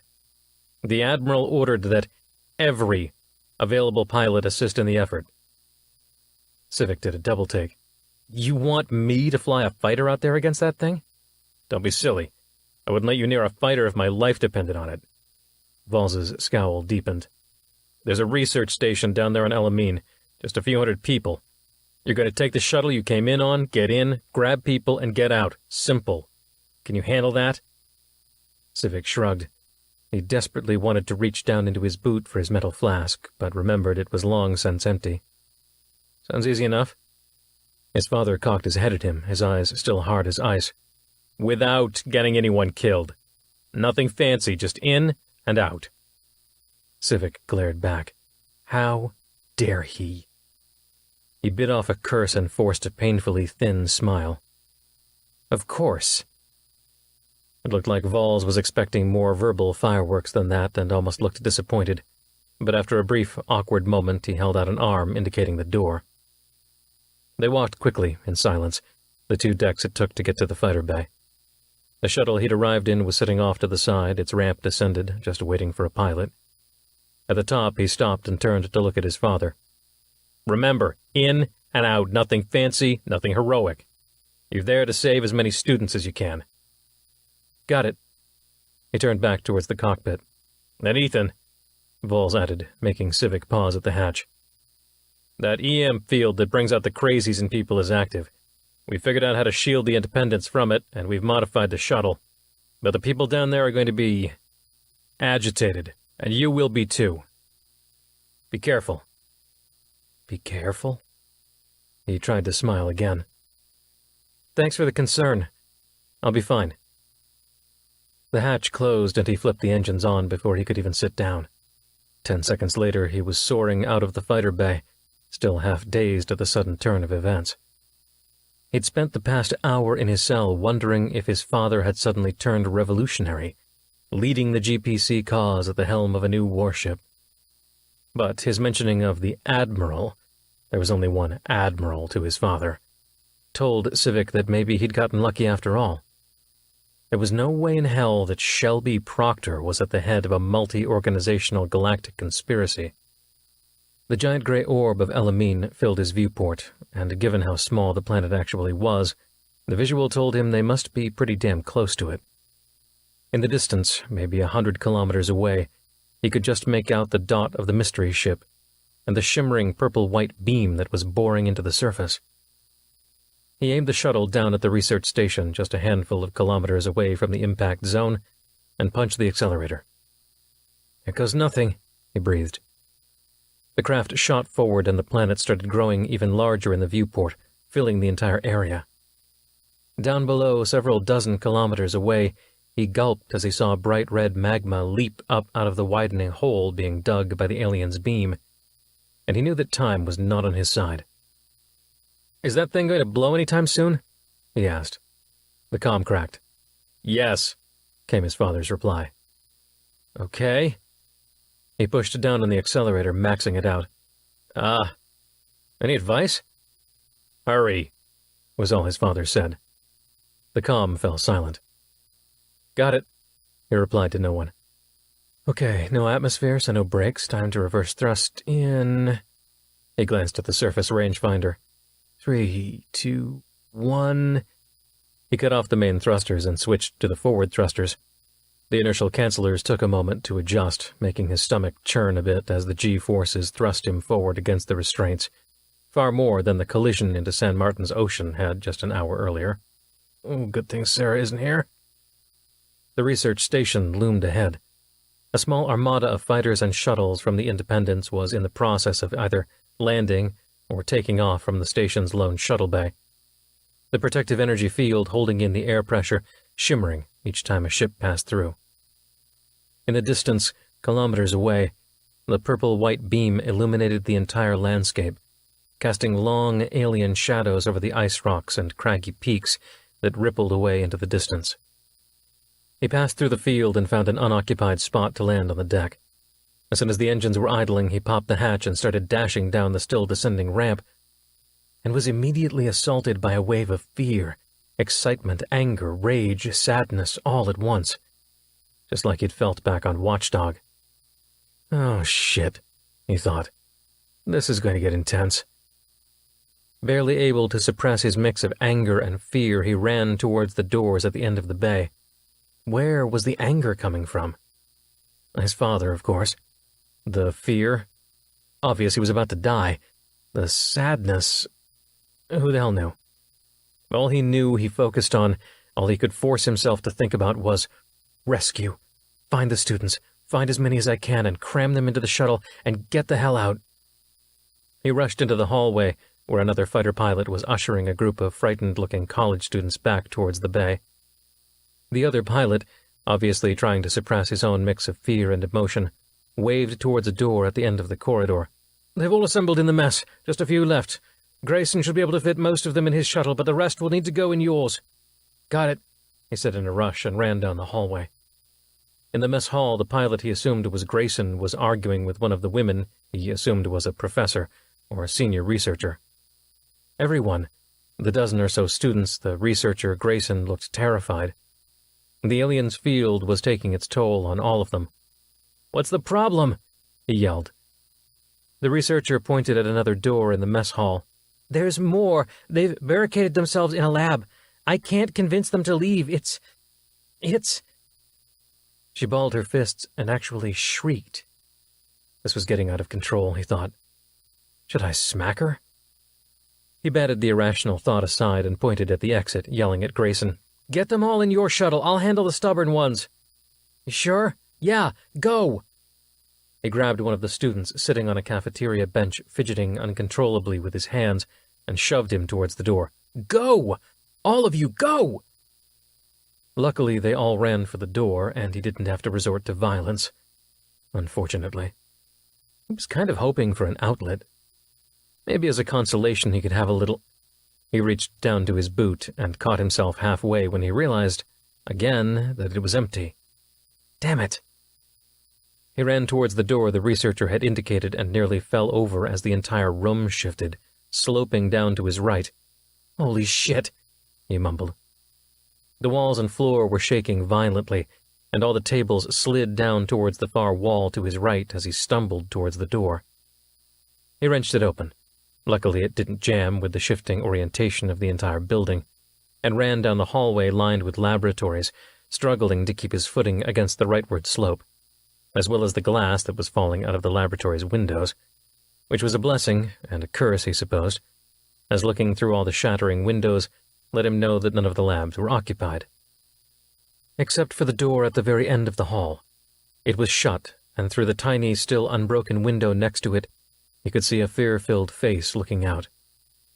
Using the leaning wall as leverage to occasionally redirect his course, he launched himself down the hallway and pushed on the door's handle. It didn't budge. "Oh, hell no!" Supporting himself on the slanting wall, he kicked the door. The dull thud of his boot told him the door was not exactly made to be kicked in. In fact, it probably served as an emergency airlock by the looks of it. The wide eyes staring out the tiny window watched him in terror. Civic cupped his hands around his mouth and yelled into the glass, "We've got to get out of here! This place is going to blow!" Wide eyes retreated from the window further into the lab, and Civic peered in. 3 other students huddled in the corner, while a 4th lay sprawled out near the other corner. A pool of blood surrounded his head. "Oh, shit," he said. The building started to tremble again as another earthquake struck. His comm device crackled from his pocket. "Ethan, you're out of time," said his father. "The alien's hole is full on erupting now. Magma is jetting out into the sky like a fountain. You've got 1 billion tons of a hot lava rain incoming within minutes." "Double shit." He peered back into the room. "Okay. New plan, Ethan." One of the pair of students in the corner had thick glasses, and his eyes were flitting back and forth nervously. His mouth moved, as if he was mumbling under his breath, though for all Civic knew the kid could be shouting since he could hardly hear a thing through that window. The other kid in the corner only held his head in his hands, sobbing, while wide eyes paced back and forth. An idea struck him. "Ethan, you're a horrible, horrible man." He pounded on the window and wide eyes looked up, his eyes somehow getting even wider. Civic pointed to the corner. "Hey! That one! 4 Eyes! He's a fucking alien! He's gonna fucking kill you both!" Part of him, the juvenile evil half, wanted to laugh out loud as Wide Eyes and Crybaby both snapped their heads to look at 4 Eyes. And before he could even smile, the pair of them bolted towards the door. Civic was waiting for them. He reached down and picked up a piece of railing that had fallen onto the floor and brandished it behind his back, just in case. The door opened, and Wide Eyes burst out, followed by Crybaby. He concentrated, trying to keep all snark, all anger, all fear out of his voice. Anything more could set them off. The whole situation could go downhill very fast. He thought of the sloped floor beneath him. Well, further downhill. "I'm an IDF pilot. I'm here to rescue you. Go to the bay and wait right next to the shuttle. Move." They both blinked wildly. Wide Eyes dashed off, making Civic relax his arm a little. Looked like he wouldn't be needing the piece of railing he was holding. But Crybaby just retreated to the corner in the hallway by the door and whimpered. Civic dropped the railing, grit his teeth against the raging emotions jumbling his thoughts, and took a step forward. He reached out and touched the kid's shoulder. Couldn't be more than 18. "Hey, what's your name?" "My name's Ethan." The whimpering paused. Nicky Epstein?" "Listen, Nicky." He squeezed the kid's shoulder. This one needed a softer touch than wide eyes, apparently. Good God, where the hell was that flask? "We've got to go. Time to run. Can you run?" He nodded quickly. "Good." He smiled and squeezed again. "Then run." He pointed down the hallway. "Run!" The kid swallowed visibly and ran. One more. The building rocked as if something had slammed into it. Shit! He dashed into the room and knelt down to check on the kid lying in his blood. The building shook again. He reached for the neck, feeling for a pulse. Nothing. His comm cracked again. "Ethan, now!" Four Eyes was still sitting in the corner, crying now. He ran up the slope of the floor, grabbed the kid by the wrist, and started pulling. Luckily, the kid let himself be led through the door, and even managed to keep up through the hallway and into the cafeteria. But as he tried running past one of the cafeteria tables, the kid tripped on debris, slipped, and hit his head on the bench on the way down. Knocked out, cold. The building shook again as something else hit it. "Damn it!" he yelled, and bent over to lift the kid up. Four Eyes was rail-thin and light as a 10-year-old, despite the post-pubescent stubble on his chin. Civic, adrenaline-fueled, lifted the kid over his shoulders and resumed his sprint towards the bay. A voice blared out from his pocket. "Ethan, if you're pretending to be a hero when you should be getting people out, I'm going to—" Civic slapped his pocket and the comm flipped off. He ran towards the bay where, in the space beyond the shimmering force field holding in the atmosphere, he saw the unmistakable sight of giant balls of lava crashing down on the landscape all around them. "Well, kid, this is going to be a close one," he murmured. And he ran. Chapter 39. Irigoyen Sector, San Martin System, El Amin. Bridge, ISS Independence. Admiral Proctor nervously tapped her armrest. The Golgothic's purple-white beam continued drilling down into El Amin's crust, and magma was spewing out into the skies of the tiny planet, hundreds of kilometers out in all directions, splashing down in great red globs all across the surface. Where they struck, ice explosively sublimed and steamed out into the non-existent atmosphere, like great, roiling white oceans that dissipated as they boiled off into the vacuum. "Any word from him?" The comm speaker nearby answered. "Haven't heard from him in a few minutes," said Vols. He sounded pissed. The magma eruption intensified. Vast showers of lava rained down, with several large globes slamming into one of the wings of the research station. Proctor stared at the screen. Something moved against the backdrop of the station and the rain of fire. Fast. "Is that him?" Lieutenant Whitehorse nodded. "Yeah, it's the shuttle." "Zoom in." She breathed a little easier. But not for long. The screen zoomed into the shuttle as it streaked away from the station, just as a giant globe of lava crashed into the landing pad of the shuttle bay. The entire station exploded.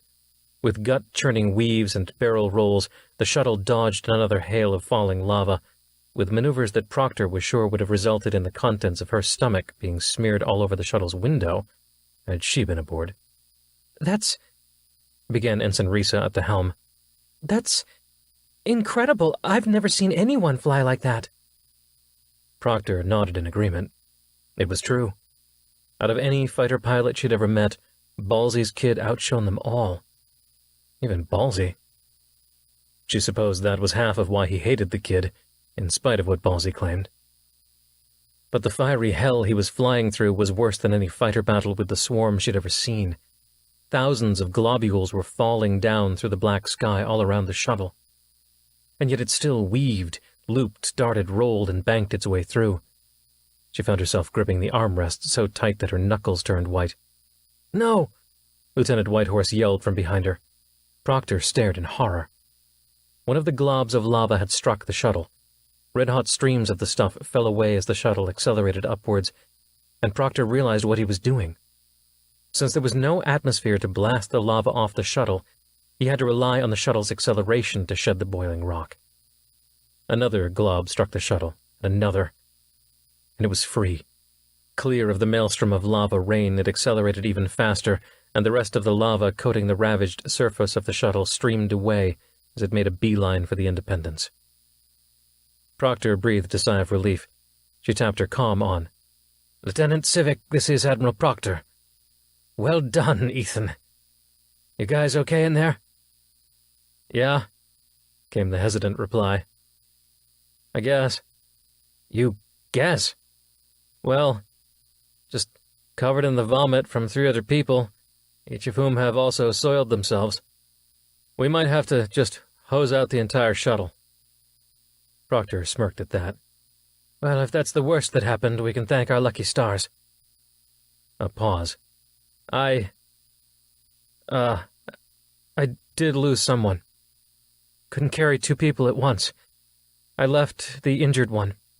At least I think he was injured, but he might have been dead. I guess I could have tried to carry both." "It's not your fault, Ethan," she said.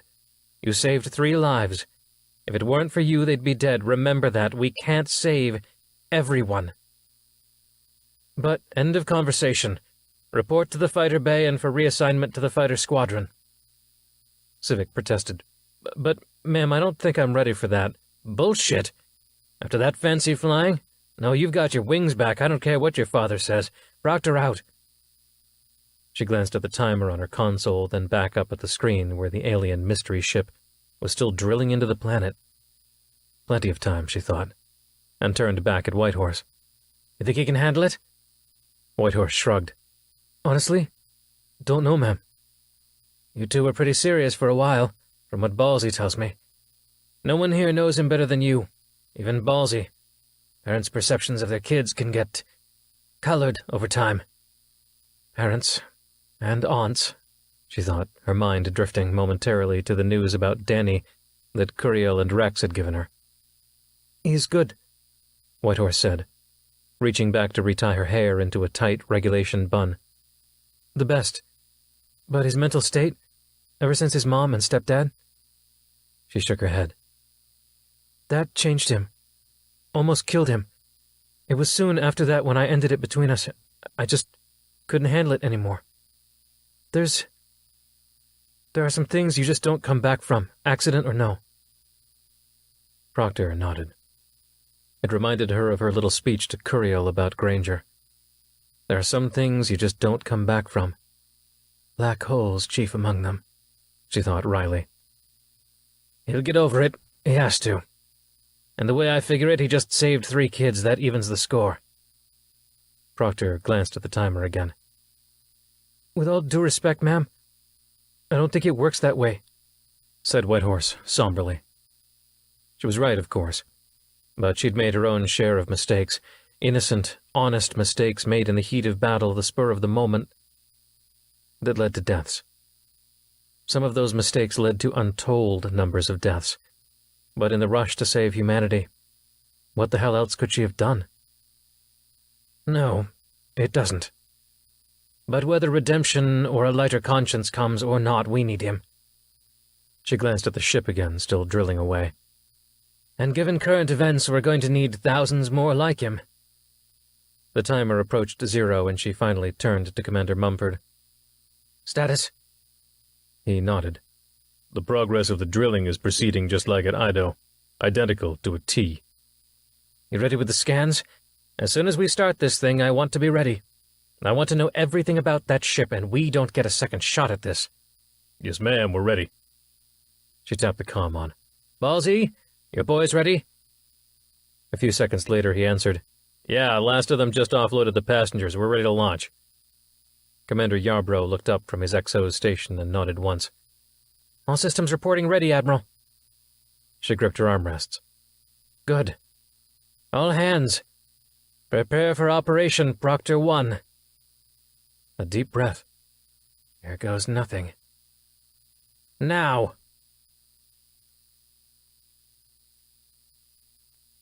Chapter 40. Irigoyen Sector, San Martin System, Elamine. Bridge, ISS Independence. Commander Yarbrough nodded his acknowledgement. Launch fighters. Ensign Risa, move the Independence to flank the Golgothics at Z plus 5 kilometers. All Magrail crews prepare to fire. Laser crews, stand by. Aye, sir, said Risa at the helm. The other ship grew large on the view screen as they closed in, and several dozen fighters flitted out into the shrinking gap between them. Emergency response crews report ready, said Yarbrough, looking up from his station. Proctor nodded. Good. Let's get this show on the road. Ballsy? She leaned toward the comm speaker on her armrest. Admiral? You have authorization to begin firing when they're in position. And remember, we only get one shot at this. She glanced over at Commander Mumford at the science station. Status? The drilling beam has reached the core. He shook his head. Still not detecting any change on the ship's surface, and sensors still can't penetrate the hull. Yarbrough stood up and paced nervously. Everyone was staring at the screen. It could be different this time. We only have one data point we're going off. He had a point, Proctor thought. Still, it was their best bet. The last time that port opened, they'd been able to reach inside with their sensors, but only barely. And best better know they didn't have time to— "Now!" yelled Commander Mumford. "A port is opening on the underside." "Open fire!" said Proctor. Through the deck plates she could feel the stutter and pulse of the mag-rail guns as they opened up a barrage of high-velocity slugs at the alien ship. "Concentrate on one location," she said, indicating one section of the ship on her tactical readout and sending the coordinates over to the tactical crew. "See if you can't punch through in one spot. Didn't work last time, but you never know." "All fighters are engaging the hatch," said Ballsy through the comm. "They have opened fire. No opening mechanisms in sight, but we're raining hell on it all the same." "Good. No return fire yet?" She turned to Lieutenant Whitehorse at Tactical and her crew. The sensor officer shook her head. "No, ma'am." Proctor turned back to the view screen. "Oh, that's damned peculiar. They're still drilling into the planet. Mumford, I thought you said it had reached the core." "It has." Mumford scratched his head. "They've decreased the intensity of the beam down to less than 1% power. I should amend my previous statement. They've reached the core, but the pressures down there are so intense that most of the hole immediately fills with liquid nickel iron from the outer core." "So what's the beam doing right now?" Mumford shook his head. "Maybe just maintaining part of the hole open until it can launch its doohickey? No sign of that either, though." "But the port on the ship is still open? Maybe the fighters are having an effect. Ballsy?" Proctor gripped the chair and leaned towards the comm. Ballsy's booming voice filled the room. "We're spraying that hole with everything we've got, Shelby. Whatever armor they've got, it's damn thick, and probably juiced up with something like the old smart steel armor our ships used to have back in the day. But, you know, 1,000,000,000 times stronger, since we can't seem to make a dent in this thing." She nodded and watched the Golgothic's purple-white beam as it started flickering, puttering towards the end of its life. "Whatever you're doing, it looks like it might be working. The beam is shutting down, and the ship hasn't launched its cargo yet like last time at Ido." She turned to Tactical. "Are the mag rails having any effect?" Whitehorse shook her head. "Minimal. We're hitting the same spot we were with the whole fleet last time. Finally gouging out a decent-sized hole, but that armor is formidable." Proctor stroked her chin. "At least we've shown it's mortal." She eyed the alien ship on the screen as its beam ramped down, pulsing, flickering. "This is unnerving. Why isn't it fighting back like last time?" Commander Yarbrough studied his data readout. "It could be that it no longer even views us as a threat. When a few ants attack the treads of your boot, do you stop what you're doing to stomp on them?" "Depends on the ant," she murmured, trying to put the pieces together. Something was off. She turned back to Mumford. "Are we getting what we came for?" "Making progress, but I'm still running into heavy interference just inside that hatch. It would sure help if—" "Captain, something's coming out." Whitehorse pointed up at the screen. Sure enough, the same small metallic sphere emerged from the ship's hatch, and in a flicker of near-instantaneous acceleration, launched itself down to the surface, following the remains of the purple-white beam, which was still flickering and pulsing as it decayed. "Ballsy, target that thing and destroy it," she said into the comm. On the view screen, they all watched as several of the fighters looped around the ship and shot down towards the metallic sphere as it sped towards the hole on the planet's surface. One of the fighters exploded. "The ship is firing!" yelled Whitehorse even as they watched a second fighter explode. "Tactical, take that thing out," Proctor said, standing up suddenly. "All available mag rails, fire!" Whitehorse shook her head.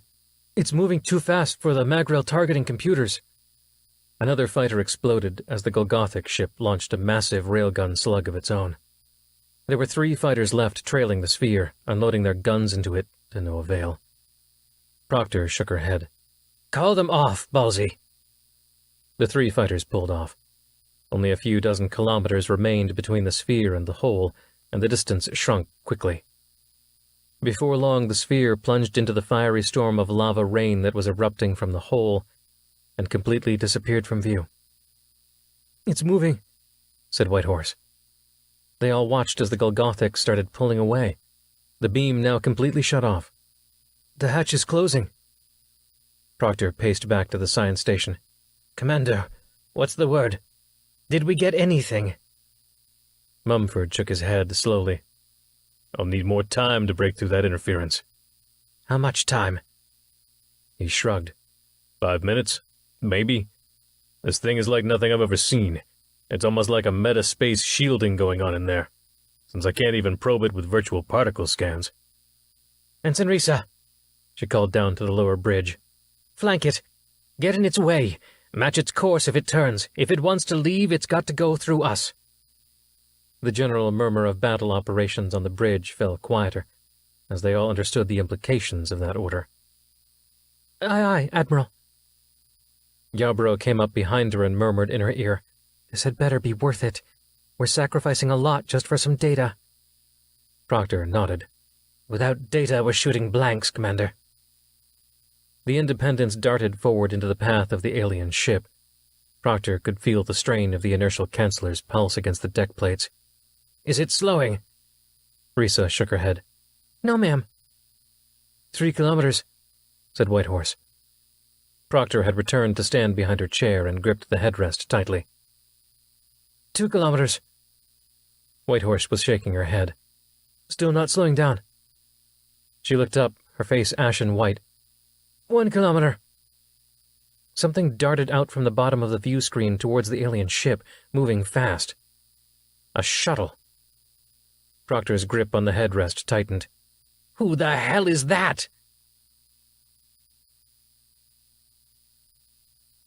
Chapter 41. Irigoyen Sector, San Martin System, Elamine. Fighter Bay, ISS Independence. Civic had no sooner touched the shuttle down onto the deck plate of the fighter bay when the 3 students ripped their seat restraints away and raced towards the exit hatch. All 3 of them were covered in vomit. One of them had a wet crotch. Civic rolled his eyes, but part of him couldn't blame the kid. He'd put them through the ringer with those maneuvers. It was like nothing he'd ever done before, not even since. As soon as the memory surfaced, he shoved it aside.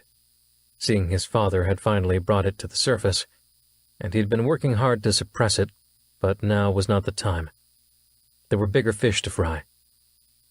He followed them out the hatch and bounded down the ramp. A deckhand was already examining the exterior of the ship. The nameplate, with the word Fenway printed on it, had nearly half melted off. "She gonna live?" asked Civic. The deckhand shrugged, his floppy blonde hair swishing as he shook his head.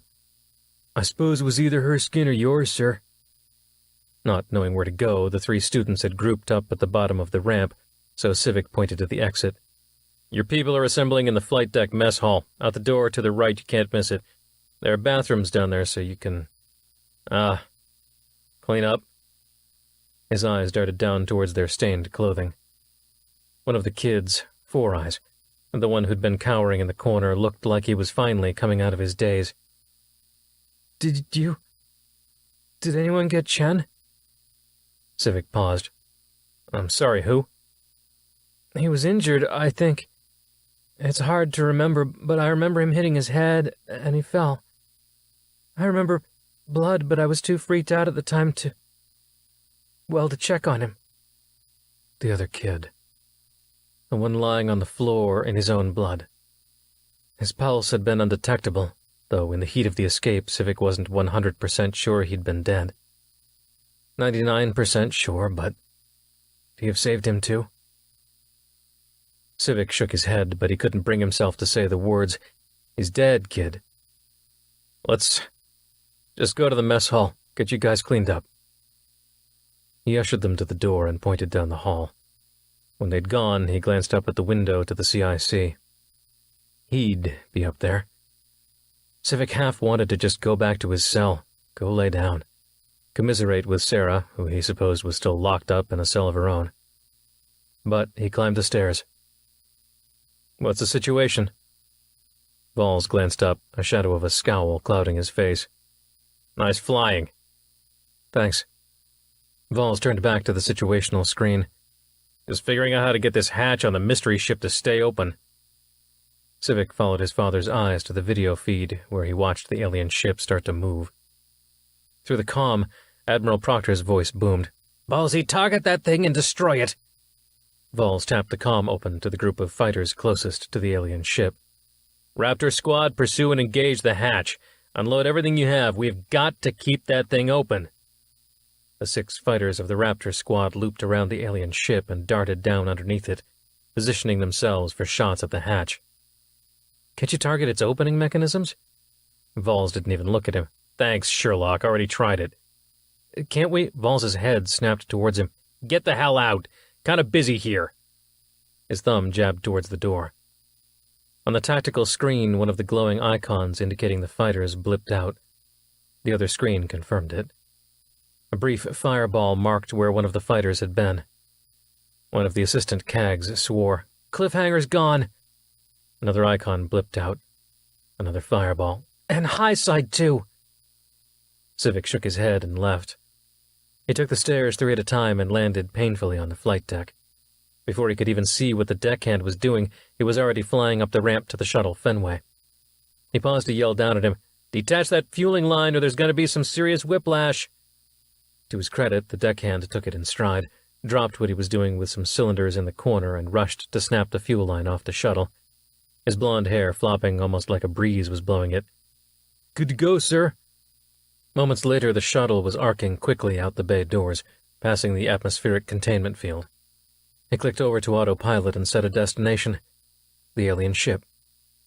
With the shuttle flying itself, he sprung over to the flight suit locker near the hatch. "Please don't be empty," he thought. It wasn't. He pulled the suit on without removing his vomit-stained clothes and jammed the helmet into place. The seals engaged. He'd no sooner sat back down at the controls when the comm erupted in an explosion of yelling and cursing. "Ethan, get your ass back here, now!" His father did not sound pleased. Rather than waste time on a response, he angled the shuttle straight towards the hatch. The autopilot had gotten him close, but of course it had maintained a safe following distance. Safety was the last thing on his mind. The hatch was closing, and he doubted his effort would make a difference, but according to Pops and Admiral Proctor, that hatch had to stay open, so he'd keep it open, damn it. The distance closed rapidly, and at the last second he applied lateral thrust, rotating the shuttle such that the hatch was pointing away from the alien ship. The collision threw him out of his chair. He'd forgotten to secure the seat restraint. He flew out sideways and into the wall. A pop told him his shoulder dislocated, but the pain was absent, replaced by an adrenaline-fueled sense of "get the hell out." One glance out the front viewport told him he'd succeeded. The shuttle was firmly wedged into the alien ship's hatch, whose door was now grinding down on the hull. If he was going to get out, now was the time. He punched the opening mechanism on the shuttle's hatch with his good arm. It started to open, but ground to a halt, jammed. "Oh, shit," he murmured. A quick glance out the hatch's tiny window told him there was no chance it would open any further. The roof of the shuttle buckled as the alien ship's hatch door closed down upon it, clenching the shuttle like a powerful jaw. All the air was evacuated by that point, but he could almost imagine the shrieking, twisting steel of the shuttle protest the crushing force. "Think, Civic, think," he murmured to himself, scanning the inside of the shuttle for something, anything that would help him get out. He opened the armory locker. Empty. Of course. he thought wryly. It don't rain, but it shitstorms. That's what Sarah would have said. What would Sarah do? She seemed to have an uncanny knack for surviving during the 2 days that he'd gotten to know her. An image of her popped into his mind, standing above him in the bay of the Miguel Urquiza, brandishing the plasma welding torch she'd used to knock the Bolivaran intelligence officer cold. Plasma welder.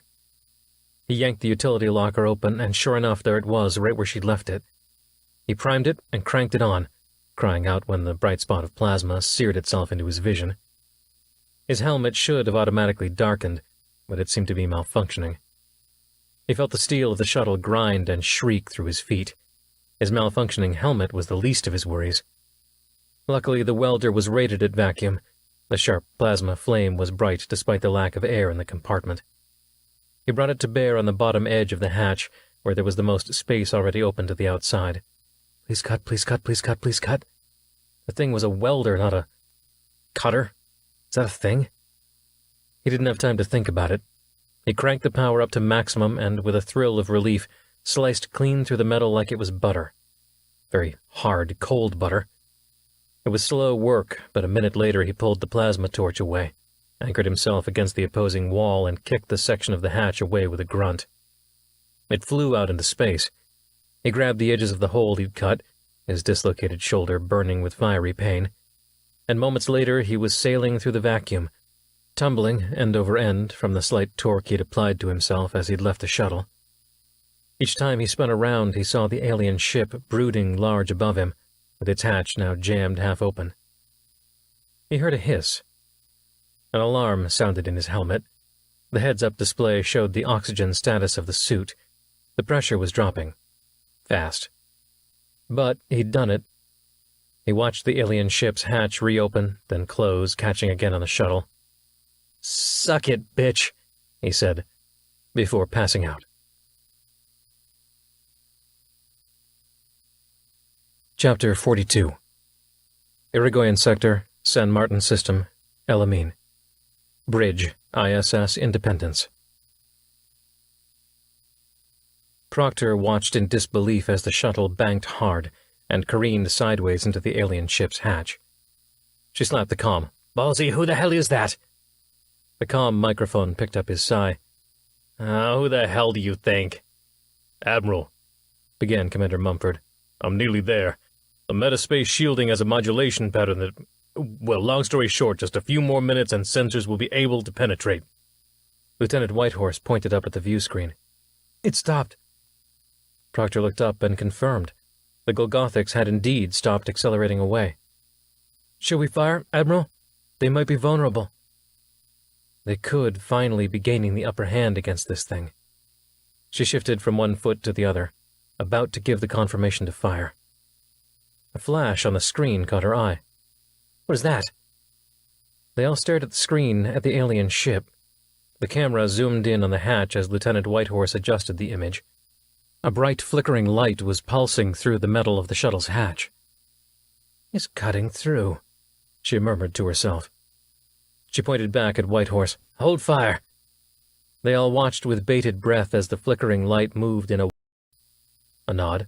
"Yes'm," he drawled. "Lieutenant Whitehorse, is the shuttle's reactor still active?" she said, watching as QWERTY established a link to the shuttle's computer. A moment later she replied, "Yes, Admiral, it is." Whitehorse cocked her head. "Are you going to—" "Of course I am. QWERTY." She leaned down to peer at the lieutenant's work. He nodded. "I'm in control of the shuttle systems. I assume you're going to order a cascade failure of the drive?" "Please," she said. "One quantum cascade failure coming right up. Might take a moment. They build these things to not overload, you know." They all watched the screen. It seemed they all knew without speaking that if the pilot was going to escape, it had to be now. "I'm ready, ma'am," said QWERTY. Proctor nodded. "Mumford?" The science chief was tapping his foot nervously. "I think I've got it. Sensors piercing up into the ship now. Trying to interpret." "Scan now, interpret later. Get all the data you can." A flash on the screen, and a tenth of a second later the deck plate under her feet rumbled. "It's firing," yelled Whitehorse. Commander Yarbrough called out from the XO station. "It punched a hole down on decks 7 through 10. Clean through the hull." He pointed nervously up at the screen. "Admiral, it's now or never." She swore and cast a glance at Mumford. "Commander?" He shook his head. "Scanning. We could use another few minutes for a more complete—" "We don't have a few minutes, Admiral," yelled Yarbrough. The deck rumbled again with another impact of the alien ship's devastating railgun slug, and again a third time. The fourth struck much closer, and the lights momentarily went out. She studied the view screen, finally seeing a telltale movement close to the Golgothics. "Lieutenant, is that what I think it is?" Whitehorse furrowed her brow, studying her sensor display. "It's Civic." The camera zoomed in even further and showed the pilot tumbling end over end, away from the hole he'd cut in the shuttle door. "Admiral," said Yarbrough impatiently, "we've got 11 dead on Deck 7 alone. How much longer are we going to wait?" She grit her teeth as she watched Civic tumble away. It was still too close to the shuttle, and a core explosion would mean instant death for him at that distance. "Almost," she murmured. The deck rumbled again and again. "2 more impacts, Deck 15, Sections 1 and 4, said Yarbrough. He shook his head. "Complete decompression. At least 5 dead." She turned to Mumford, eyeing him questioningly. He shrugged. "The more time, the better on this sensor feed. But we've already gotten quite a package of data." Fine. It was time. "Lieutenant Querty, initiate feedback." Civic continued his slow tumble, now nearly a kilometer away. It would have to do. A moment later, the screen oversaturated with the piercing light of the shuttle's explosion. When the screen cleared, Proctor gasped. "Was it that easy?" she murmured. The alien ship was gone. Chapter 43. Irigoyen Sector, San Martin System, El Amin. Captain's Ready Room, ISS Independence. An hour later, confident that Commander Yarbrough had a handle on the recovery and repair operations, Proctor took a moment to retreat to the Ready Room, just to breathe. The door slid shut behind her, and all she could think about was the epithet, Mother Killer. Years ago, just before the final battle of the Second Swarm War, she'd earned that title. She'd killed a Skiora matriarch by whacking her head with a steel pipe. She'd only meant to incapacitate the alien, but Skiora physiology was still unknown to her, and the impact resulted in the matriarch's death. And with her over 50,000 embryo Skiora, who, as far as she understood, were all completely developed individuals living inside the matriarch, just waiting for their bodies. Most never live long enough to get a body. In the case of the matriarch Proctor killed, none of them did. 50,000 dead, with one blow from Proctor. Such a small, insignificant action that had unthinkable consequences. They'd won the war. The swarm was destroyed, and the Skiora liberated from the swarm's influence.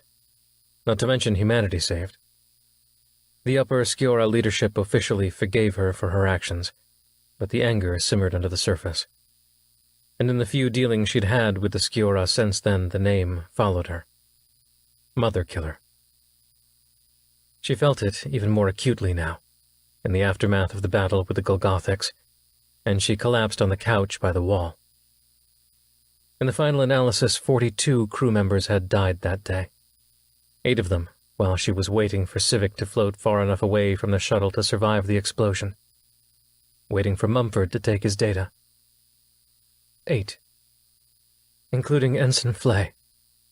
Pregnant Ensign Flay. Mother Killer. The door chimed. She didn't answer. It opened anyway, and Captain Valls stepped through. "Halsey," she whispered, not even moving from her prone position. He sat down next to her, still silent. "I messed up. It's all my fault." A moment's silence. "That doesn't sound like the Shelby I know." She stared at him. She wanted to glare, but didn't even have that in her. All she wanted to do was escape, disappear. run from the ever-growing pile of bodies left in her wake. How could I keep going? Keep doing this? Letting people die, making people die through my actions. Or inactions. If I breathe, someone dies. If I give a command, someone dies. If I don't give a command, someone dies. I just can't. Not anymore. Not again. It's all my fault. Bullshit, he said. She sat up and faced him, hoping against hope that the tear on her cheek was just sweat. It was not a crier. I killed 8 people today, Ballsy. And you saved my son, he said, his lips tightening. For as much as I hate the bastard, I'm glad he's alive. Thank you, Shelby. But I killed 8 people doing it, she said. A pit had formed in her stomach, the same pit she'd felt decades ago when she'd realized what she'd done to the Skiora. Again, if you'll permit me to repeat myself. He leaned in close to her, face to face. Bullshit. She pushed him away. Just stop. Let me wallow in self-pity in peace. It's part of the magic of command, you know. I've got to be the Iron Lady out there, but I pay for it every now and then in here with a good pansy-ass cry. He chuckled, grimly. Shelby, do I need to say it? Again? Bullshit. Seriously, you're what, 70 years old? You've commanded more ships and men and women into battle than any officer alive. You, of all people, should know that you don't bear responsibility for those deaths. Of course I do. She swiveled on the couch to face him. Of course I do. I'm the commanding officer of this ship, and anyone that dies here is my responsibility. He waved a hand, as if batting aside her argument. Yeah, whatever. Shelby, we both know that the responsibility for those deaths lies in one place and only one place. He pointed over to the bulkhead. That ship, those aliens, the Golgothics or whatever we're calling them, they're responsible for those deaths, no one else. You're responsible for the rest of us being alive, never forget that. She wiped her eye with a sleeve. Ballsy, Look. You remember the Skiora? My history with them? Mother killer? It just all came back to me today. Between getting shot at down there on San Martin, then leading us through that battle and making decisions that led to deaths, after over a decade of not having to make a decision more monumental than where to go out to lunch, it's just a little jarring. Plus Ensign Flay. He nodded. Yeah, I heard. That's why I'm here, because I knew you'd take that hard. A long silence. She turned away and leaned back to the wall behind the couch. You know, I miscarried once. She watched his face, studying his reaction. He flinched slightly. There was something there. I'm sorry. I didn't know, he said. When was that? Oh, long time ago. I was like 20. Had a fling with a guy. He was fantastic, but lied about his protection. Before I knew it, I was 2 months along, and, well, I was 2 years into my first science degree. He snorted, then flushed. Sorry. Bad time to call you a nerd? She shook her head in mock disgust. Ballsy was always ballsy. 2 years along, and I decided I'd keep it, of course. And then, a month later, he was gone.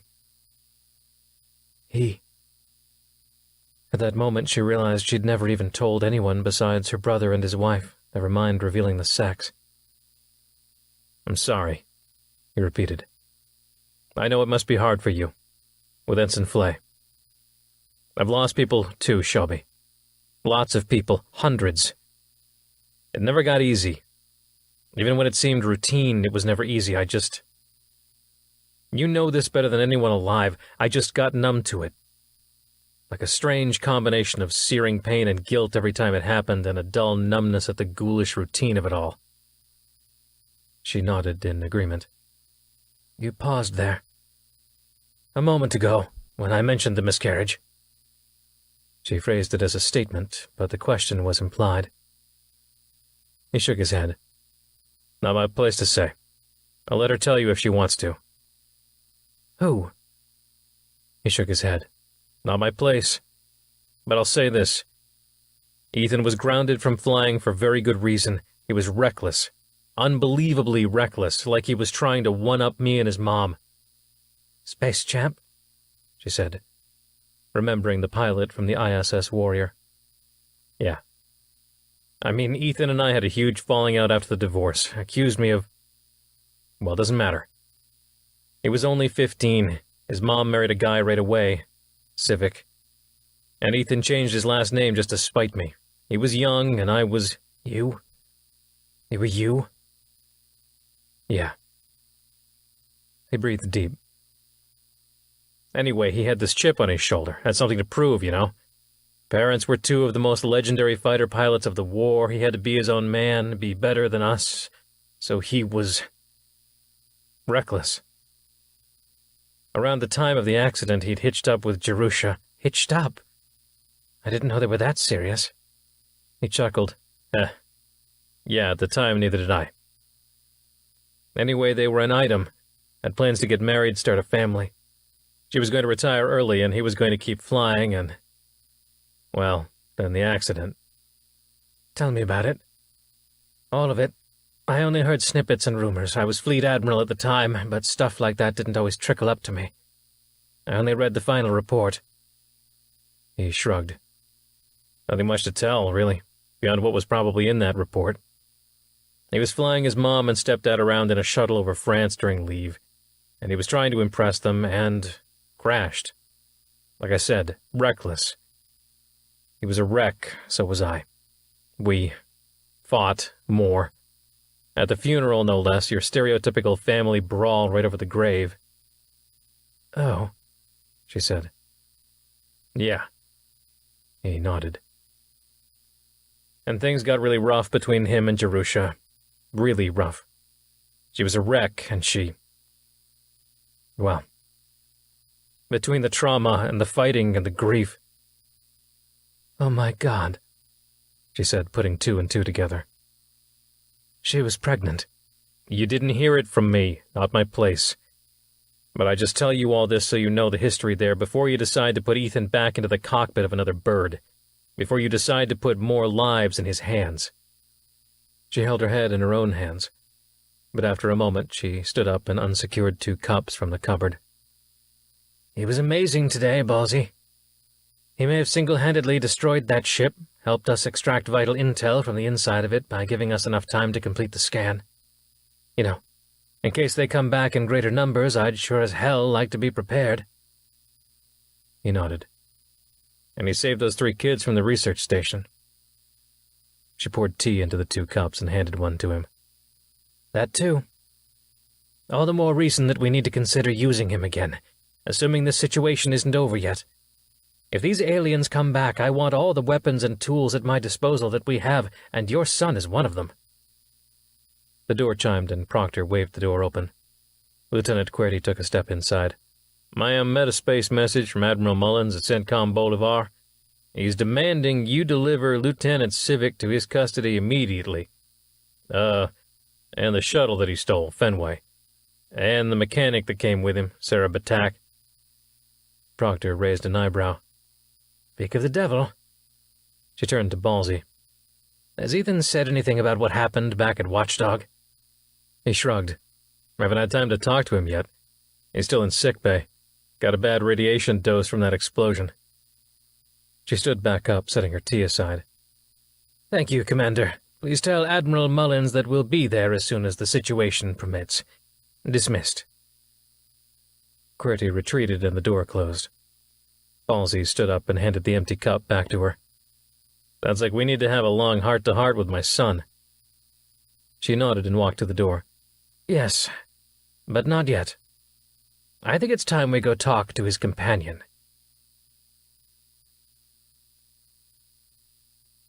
Chapter 44. Irigoyen Sector, Bolivar System, Bolivar. CENTCOM Bolivar, Command Center. Admiral Mullins? The aide poked his head into the office and Mullins waved him in. Any word? A curt nod. The lieutenant handed him a datapad. The Independence is damaged from its engagement with the Golgothics, sir.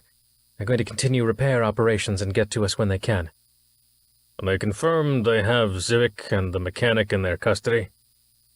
He leaned forward in his seat, studying the message from the Independence's comm officer.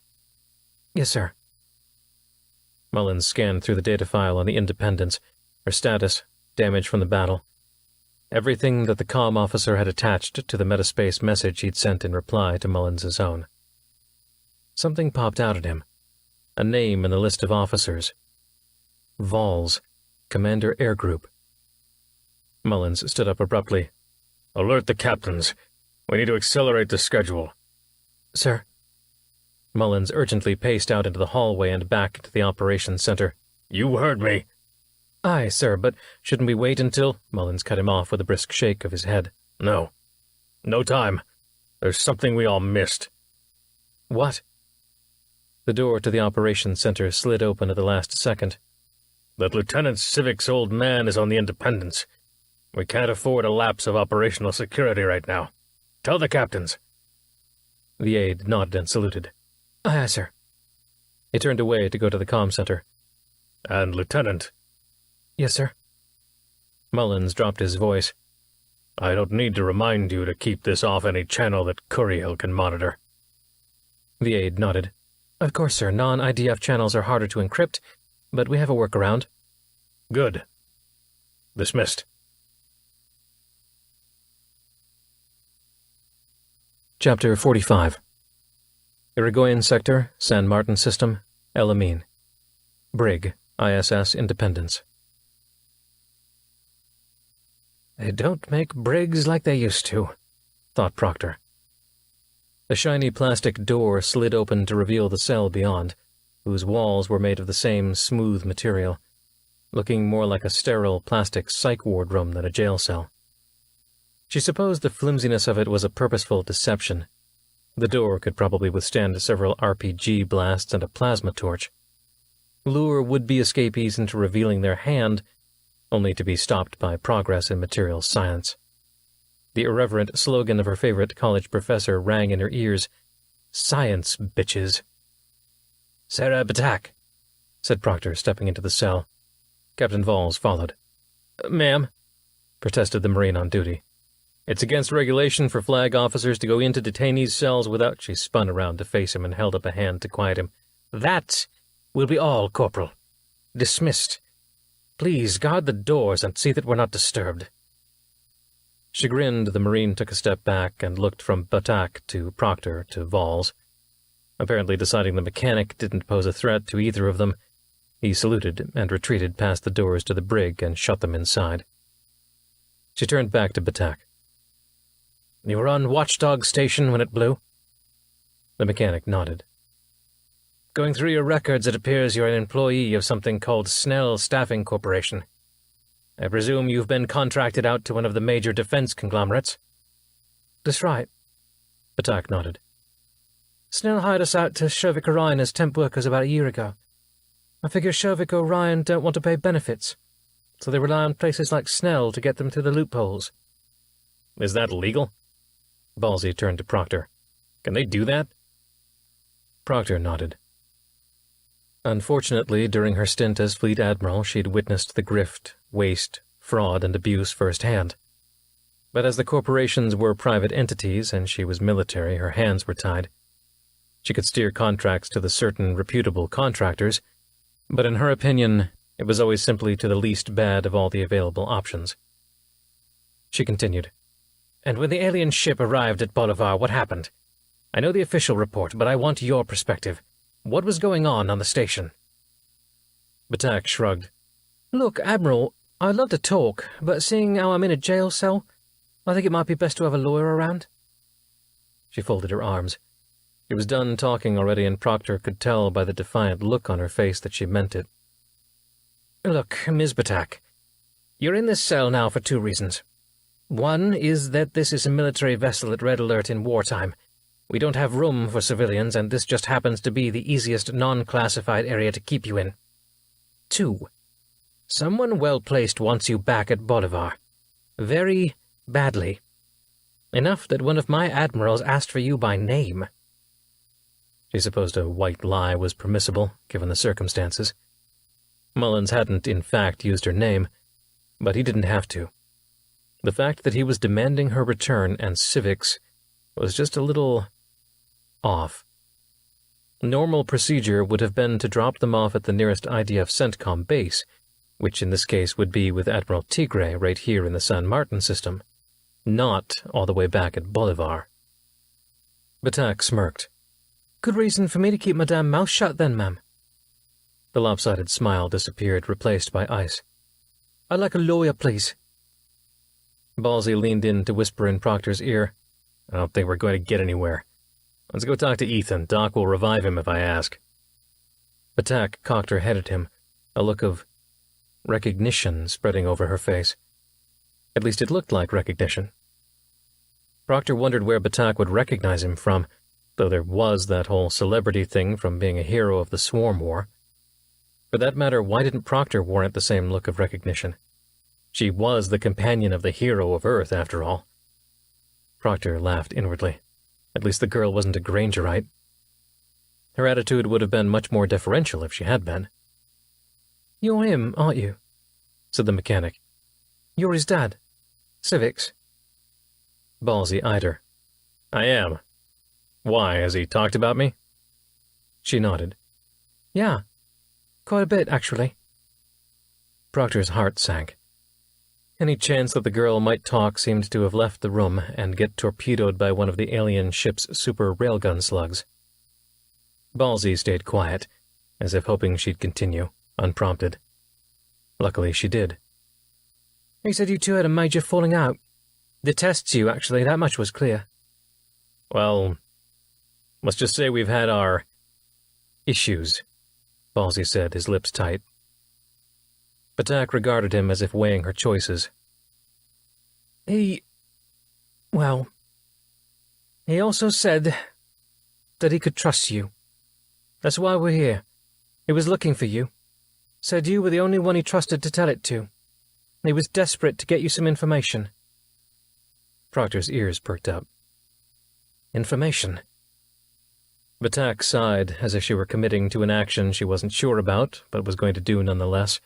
Consequences and regrets be damned. Okay, I'll tell you what I know. What we came here to tell you, she said, looking straight at Ballsy. Ethan said he could trust you, so I'll trust you. I just hope that after all is said and done I can go home. You know, alive and all. Proctor turned back to fully face the girl. Girl, she thought. She kept on thinking about the mechanic as a girl when she must have been at least 25 or so. Have I gotten that old? Sarah, I promise, I'll do everything in my power to protect you. But the truth is, something is going on. Something deeper than just a deadly alien invasion, and heaven help us, that's bad enough. But between Sangre de Cristo, the multiple attempts on my life, my missing nephew, a simmering resistance movement that seems like it's about to break out into open revolt and revolution, and a host of other details that I don't have time to go into right now, I think we're looking at something far bigger, far deeper than that. I'll be honest. We need you. She breathed.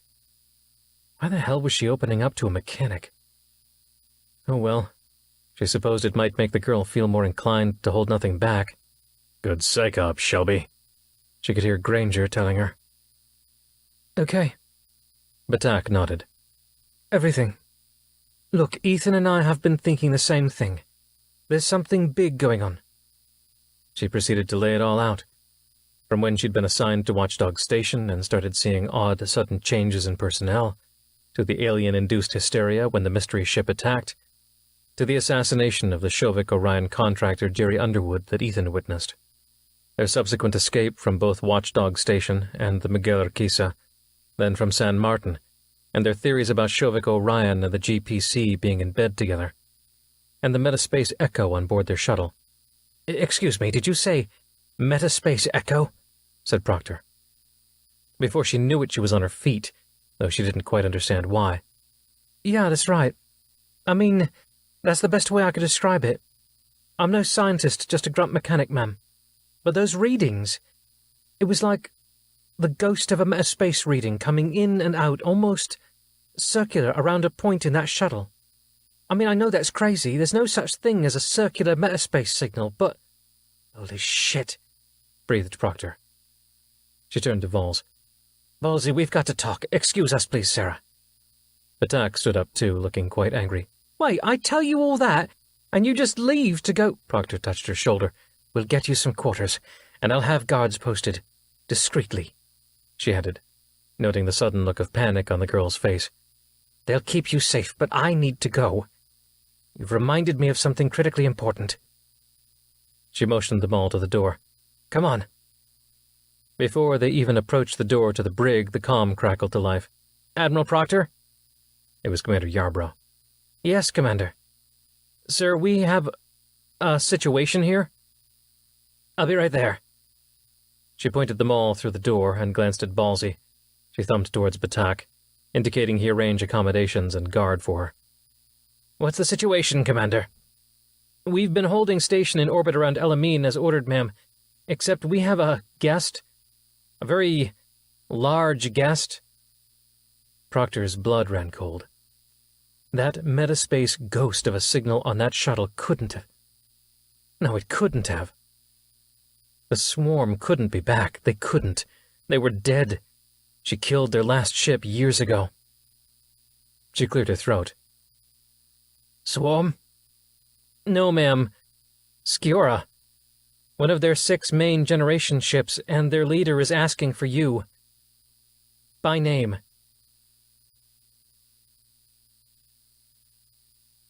Chapter 46. Irigoyen Sector, San Martin System, Elamine. Bridge, ISS Independence. Proctor wasn't sure what she'd find on the bridge. Would the appearance of a 100-kilometer-long alien generation ship provoke an eerie calm among her bridge crew? Or would they be running around with their heads cut off at the sight of a ship that could destroy the Independence 1,000 times over? The massive ship packed a punch greater than 100 of the old swarm carriers, using the same antimatter beam turrets as their old enemy. A weapon so powerful it could slice through even the old Legacy Fleet carriers like the Constitution and the Warrior. And for that matter, the Chesapeake. The thought of Captain Diaz's boat, her old boat, the last of the Legacy Fleet, succumbing to the mysterious alien ship just a few days ago filled her with... What was that feeling? Anger? Sadness? As angry as she was, it sure felt a lot more like mourning. Nostalgia, more like it. It was like the end of an era had come. The Legacy Fleet was no more. A simpler time had passed. Straightforward enemies of old had been replaced with mysterious shadows that threatened to destroy them all from within. You're being melodramatic, Shelby. She smiled. Maybe so. But all the same, what she wouldn't give to have Granger, Prucha, Diaz, and Space Champ back. And the Warrior, and Chesapeake. All the old crew, her friends, her family. Too many had passed on. And in the meantime, it seemed their problems only multiplied and grew more complex. The bridge doors opened, and to their credit, the bridge crew was calm and confident, working steadily, even as the unimaginably massive Skiora vessel filled the screen. A super dreadnought. That's what they called them back in the closing days of the Swarm War. It stretched off into the distance, its surface details getting lost in the blackness of space. The light from San Martin's sun was too weak at this distance to illuminate it further. Status. Proctor approached her chair but didn't sit down. Rather, she stood behind and gripped the headrest. It seemed to be her preferred position these days. Face death standing up. That's what she supposed her subconscious was trying to do. Commander Yarbrough looked up from the XO station. They're waiting to talk to you, ma'am. Proctor eyed the ship. She had studied the Skiora for years after the war, in her spare time as captain of the Chesapeake, and even during her tenure as fleet admiral. It was a scientific interest, certainly, but there was something else about the aliens that called to her. Which ship is it? Ma'am? The name, which one is it? There's only 6 of them. Benevolence? Yarbrough scanned through the data on his console. One moment, Admiral. I'm sure it's here in their transponder data. Her eyes found the telltale damage on the ship, now decades old. And one spot in particular, a giant gaping hole that the Sciorra had apparently not filled in, but rather just patched around the edges. It's the Benevolence. Are you sure? She pointed at the damage on the ship. That's where the Constitution hit. General Norton, God bless his cankered soul, brought the damaged old bird with him during Operation Battleaxe and flew it straight through Benevolence's heart. She was murmuring, mostly to herself. The memories seemed fresh, like they happened yesterday. She could almost see the great gouts of debris and fire erupt from the Benevolence as the Constitution flew through, at horrific speed. The old bird had been close to being repaired and recommissioned, and then Norton flushed it away like a turd, tossed it like a disposable brick. "They're standing by, Admiral," said Lieutenant Querty. "Shall I put them on screen?" She nodded and came around to stand in front of her chair. She assumed the Sciorra position of greeting, trying to remember the correct pose. Arms raised in front of her, palms up. Or was it down? Shit. The view screen shifted from displaying the ship to the image of an alien. A Sciorra matriarch, unimaginably old, thousands of years. Though due to the swarm matter that had coursed through her veins for centuries, she had been preserved. Her lifespan stretching far past the already long length of a typical Sciorra. The matriarch had her arms extended in front of her, palms up. Good, she'd gotten it right. "I am Vice Imperator Pulrum Krull. Do you remember me, Mother Killer?" The name cut her to the core. Mother Killer. They hadn't forgotten, apparently. "I do, Krull. And I see you still call me by that odious epithet." Krull lowered her arms. "It is not meant as an insult, Mother Killer, merely as a statement of fact. It is only a descriptive term, like you would call someone Captain or Admiral, or President, or even Mother. Still, I think I'd prefer it if you called me Admiral Proctor, or just Admiral, thank you very much." Krull nodded once. "Very well, Admiral. You've summoned us here. My question to you is, why?" "Excuse me?" Summoned. She glanced over at Commander Yarbrough, who shrugged. The matriarch continued. "Through the ligature, the metaspace link. You remember it, do you not? You must, for you've used it to summon us, in a rather crude manner." Proctor shook her head. "I'm sorry, Vice Imperator Krull. I have no idea what you're talking about." "The ligature," Krull repeated insistently. "All races subjugated by the swarm used it. The mental link. You call it metaspace, but that is such a crude, sterile term. The ligature is alive." Krull paused as if waiting for an answer, but Proctor had none to give. The alien sighed and continued. "It started with us, you know. Our people developed it over hundreds of thousands of years. Then the swarm stole it, and used it as part of their campaign of subjugation and domination. Even Granger had it placed within him. And now you've used it to summon us. Why?" "Lieutenant Querty," Proctor began without looking over at him, her eyes still resting on the alien on the screen. "Have we sent any metaspace messages in the past few hours?" "Just a few, ma'am," he replied. 2 to Admiral Mullins on Bolivar, 1 to CENTCOM on Earth, 1 to Admiral Tigre on San Martin." He shook his head. "That's it." Krull shook her head. "No, Admiral, you don't understand. This was not a metaspace message. This was a summons. A clear, unmistakable sign to all beings connected by the ligature for millions of parsecs around, saying, quite clearly, 'Here we are.'" Another chill went up Proctor's spine. A summons. Here we are. Perhaps the most dangerous message any race could say to the unfathomably expansive black depths of the universe. And it wasn't the first. It wasn't even the most powerful. The one sent 2 weeks ago nearly incapacitated all of us. The chill deepened. 2 weeks ago? No, it couldn't be. Vice Imperator, where did that other signal originate from? Proctor knew the answer before the alien could reply. There was only one place it could have come from. Oh, Danny, what the hell were you up to? From the world you call Sangre de Cristo. Chapter 47. Irigoyen Sector, San Martin System, Elamine. Bridge, ISS Independence. How? What could cause something like that? Proctor took a few steps towards the screen as she spoke. Do you have any idea? Vice Imperator Krull regarded her solemnly. I thought you could tell me, because it has caused an uproar among my people. For days, my ship was filled with mayhem, discord. It disrupted the ligature. If it had been any stronger, it would have damaged us. How it has affected the Dulmasi and the other client races of the Swarm, I can't even fathom. But how is that possible? Krull shook her head. Like I said, Admiral, it was as if a large amount of energy was channeled into metaspace somehow. It was unmistakable, unorganized, and utterly powerful. Proctor turned away and paced back to her chair, but still didn't sit. Krull, 2 weeks ago Sangre de Cristo was attacked by terrorists.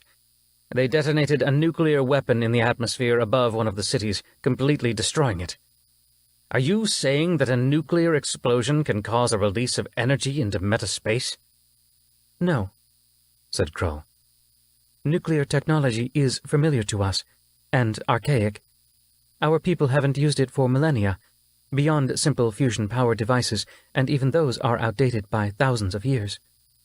But either way, nuclear reactions do not have an effect on metaspace. Then, what happened on Sangre de Cristo to cause such a metaspace disruption? Proctor turned back to the screen. It felt like they were close, so close to figuring out the mystery, the conspiracy, or multiple conspiracies, or multiple coincidences. There were no coincidences, not like this. Krull gave a most decidedly human expression, a shrug. Apparently she had studied human communication over the decades. Proctor remembered that the matriarch had tens of thousands of primordial, bodiless children living inside her, all with fully developed minds, each with personalities and passions. Some of them probably devoted themselves to understanding human communication, and Krull was most likely drawing upon their knowledge right now. What do your children say, Krull? Surely you have some within you living the interior life that have devoted their lives to understanding metaspace physics and technology. She nodded. I do. Hundreds, in fact. They form quite the vocal faction within me. And? Proctor said, trying not to let exasperation creep into her voice. What do they think? They have only theories, hypotheses. But the dominant opinion is that there was, somehow, a metaspace shunt attached to that nuclear weapon. Some sort of device that could channel raw energy into metaspace. Proctor nodded. A metaspace shunt. And theoretically, what would such a device look like? Would it have some sort of metaspace signature by which we could detect it? Theoretically, began Krull, it would utilize one of the artificial singularities that you humans provided to the Swarm years ago. It would be altered and kept as a microscopic virtual particle, no larger than the space between subatomic particles in quantum condensate, a Planck length, I believe your science would call it. And it would be manipulated to attract all energy in its environs, catch it in a circular orbit, and while the energy is orbiting the singularity, shunt it into metaspace. Shit. Krull, artificial singularity technology was banned right after the war 30 years ago. All singularity devices were destroyed. Every Swarm ship was destroyed. I made sure that there were none left. Krull shrugged again. All the same, Admiral, that is the leading theory among my children. It may be that a few singularities slipped through the cracks, as you might say. The implications were disturbing, frightening. That meant that whatever individuals caused the explosion over Sangre, their reach extended up into the highest echelons of IDF leadership and had for years, possibly decades. It meant that they'd been planning this for years. It meant that there could be more singularities out there, weapons that caused unthinkable destruction in the hands of the swarm. It meant that... Oh, hell, the shuttle. The circular, ghost metaspace readings that Batak and Civic detected. Krull, you say we summoned you here. Was the signal the same? Did it match the one from Sangre? It was similar, but far less powerful by many, many orders of magnitude.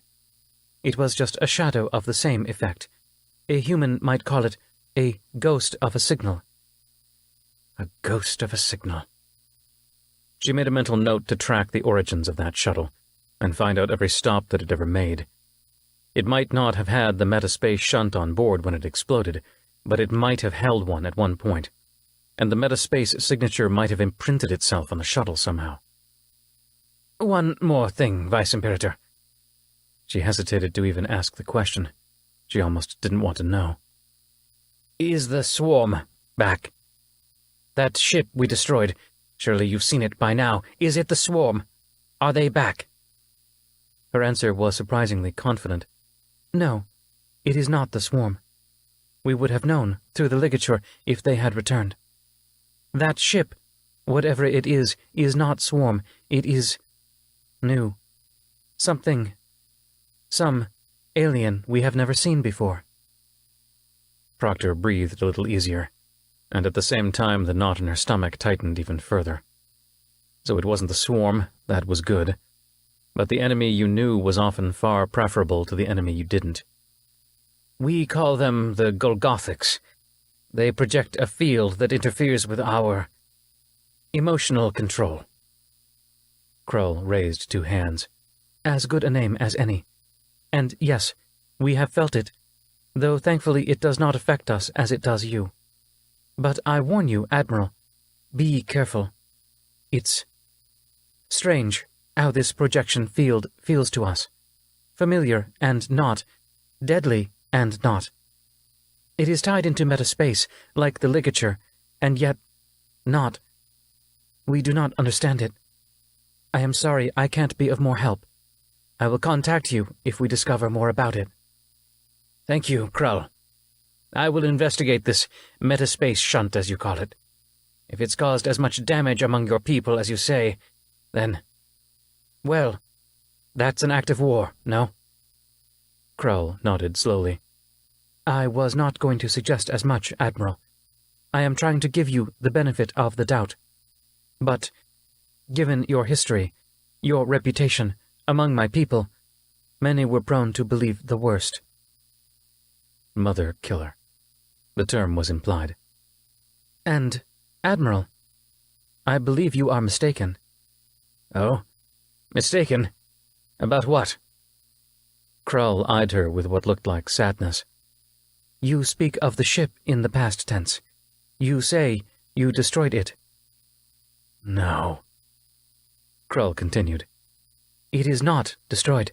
It travels even now, into the very heart of your space.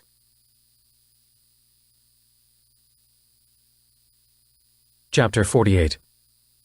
Irigoyen Sector, San Martin System, El Amin. Bridge, ISS Independence. The screen had no sooner gone dark and been replaced by the view of the still erupting El Amin than Proctor spun around and strode over to the tactical station. Lieutenant Whitehorse, can we confirm that? We clearly saw no debris, but we also clearly did not pick up any Q-jump signatures from that ship when the shuttle exploded. Whitehorse furrowed her brow, bringing up all the recorded data from the battle. Correct, on both counts, Admiral. Then where the hell did it go? Working on it, Admiral, she said. Admiral, said Commander Mumford from the science station. It could be that the explosion from the shuttle's core going critical may have masked a Q-jump signal.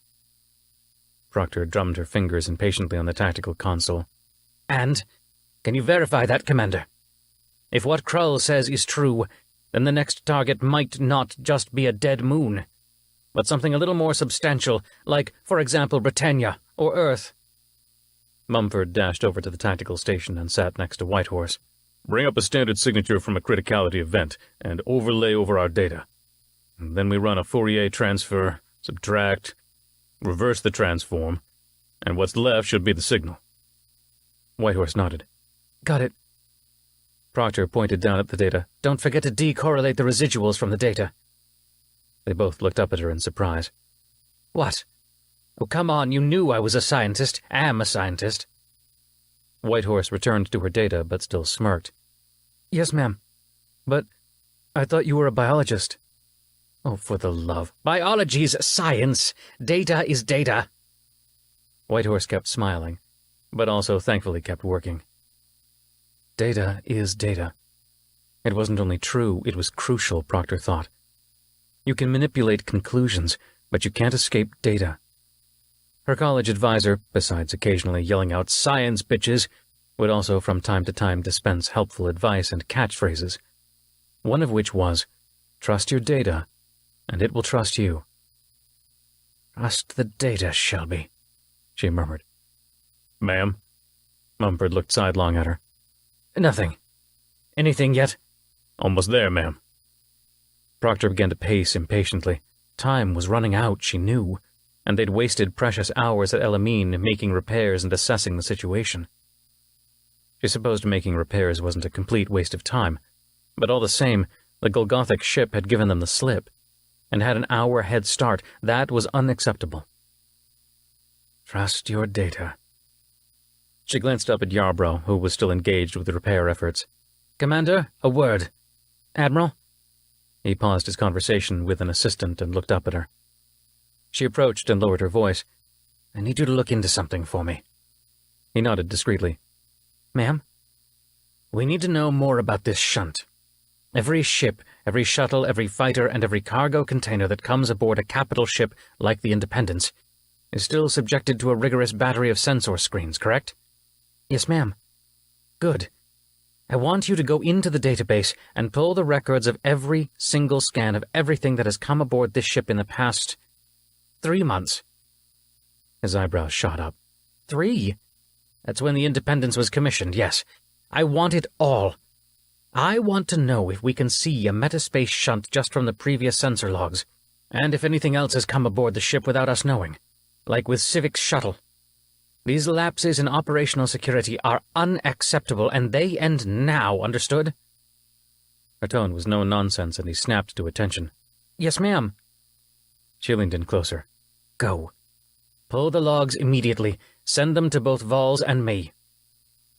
With that, he retreated to the XO station and got to work, pulling in his 2 assistants to help parse the volumes of data that were to be pulled. Okay, I think we're close. Whitehorse tapped a few more buttons and finally nodded. Got it. It's pretty garbled. No chance we'll be able to derive a heading from this, but yes, it made a Q jump. Proctor's skin prickled. Straight into the heart of your territory, Krull had said. She couldn't take any chances. Ensign Risa, plot a course for Earth. How do we know he went to Earth, ma'am? Said Whitehorse. Proctor regarded the young woman, remembering what Ballsy had said about her, about the trauma she'd been through at the hands of his own son. She hid it well. Proctor noted that even during the height of the Golgothic's emotional control crippling broadcast, she'd kept her cool. The lieutenant's control was admirable. We don't, Lieutenant. But in this case, I'd rather be safe than sorry. But don't you worry that it might show up at Britannia or another heavily populated system? Do I worry? Yes, but like you, Lieutenant, I'm not going to show it. That's a risk we'll have to take. Ensign Risa, are the jumps calculated? Yes, ma'am. Initiate. She stood back up and headed for the door. Get us most of the way there, but pause for the last T-jump until I get back. Time to run through the data with Ballsy. Chapter 49. Irigoyen Sector, Interstellar Space. Sickbay, ISS Independence, When he woke up, Sarah was staring down at him. That was the first thing he noticed. The second thing was the terrible, raging fire all up and down his right side and back. It wasn't so much pain as it was pure itch, like the second day of the worst sunburn in his life times 100. "Ow," he mumbled. Civic's jaw was slack and his tongue stiff. They probably still had him heavily medicated, he supposed. "Well, if it don't rain," she said, breaking out into a smile. "Welcome back, Ethan." He worked his jaw until it moved properly. "Did it work?" "Huh? You mean whatever you did that landed you the best seat in the house?" she said, waving an arm around her, indicating the main floor of sick bay, which looked unnervingly occupied by wounded. "Yeah." She shrugged. "No idea. I'm just a mechanic, remember? And I only just broke out of jail. They don't tell me too many things around here yet." "Hey, look at us. Both out of jail. We've made incredible progress today." He chuckled, which he immediately regretted, the bandages all down his side seared with pain. Her smile disappeared and she leaned in close to him. I thought I'd lost you there. When I wheeled you in, shit, you looked dead." "Sorry to disappoint," he said with a wink. Winking was okay. It didn't hurt like laughing did. She kissed his cheek. He looked sidelong at her. To flirt or not to flirt, that was the question. "You missed." "Funny." She smirked at him, but leaned in close to his ear. "But seriously, don't ever do that again. I mean, we just met a few days ago and everything, but—" She grunted and pulled away, leaning back in the chair next to the bed. "Just don't do that again, okay?" "Agreed," he nodded, and started taking stock of himself. Wiggling his toes, he realized his boots were still on. Moving his legs around told him his pants were still on, thank God, and all his bones seemed to be intact. He flexed his shoulder, which was sore, but which also seemed to be back in its socket. Convinced he was just fine after all, except for the sunburn of a lifetime, he lifted himself to a sitting position, wincing at the burning pain under the bandages. He waved the doctor over, whose eyes bulged when he saw Civic sitting upright. "Lieutenant Civic, lay back down, now. You've got 3 days minimum recovery time in that bed while the reconstructive gels do their work." The doctor pointed down to the pillow authoritatively. "Doc, I've got work to do. The alien ship is still out there, right?" The doctor shook his head. "None of your concern anymore. Your job right now is to heal. You're of no use to anyone in your condition." His frustration was oddly gratifying. To finally feel useful, after 2 years of sitting at dead-end assignments, to finally feel important, to finally, well, help people. And now he had to sit again? Sit and wait. Frustrating. Yes, it felt frustrating. But also damn good. It had been too long. He was born to fly. He had it in his blood, in his heart. And he'd let his mistakes get into his head too much. He'd let them linger there too long. The past was the past, damn it. Time to move on. Fine, I'll be good. He slowly leaned back, and the doctor nodded approvingly. Is there at least something I can be doing while I wait this out? Your bandages could use changing. The nurses are pretty damn busy with all the casualties. It's something your friend could help with if she's comfortable. He showed them the tubes of reconstructive gels that would need to be reapplied, then left in a hurry to go attend to a groaning patient on the other end of the room. He flexed his feet again, feeling his calves slide against the interior of the boots. Something was missing. The flasks. Both of them. He normally kept them tucked right in at the tops, right below his knees. They must have fallen out during one of the mad dashes he'd had to make over the last day or so. And he smiled. He didn't miss them in the slightest. "Hey, want to do something really gross?" he said, pointing to his bandages, waggling his eyebrows. Batak made a face, but then grinned. "That's what she said." She leaned forward and started unwrapping.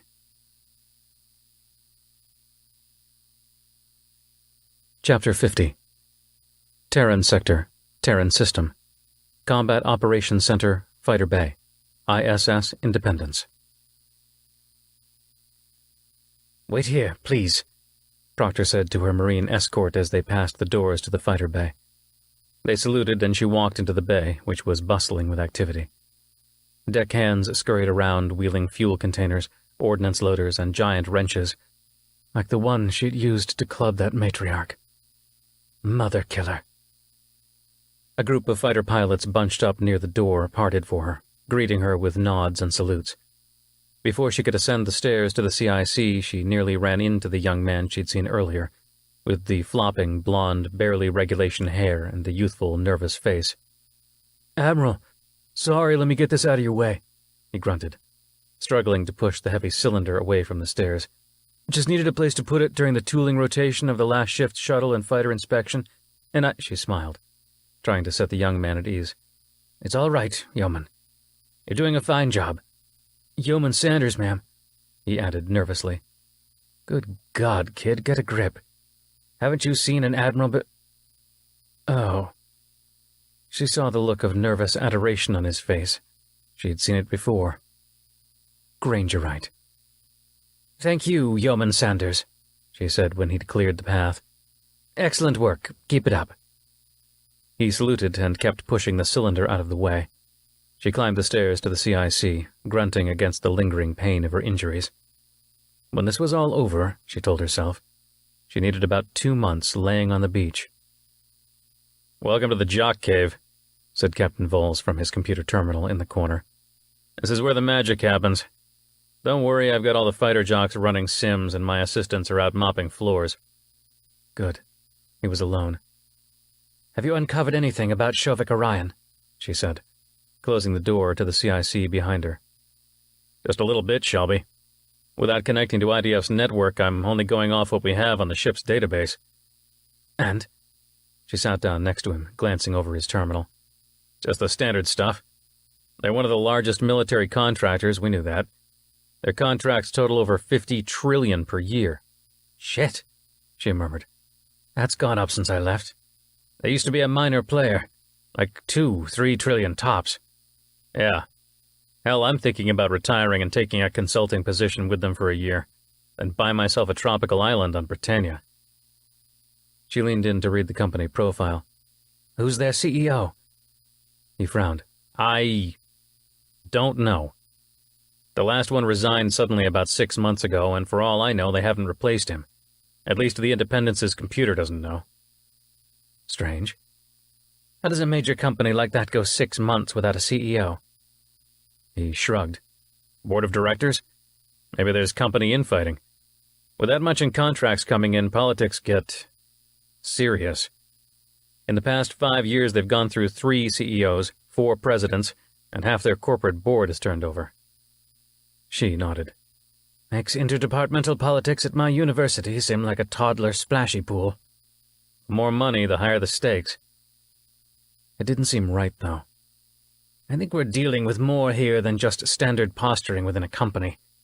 This is one of the most powerful organizations in existence right now, outside of UE's government and the other players. Russian Confederation, Chinese Intersolar Republic. Hell, just this one company has a higher cash flow than the entire Caliphate. They renamed the capital city on Bolivar Shovik Orion City, remember?" "Yeah. They officially moved their headquarters there 2 years ago. The mayor's on the corporate board, of course." Proctor frowned. "Now that's not legal." "Technically, it is. There was a little noticed amendment to a funding bill in the Senate 2 years ago that exempted Bolivar and several other worlds out in the Irigoyen and Veracruz sectors from certain corporate regulations." "Figures. Let me guess, the other party." "It always is," Balsey said with a smirk. "We're talking about the same party, right?" It was a running joke between them. They'd long been members of opposing political parties, and it was something that finally made her smile. She realized that hadn't happened all day. It's always the other party. She racked her brain, struggling to think, to remember. Anything. Any missed detail or loose thread she'd forgotten. It all came back to Danny. Where the hell are you? "The girlfriend. Danny's girlfriend, the one that was killed in the bombing at CENTCOM Bolivar. Bring up everything we've got on her. Voles tapped a few keys. Do we know her name? After a pause, she remembered. Fiona Liu. He pulled up her data file, which was thin. Born on San Martin, 22 years old. Oh, that's interesting. What? She attended the IDF Intel Academy on Britannia for 2 years, then dropped out. Intel? She was training to be an intelligence agent for IDF? He nodded. Looks like it. But she abruptly left. Took a job with, you guessed it, Shovik Orion. She shook her head. So, Danny's girlfriend gets some intel training, quits, and takes a job with Shovik Orion, falls in love with my nephew, somehow ends up as an informant for both Admiral Mullins and Secretary General Curiel, and then pays for it with her life. Did I miss anything? Well, that about sums it up. Look, Shelby, I know it's hard to think about, but maybe your nephew was up to something no good. Maybe Liu finds out about it, the GPC gets wind, and they blow her up to cover their tracks, just like they probably did with Danny. She couldn't accept that. Danny wouldn't. He just wouldn't do something like this. But Ballsy was right. Or at least he was getting very, very close to the truth. The pieces were starting to come together. She stood up and started to pace. Okay, let's fit your son into this, and Batak. Watchdog Station gets slagged by the alien ship. In the confusion, Ethan escapes, but not before seeing 2 IDF officers execute a contractor, a Shovik Orion contractor, remember. He stroked his stubble. Okay. So those 2 IDF guys might actually be either GPC or Shovik Orion themselves. They're heavily involved in the metaspace shunt, possibly the nuke. And they see the station is about to blow up anyway, so they know there's little risk in covering their tracks by killing their own guy. He's going to be dust in a few minutes anyway. Right. The contractor has loaded this metaspace shunt into the shuttle. He gets shot. The 2 IDF guys take the shuttle and the shunt, not thinking anyone saw them. But then, Ethan zooms out of the station at the last moment, and someone is watching. And they realize that your boy might have seen something he shouldn't have. So they pretend they're with the Bolivaran Intelligence Agency, a completely made-up organization, he added, and try to kill the 2 potential witnesses.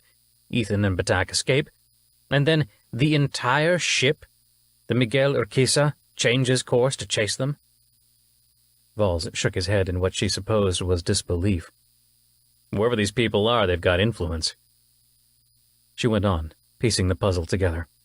But by the time Ethan and Batak take the shuttle, the shunt has already been offloaded onto the Urquiza, leaving behind that ghost metaspace signature in the shuttle's hold. So where did it go? Proctor shrugged. From the Urquiza? No idea. Could be anywhere by now. So we've got another metaspace shunt out there somewhere, and according to Curiel, there's a missing nuke. Do you believe him? Well, he did give up all the other nukes the GPC had. Admiral Tigre confirmed that an hour ago. Why would Curiel give those up if he was planning on using them? To give him cover to use the one he kept? Ballsy looked at her. If I was a terrorist that was trying to confuse the shit out of everyone, keep everyone off balance, might be something I'd do. She nodded and rubbed the bridge of her nose. Nested conspiracies. People willing to murder to cover their tracks, corporate overreach and abuse beyond any criminal enterprise should ever seen. If Shovik Orion was truly involved in the Sangre incident and the metaspace shunt business, then the consequences were frightening. And what was their end game? What did they want? Vols pointed at his screen. Data packet from Commander Yarbrough just showed up. I'd asked him to collect all the scans of every shuttle, every container that has come aboard Independence, to see if there was something in the data that we missed. If the sensors were sensitive enough to pick up the metaspace ghost signal on Civic shuttle, then maybe we could see if anything else suspicious had passed through the holds. Expecting to see something else there? He started sifting through the data files Yarbrough had sent. At this point, I've gotten to the point where if the unexpected doesn't happen, then I'm pleasantly surprised. He shrugged. I'll look it over. I just don't think we're going to find anything here. We need to get into the classified files at CENTCOM Earth or Britannia. and dig up the real dirt on Shovik Orion's IDF contracts. I bet we'll find some real gems in there. Perhaps. He cocked his head at the screen. Oh, you're right. When the shuttle first came aboard, the routine sensor scan picked up a minuscule variation in the Q-band radiation signature. It wasn't high enough to trip any automatic warnings, but it was definitely there. She smiled. Good. They finally had real data. Trust the data, and it'll trust us, she said absent-mindedly. Vols scanned more files. Just something my thesis advisor always said. She began pacing the CIC. Don't forget timestamps, crosstabs, origination files, authorship credentials, everything. Dot the I's on this, Ballsy. We can't afford anything less. You got it. She crossed her arms and stopped pacing. Also, given that IDF at the highest levels seems to be compromised, I think we should keep an eye out for Admiral Proctor to the bridge. Commander Yarbrough's voice boomed through the CIC out of the speaker. Her eyes widened. Commander, status? We're one jump away from Earth, Admiral, and based on metaspace chatter, it looks like we're seconds behind Curiel's fleet. His fleet? He has a fleet? Looks like it, ma'am. And he's broadcasting some sort of ultimatum. I think you'd better get up here. Jump us the rest of the way in. I'll be right there. Chapter 51. Terran Sector, Earth. Bridge, ISS Independence. Proctor made it to the bridge in record time, and it still felt too slow. By the time she got there, the bridge was dead silent, except for the comm speakers which were broadcasting Curiel's voice. Suffered indignation after indignation, outrage after outrage. And Sangre de Cristo was just the tip of the iceberg, my fellow citizens. For decades, those of us on the periphery have suffered in silence while the rich get richer, those in power accumulate more power, and the small portion of society that is at the top grinds their heels down on the rest of us. The evidence that I've broadcast today is indisputable, and the conclusion obvious, and let me be clear. I come in peace. The Galactic People's Congress is a peaceful, democratic organization devoted to the just and peaceful and fair government of all humanity, whatever world or moon or station they live on. If weapons are fired now or hereafter, it will never start with us, for we are— Proctor glanced at Lieutenant Querty and motioned her hand across her throat. Curiel's voice dropped down to a background murmur. How long has he been going on like that? And what is this evidence he referred to? About 5 minutes so far of his political garbage, said Yarbrough, with what Proctor interpreted as pure derision. And the evidence is flimsy at best. He claims to have a video of the Sangre incident, contends that one of his ships was transporting a recovered nuke to CENTCOM San Martin to turn over to UE authorities, when it was hijacked by an alleged shadow organization within IDF, who then launched the nuke at the planet. The video? Heavily edited, no doubt. Let's see it. Proctor sat down in the captain's chair. Querty nodded and brought the video up on the front view screen. The familiar view of Earth was replaced by a now equally familiar view of the Magdalena Issachar, familiar at least to Proctor, who had spent enough time looking at a rendering of the ship, wondering if it had been her nephew's coffin. Except the Magdalena Issachar wasn't alone. A larger, sleeker vessel approached rapidly. Its lines and angles, along with the subtle bristling weapons dotting the hull, made it clear that it was a state-of-the-art military ship. Commander Yarbrough, you've been involved in our shipbuilding program. Is that one of ours? He hesitated. Yes, ma'am. But according to the video, there are no hull markings, no nameplate, nothing to identify it. A pit formed in her stomach as she watched the ship dock with the Magdalena Issachar. Nothing happened for a minute, so she motioned for Querty to advance the video until there was more movement. A figure emerged from one of the smaller airlocks, clad in a vacuum suit. The distance was too great to see a face, but somehow from the posture and the way it carried itself, the way it moved, she knew. Danny, she breathed. The tiny figure crawled along the hull, away from the military vessel attached to the docking port. Before long, the other ship detached and left, and moments later the Magdalena Issachar's engines came to life, propelling it towards the surface of Sangre de Cristo. The figure crouched on the hull, and then jumped. Both the ship and the tiny figure grew small in the video feed as they plummeted down, until finally the feed washed out with the explosion of the ship just kilometers above one of the habitat domes on the surface. So, Danny was dead then. She had somehow known deep down that was the case, and yet all along she had to be sure. Now she was sure. And now it was time for payback. Admiral, the broadcast stopped. Secretary General Curiel is hailing us, said QWERTY. She nodded. Put him on. The screen had returned to a view of Earth with a smattering of ships in the foreground, Curiel's fleet. A collection of what looked like second-hand frigates, freighters, cruise liners, and colonial ships. Proctor suddenly understood where the fleet had come from. Rex, she said. The man was more than a used ship salesman. He must also have been the GPC's lead ship procurer. Curiel appeared on the screen, his attractive face lined but resolute. He knew a million cameras were recording him, so he was putting on his best show. Admiral, I'm glad you're here. Me too, Curiel. Though I wonder why you are. Redress of grievances, Admiral. A basic right guaranteed by our government. She shrugged. Backed up by a fleet? Looks more like a threat to me. Honor God. And please, these ships are no match for you or any IDF battleship. Lieutenant QWERTY caught her attention. Admiral, it's President Quimby. He wants to talk to both you and Curiel. Perfect. Just like the old days. Caught up in a galactic diplomatic incident while there's a war for survival going on. Put him on. Join the party. Now there were two men looking down at her from the screen. One telegenic and determined, leading a burgeoning resistance movement and knowing he had to come across as plausible and presidential. The other old, but just as telegenic as all presidents must be, the leader of all of United Earth. Mr. President, she said. Aren't you supposed to be out saving civilization, Admiral? He said. Where's the alien ship? Have you destroyed it yet? She understood what was going on, at least on President Quimby's end. The cameras were running, after all. Setting himself up as above politics, concerned only for the safety and security of all humanity. President Quimby, you are intentionally avoiding the important issues and people I am here representing, began Curiel. I demand an immediate, really, Mr. Curiel.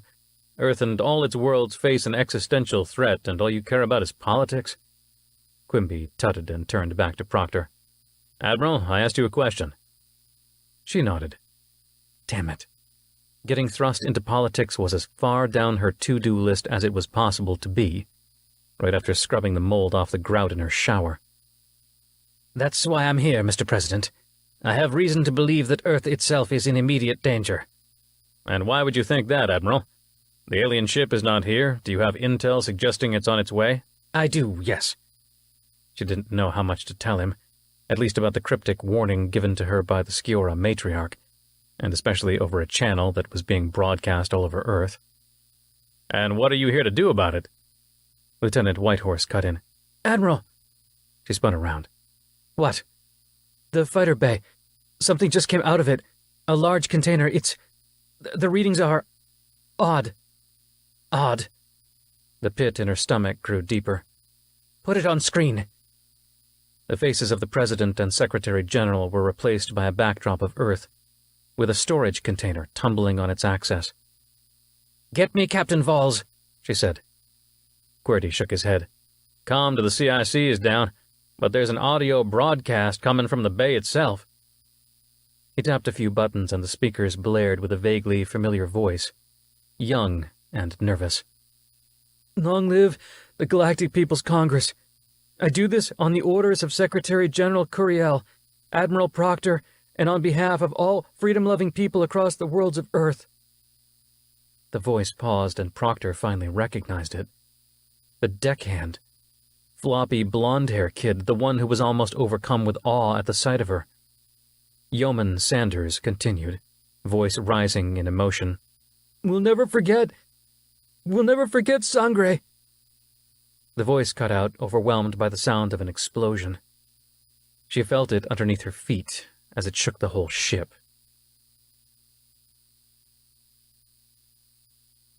Chapter 52.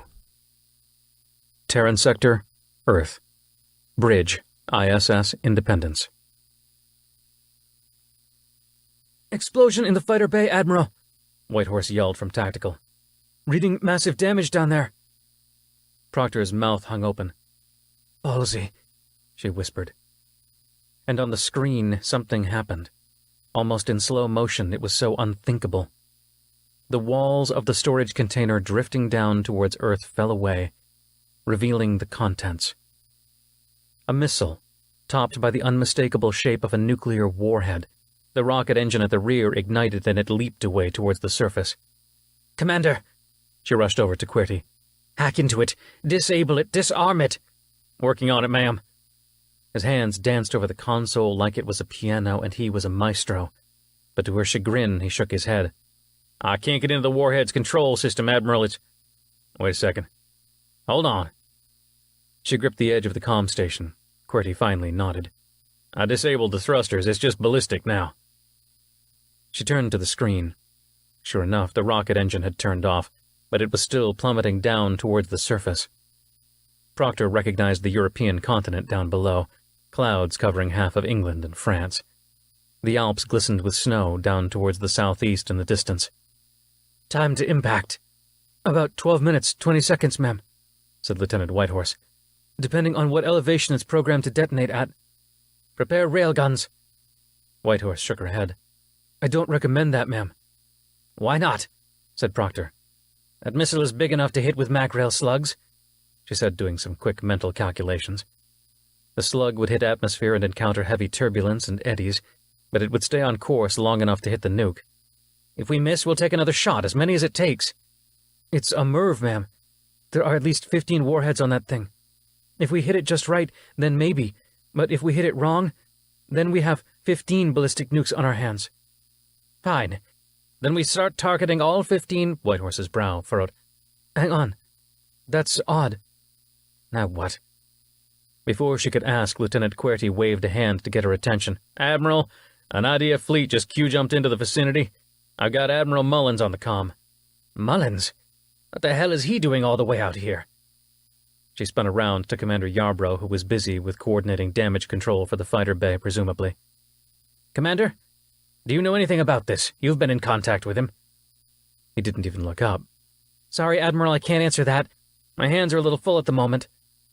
Whitehorse finally looked up, her expression pale. Admiral, weapon systems are locked down. I can't get into the system. Proctor's spine stiffened. The conspiracy ran deeper than I thought. She wanted to kick herself for being so careless. Attention to detail used to be her thing. When she was a captain, she'd have noticed all the little details and assembled a complete picture of the threat before anyone else even realized something was up. Now she was caught with her pants down. Admiral Mullins coming on screen, ma'am, said QWERTY. She turned to face the screen. Ted, thank God. We've had an incident over here and we've lost access to our... His face glowered at her. How could you, Shelby? Fleet Admiral Oppenheimer trusted you to protect us against that... thing? And here you are conspiring against the legitimate government of United Earth. So, her suspicions were correct. The explosion at CENTCOM Bolivar, the officers Civic had seen murder the contractor, the Miguel Urquiza pausing rescue operations to chase after Civic and Batak.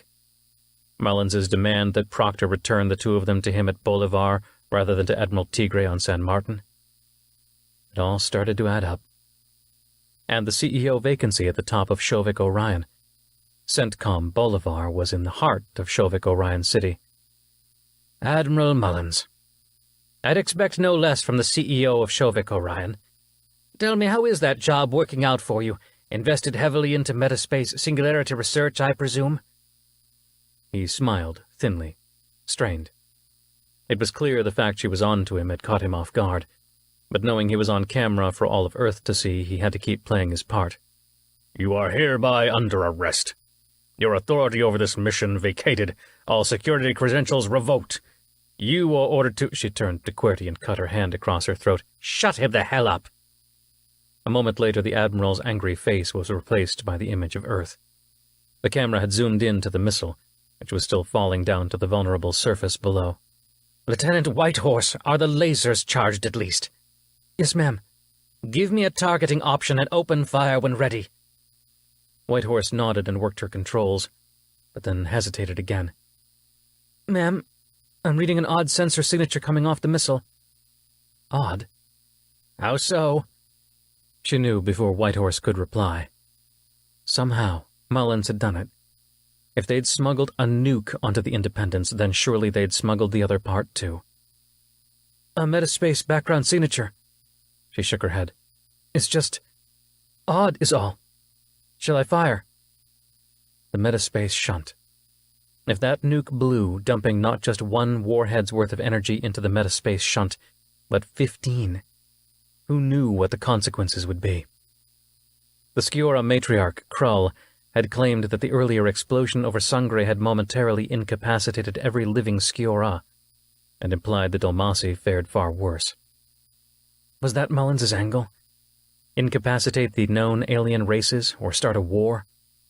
Wars were profitable things, after all, and the new CEO of Shovik Orion might have brought a new revenue stream with him. No, do not fire. Ma'am? Whitehorse looked up at her in surprise, as did the whole bridge crew. Do not fire, she said slowly, urgently. We need another option. There's a device on that thing that will... She noticed that everyone's heads were turned not towards her, but towards a point behind her. She turned. Commander Yarbrough stood there, a sidearm pointed at her chest. Admiral Proctor, I'm sorry. You're under arrest. Chapter 53. Terran Sector, Earth. Bridge, ISS Independence.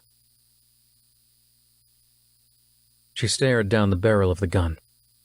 What caliber was it, she wondered? Would it hurt? It was pointed straight at her heart. Death would come quickly. Her blood pressure would plummet within a second, resulting in rapid loss of consciousness. She would stumble, probably grab her chair and fail as she blacked out. Would they try to take her to sickbay and attempt to revive her? She went through the odds. Revival from a bullet through the heart? They'd have to quickly hook her up to the life support machine to have even the remotest possibility of saving her. Then they'd have to patch her heart, inject it with stimulants, and hope for the best. It was strange what the mind thought of when confronted with existential danger, the thought occurred to her. She almost laughed. In the face of death, she'd slipped back into scientist mode, looking at her situation with the cold, clinical eye of someone studying an interesting problem. It felt good. Commander Yarbrough, trust me, you don't want to do this. She slowly put her hands up. He flipped the safety off. Oh? You've betrayed us all, Admiral. First you and your nephew colluded with Admiral Tigre to bomb Sangre, trying to make it look like a GPC false flag attack on its own people. And now you're willing to write off tens of millions of people down in Europe? No, I think I really do want to do this. So, Yarbrough was in on it too. Figures. Commander Yarbrough, she repeated, slower. You don't want to do this. Lower your weapon, now. He sneered. Why? 2 seconds later, a fine pink mist exploded out of the side of his forehead, and a hole bloomed blood. He instantly collapsed. Behind him, covered in soot, grime, and blood of his own, stood Ballsy. That's why, she said, considering the body on the floor in mild dismay. She'd prefer he didn't die, but given the circumstances, better him than her. You okay? Asked Ballsy. Fine. You? She looked closer at his grimy face. His cheeks, temple, and forehead were scored with cuts and gashes, and one eye was swollen shut. Been better. You're right about that data file. I checked everything and found something strange. The timestamps for the sensor logs of several supply shipments were dated to an hour ago. Someone overwrote them, and then the fighter bay exploded. I figured that and us launching that nuke, there had to be someone on board who was in on the whole thing. Someone on the bridge, no less. They must have been GPC all along. he said, indicating the body. Or Shovik Orion. Ballsy shrugged. Does it matter? It will eventually, but right now... She glanced up at the screen, at the nuke still tumbling down towards northern Europe. Ballsy, we've got to disable that thing within the next 10 minutes. Fine, shoot it. Can't. The realization on his face was easy to read. Oh. Metaspace shunt? If we hit it, the nuke explodes and the Sciora get juiced. And the Dhalmasi. 15 times as powerful as the one on Sangre. And Ballsy, the more I think about this, the more I'm of the opinion that the mystery ship did not show up at random. This was not a coincidence. He was still gripping the gun, staring down at his gruesome handiwork. The entire bridge crew was still too shocked to say anything, and so they listened. Right. So, stop the nuke. A shadow passed over his face. I know just the man to help us. Proctor considered. She knew what he was suggesting, but it didn't seem likely. Or possible. The fighter bay is in ruins, isn't it? It is. He turned back to the exit, and before he left, he called back. But the shuttle bay's okay. Before she could reply or protest, he was gone, and she was left staring at the corpse bleeding out on the deck. Godspeed, Ethan.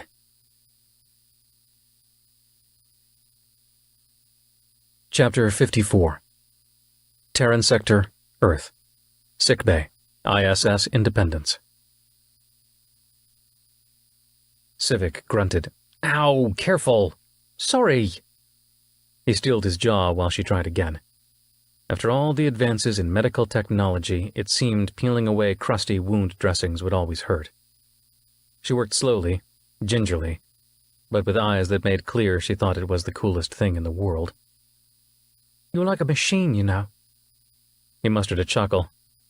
Thank you. I get that a lot. She play-slapped him on the knee before returning her attention to his shoulder. No, dumbass. I mean your body, my body, like machines. I became a mechanic because I liked taking things apart. But shit, this is fun. She peeled off another wrap, tearing away some crusty, coagulated blood and fluid with it. Shit! He bit down on a fist as another wrap came off. You can take them apart, yes, but can you put them back together? Oh, don't be a baby, she said, pulling another wrap away a little too quickly. He grunted in pain. Can't we call a nurse over or something? He said through gritted teeth. How many are left? He craned his neck to see, but half the bandages were on his back where the direct rays from the shuttle's explosion had hit him. Just a few. And no. Her tone became grim. They're all busy. With casualties. I'm a casualty. She pulled the last one off. You're alive. That's more than half the people who came through those doors can say. He glanced out the window of their little examination room, out onto the main floor of sickbay. Nearly every bed was full, and to his chagrin he saw she was right. Many of the beds held figures completely draped in a sheet. The doctor and nurses on staff were rushing between the dozen or so patients that were alive, but only just. Guess I had it lucky. The door to sickbay burst open. It was him. Valls scanned the room, then caught his eye through the window. We have company, he said, watching his father make his way through the maze of temporary beds laid out. Valls wasted no time once he passed the threshold. He glanced once over his raw, exposed side and back, and nodded, as if he were saying, It's not all that bad. Come on, we've got a mission. The tone of his voice said he wasn't there for an argument, that shit was serious. Can I get these replaced? Civic said, inclining his head toward his side. No time. Europe is going to get iced within 8 minutes unless we move now. We've got a nuke to catch. Batak whistled. Civic stood up and followed Valls out without another word. Bandages could wait. As they jogged down the halls towards the shuttle bay, his shirt still off and the breeze soothing his raw skin, his father gave him the rundown. So we can't just blow it up because of the shunt, otherwise bad aliens show up. Got it. Can't we just remove the shunt? Said a voice behind him. He glanced back, surprised to see Batak running behind him. The hell are you doing? He said as they passed the threshold of the shuttle bay's anteroom. Sounds like you guys needed a mechanic, she said, shrugging. Valls waved them both towards a shuttle, which was already idling. Join the party. You may be right, we could use an extra set of hands. especially ones that know what they're doing. Civic stopped halfway up the ramp. Wait, you're not coming too, are you? Of course I am. You're going to do some fancy flying while I suit up, jump out, and lasso us a nuke. Civic wanted to protest more, but he knew time was running out. Sounds like as good a plan as any. He sat down in the pilot seat and didn't even wait for them to sit before he punched the engines and pushed the shuttle out of the bay. Out of the corner of his eye, he saw both his father and Batak shimmy into vacuum suits. 6 minutes, he said, glancing at the timer displayed on the console. He noticed the tactical crew on the bridge had linked up to his computer and were sending him all the telemetry data he'd need to maneuver safely up to the missile. Safely, though, was a relative word. Had the situation not been so dire, he might have enjoyed the breathtaking view. Coming down through Earth's atmosphere was always a treat. Other planets had continents and shining atmospheres and green land masses and blue cloud-dappled oceans, but none of them looked like this. And none of them were where he'd killed his own mother and stepfather. He grimaced. He had promised himself he wouldn't think about it, but the memory was unavoidable, now that he was descending down through the exact same airspace where it had happened. "You'll love Paris," his mother had said. "You and Jerusha should come with us." Jerusha had been busy with exams and couldn't come, but Civic had gone, flying the shuttle himself from the Westphalia station down through IDF's Western European airspace. His buddies from the academy were stationed at Urwescom, and so he knew they'd be watching his descent. He thought he'd show off a little, give them a little show, give his stepfather a little thrill. The men hated flying, after all. "Ethan, head in the game!" Vols yelled. He'd been staring out the viewport, and now he snapped to. "Nearly there," he announced. He glanced back up. Both his father and Batak had finished suiting up. "So, I suppose you have a plan?" Vols shrugged. "It's in development." He pulled open a compartment and hefted out a tow of utility cable. "I suppose we could latch onto it somehow and arrest its descent. That'll at least buy us time." "You're the boss, boss." He angled the shuttle up above the tumbling missile now that it showed up on his scopes. "It's spinning. You'll never be able to latch on, not without clanging into it. And wouldn't it just be our luck if that initiated detonation?" Vols nodded. "Once it hits the upper atmosphere, the tail fins will right it. We'll have to move fast before it gets any lower into the atmosphere, though." His father fiddled with the cable and hooks while Civic maneuvered the shuttle to just a few dozen meters away from the missile. A familiar voice came over the comm. "Ethan, it's Jerusha." Like a ghost from his past. He shoved his complicated, conflicted feelings down deep and answered. "What is it?" "The nuke. We've been scanning it, and it looks like the hair trigger is engaged." "What does that mean for us?" Though he knew the answer already. It meant that their current plan was shit. "Just one tap and that thing blows. It can handle atmospheric re-entry and the stray particle of dust or sand flying at 1,000 kph, but it's triggered to go off at the slightest touch of anything bigger than that." No one said a word. Civic could hear his father mutter a stream of profanities under his breath. Finally, Batak leaned over his seat and spoke into the comm. "What about just a person touching it? Enough to disengage the shunt?" Whitehorse hesitated. I suppose that might be okay. Honestly, I don't know. I just know that if your plan is to try and wrangle that thing into the shuttle's cargo hold while that trigger is engaged, you're toast. Not just toast, vapor is more like it." Vols dropped the cable. "Okay, I'm going out there. Ride that thing like one of the horses of the apocalypse until I can pry the damn shunt off."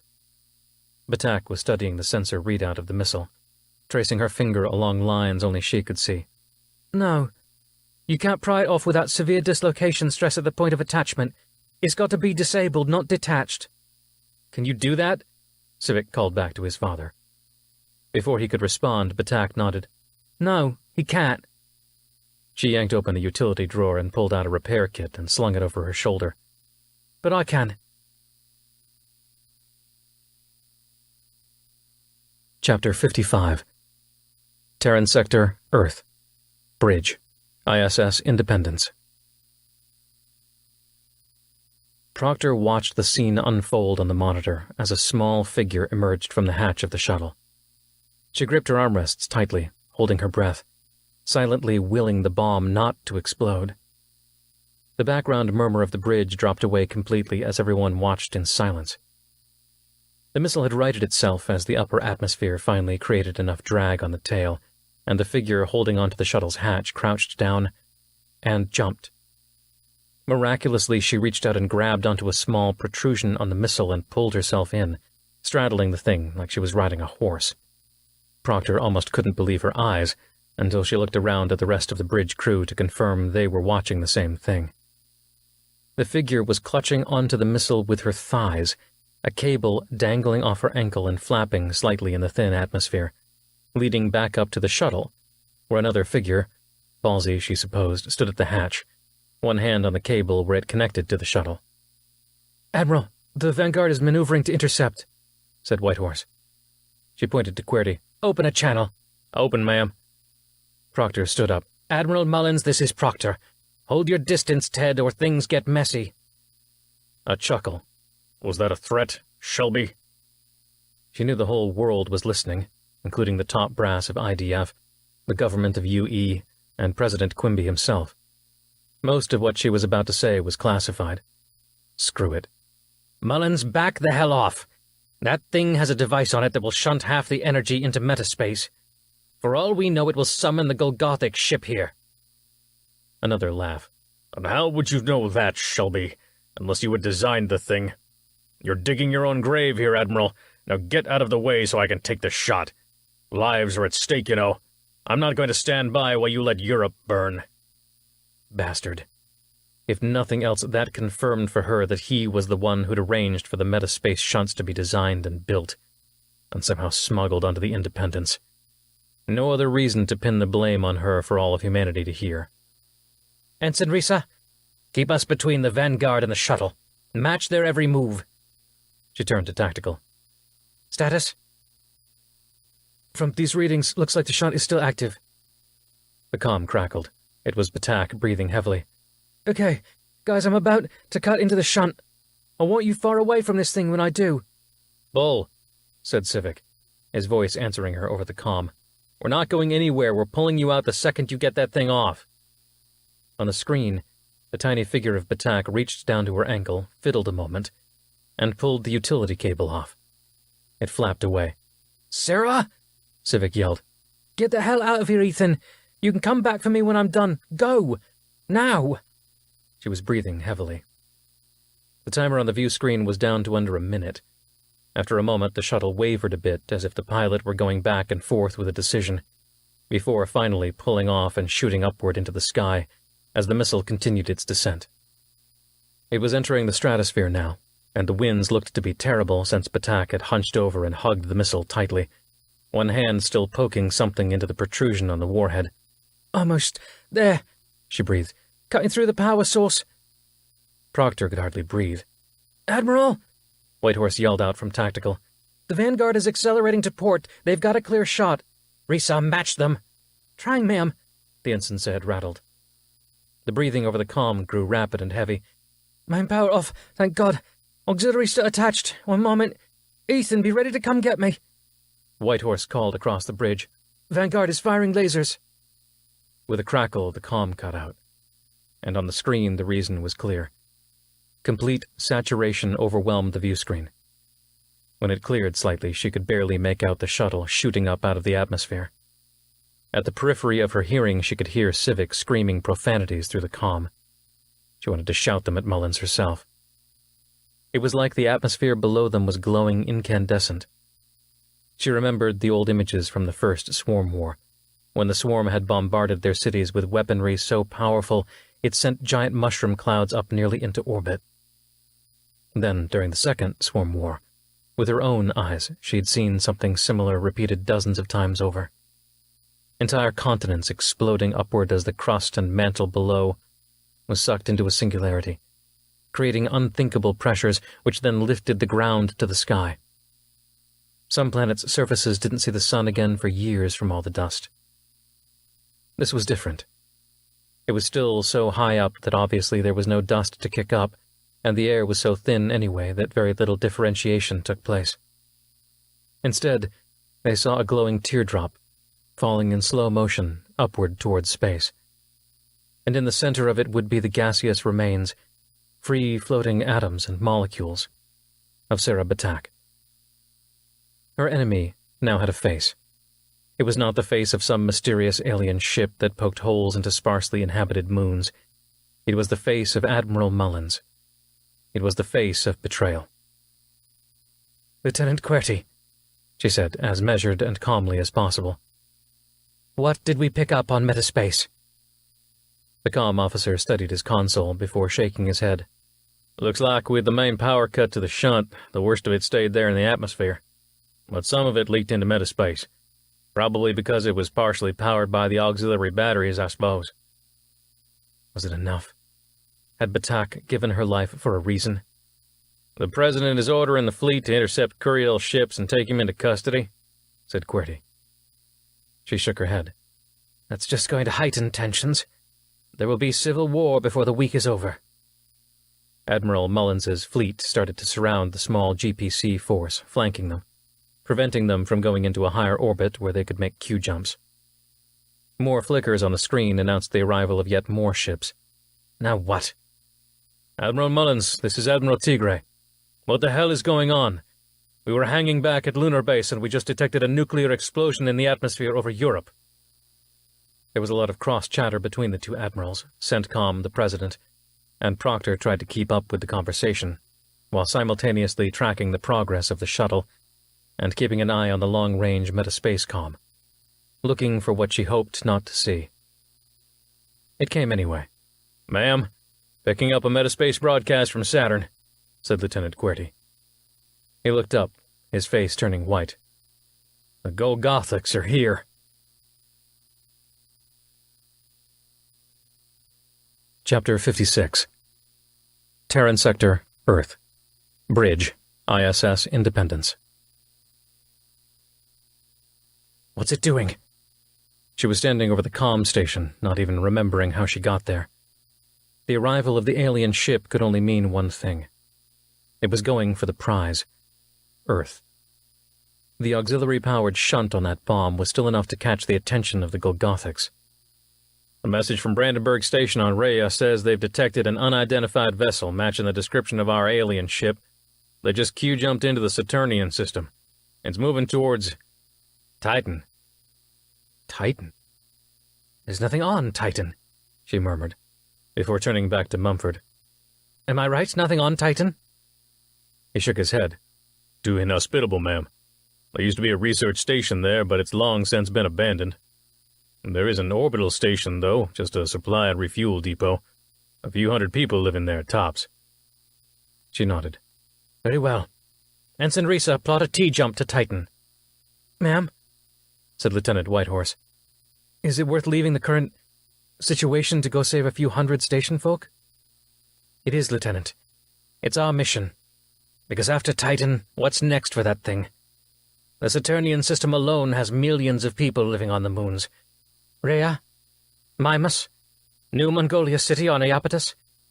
I'm not going to abandon them because a corporation wants to engage in a little petty war profiteering and have bought off an admiral to do it.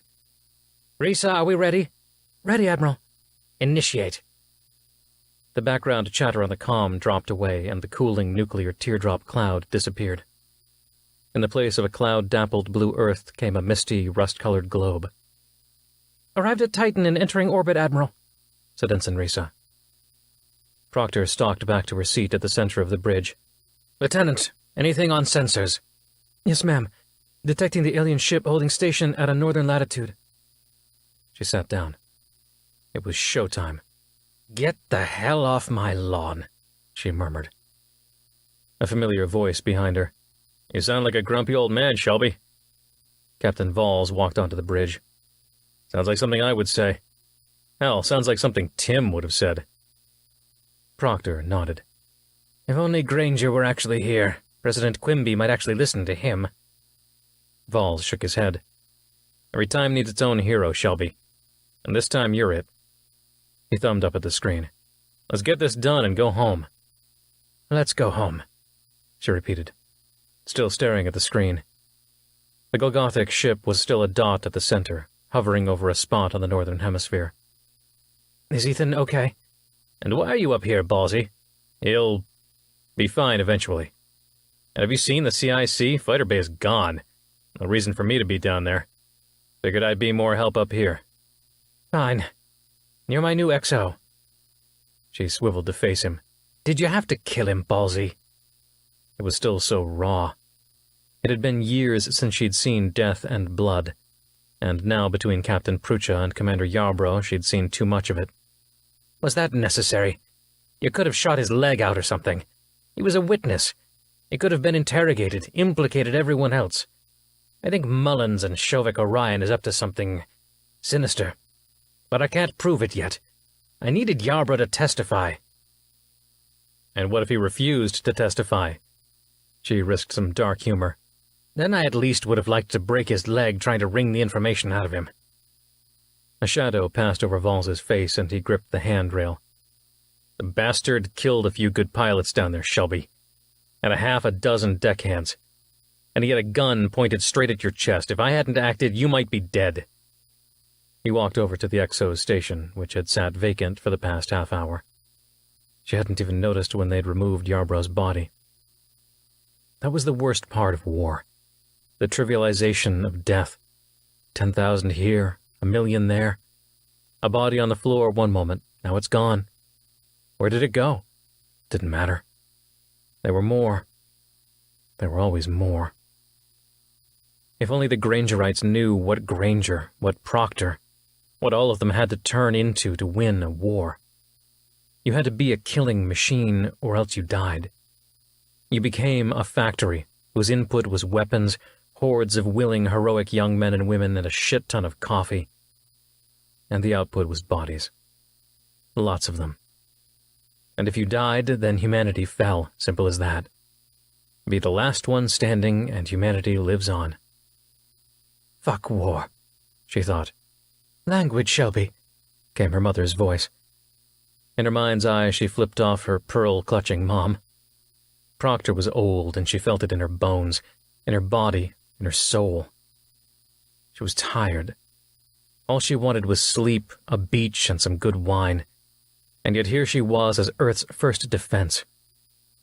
She wondered if Granger felt the same way during his last stand over Earth all those years ago. Of course he did. She was old enough, had seen enough, experienced enough. She knew the stakes if she failed. And the lifetime of regret and pain and momentary and fleeting triumphs gave her the tenacity, the energy, the will to say what needed saying. "Get off my fucking lawn!" She pointed up at the alien ship on the screen.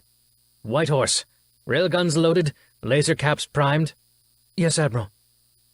She waved back at Mumford. "Have you gone through that data yet? The price we paid was high enough, it had better have been worth it." He nodded. "It was, ma'am. I've located several spots on their hull that might be vulnerable.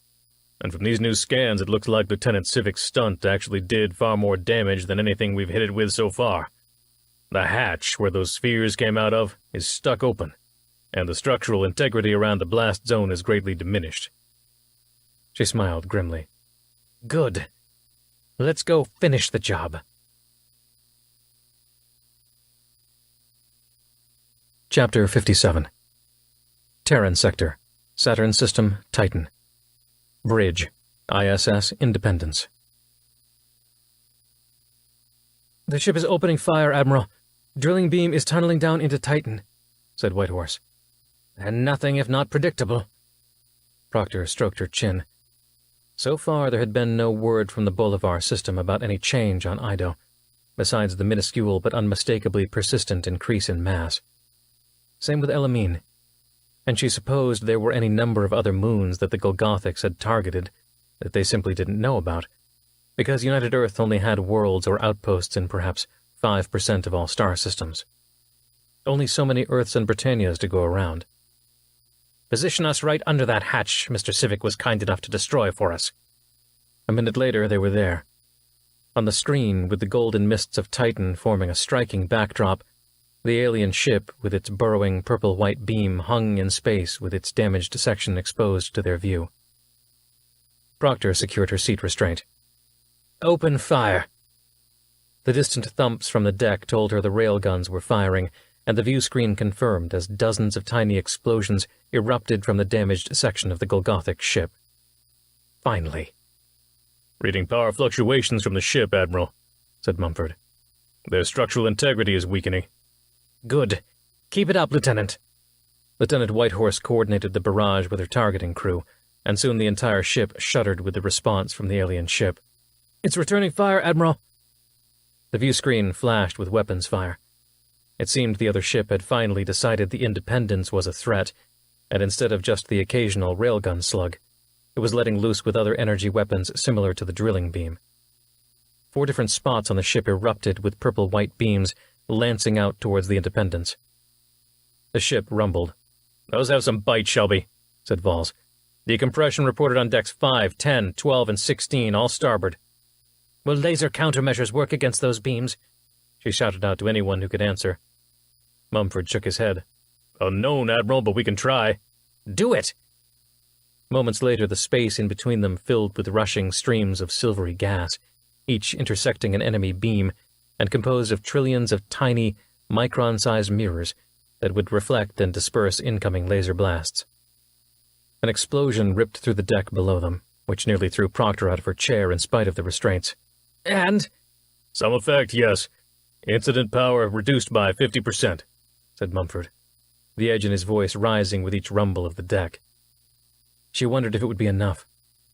On the screen, it was obvious the Golgothic's ship was taking considerable damage. Civic's stunt had apparently weakened the ship enough to allow their rounds to penetrate the hull. She wondered what kind of technology had allowed the ship to essentially be immune to their weapons earlier. Solid-state plating? Smart steel armor? "Shelby, we're not going to make it," yelled Vols. "We're losing structural integrity past Section 8. On the screen, the alien ship was taking a pounding. But not fast enough, not hard enough, damn it. "Risa, port thrusters. Show them our other side." The barrage continued. Explosions rang out below decks, above their heads, all along the hull and deep in its core near the bridge. Proctor gripped her chair like it was a life raft. "Steady," she said. "Maintain fire. The bastard has to give eventually." "Shelby, we're facing a core breach here. Raina Scott is yelling in my ear to get the hell out or we're toast." Proctor pounded the armrest. "No." She pointed up at the screen and turned to face him. "We've got them right where we want them. Let's finish this, damn it. Finish this for Danny, then go find him." Vols lowered his voice. "Shelby, get us out of here or we're dead. That thing will just keep doing its thing while we burn. We can come back, fight another day. But we gain nothing by throwing away our lives." She turned to Mumford. "Status of the Golgothics." "Widespread power fluctuations. Structural integrity damaged, but holding." He looked, shaking his head. "We're giving them a beating, but I'm afraid it's going to take a lot more to finish the job."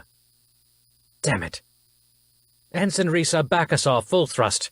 Get us around the limb of the atmosphere." The inertial cancellers must have been damaged, since the sudden change of velocity threw her back into the chair and to the side.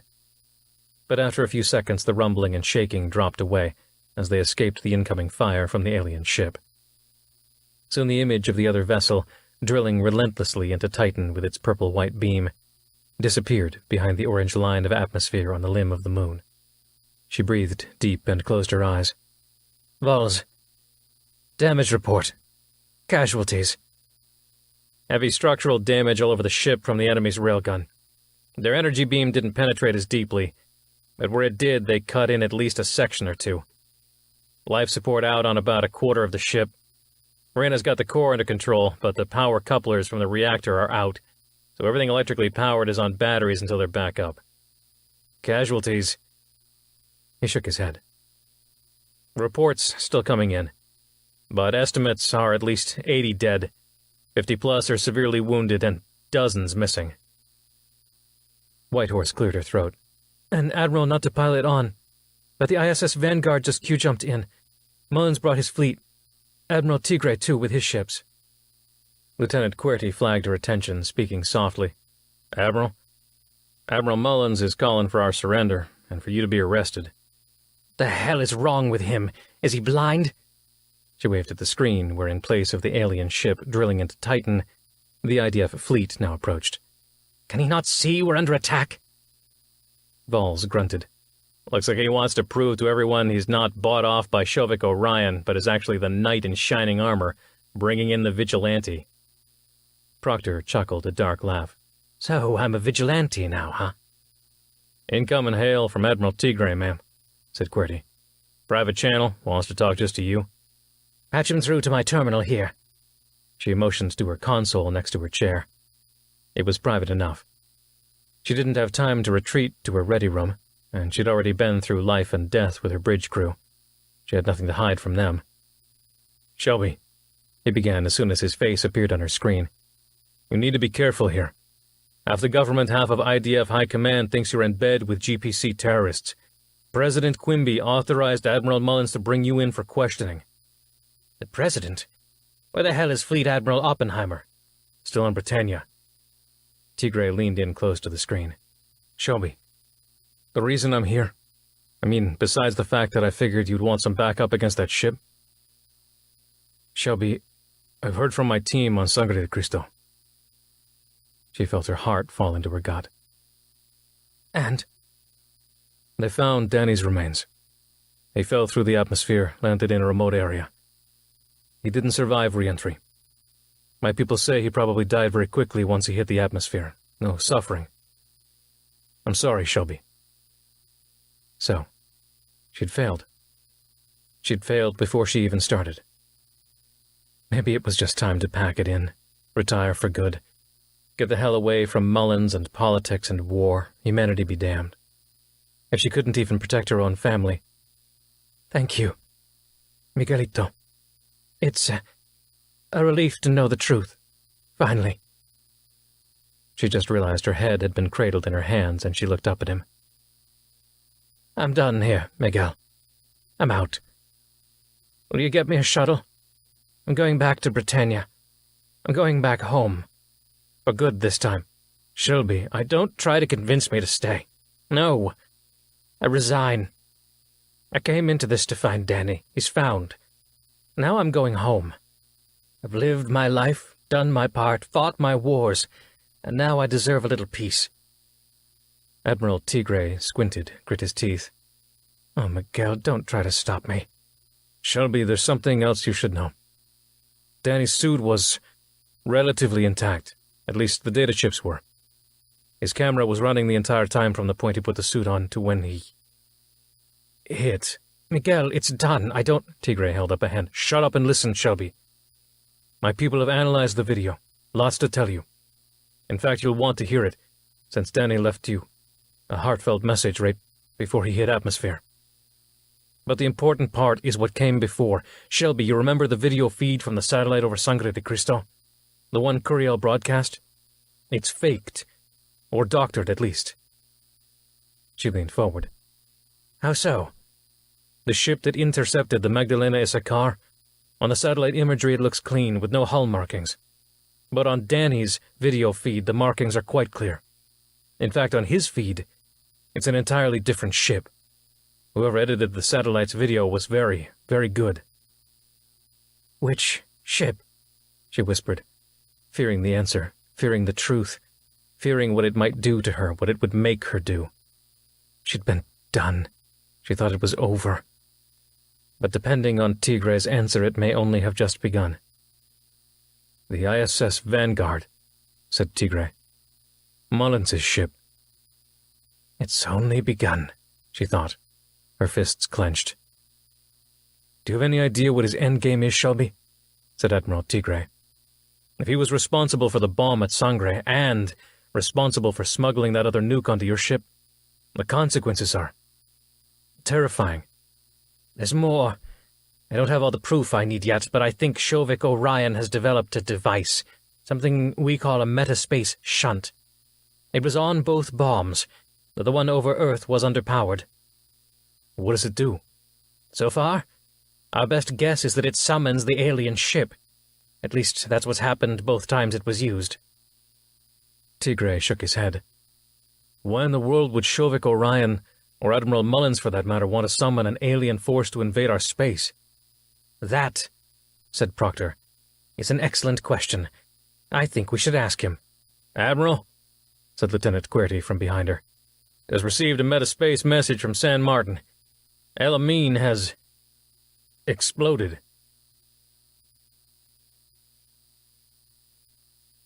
Chapter 58. Terran Sector, Saturn System, Titan. Bridge, ISS Independence. Exploded? What do you mean, exploded? Proctor couldn't believe her ears. QWERTY stared at his screen. That's what they're saying, Admiral. First some gravitational instabilities, then a catastrophic pressure buildup in the mantle, and an explosion. The planet is mainly in several large fragments drifting away from each other, but they're projected to fall back down to the barycenter, crash, and basically throw out a huge rubble cloud over the coming weeks. Proctor turned back to Tigray on her screen. Did you hear? He nodded grimly. We had been watching it, keeping an eye on those instabilities, but this changes everything. Is San Martin at risk?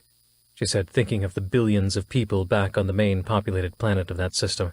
No, not for decades. El Amin is about as far away from San Martin as Pluto is from Earth. But still, Shelby, if that happens to Titan...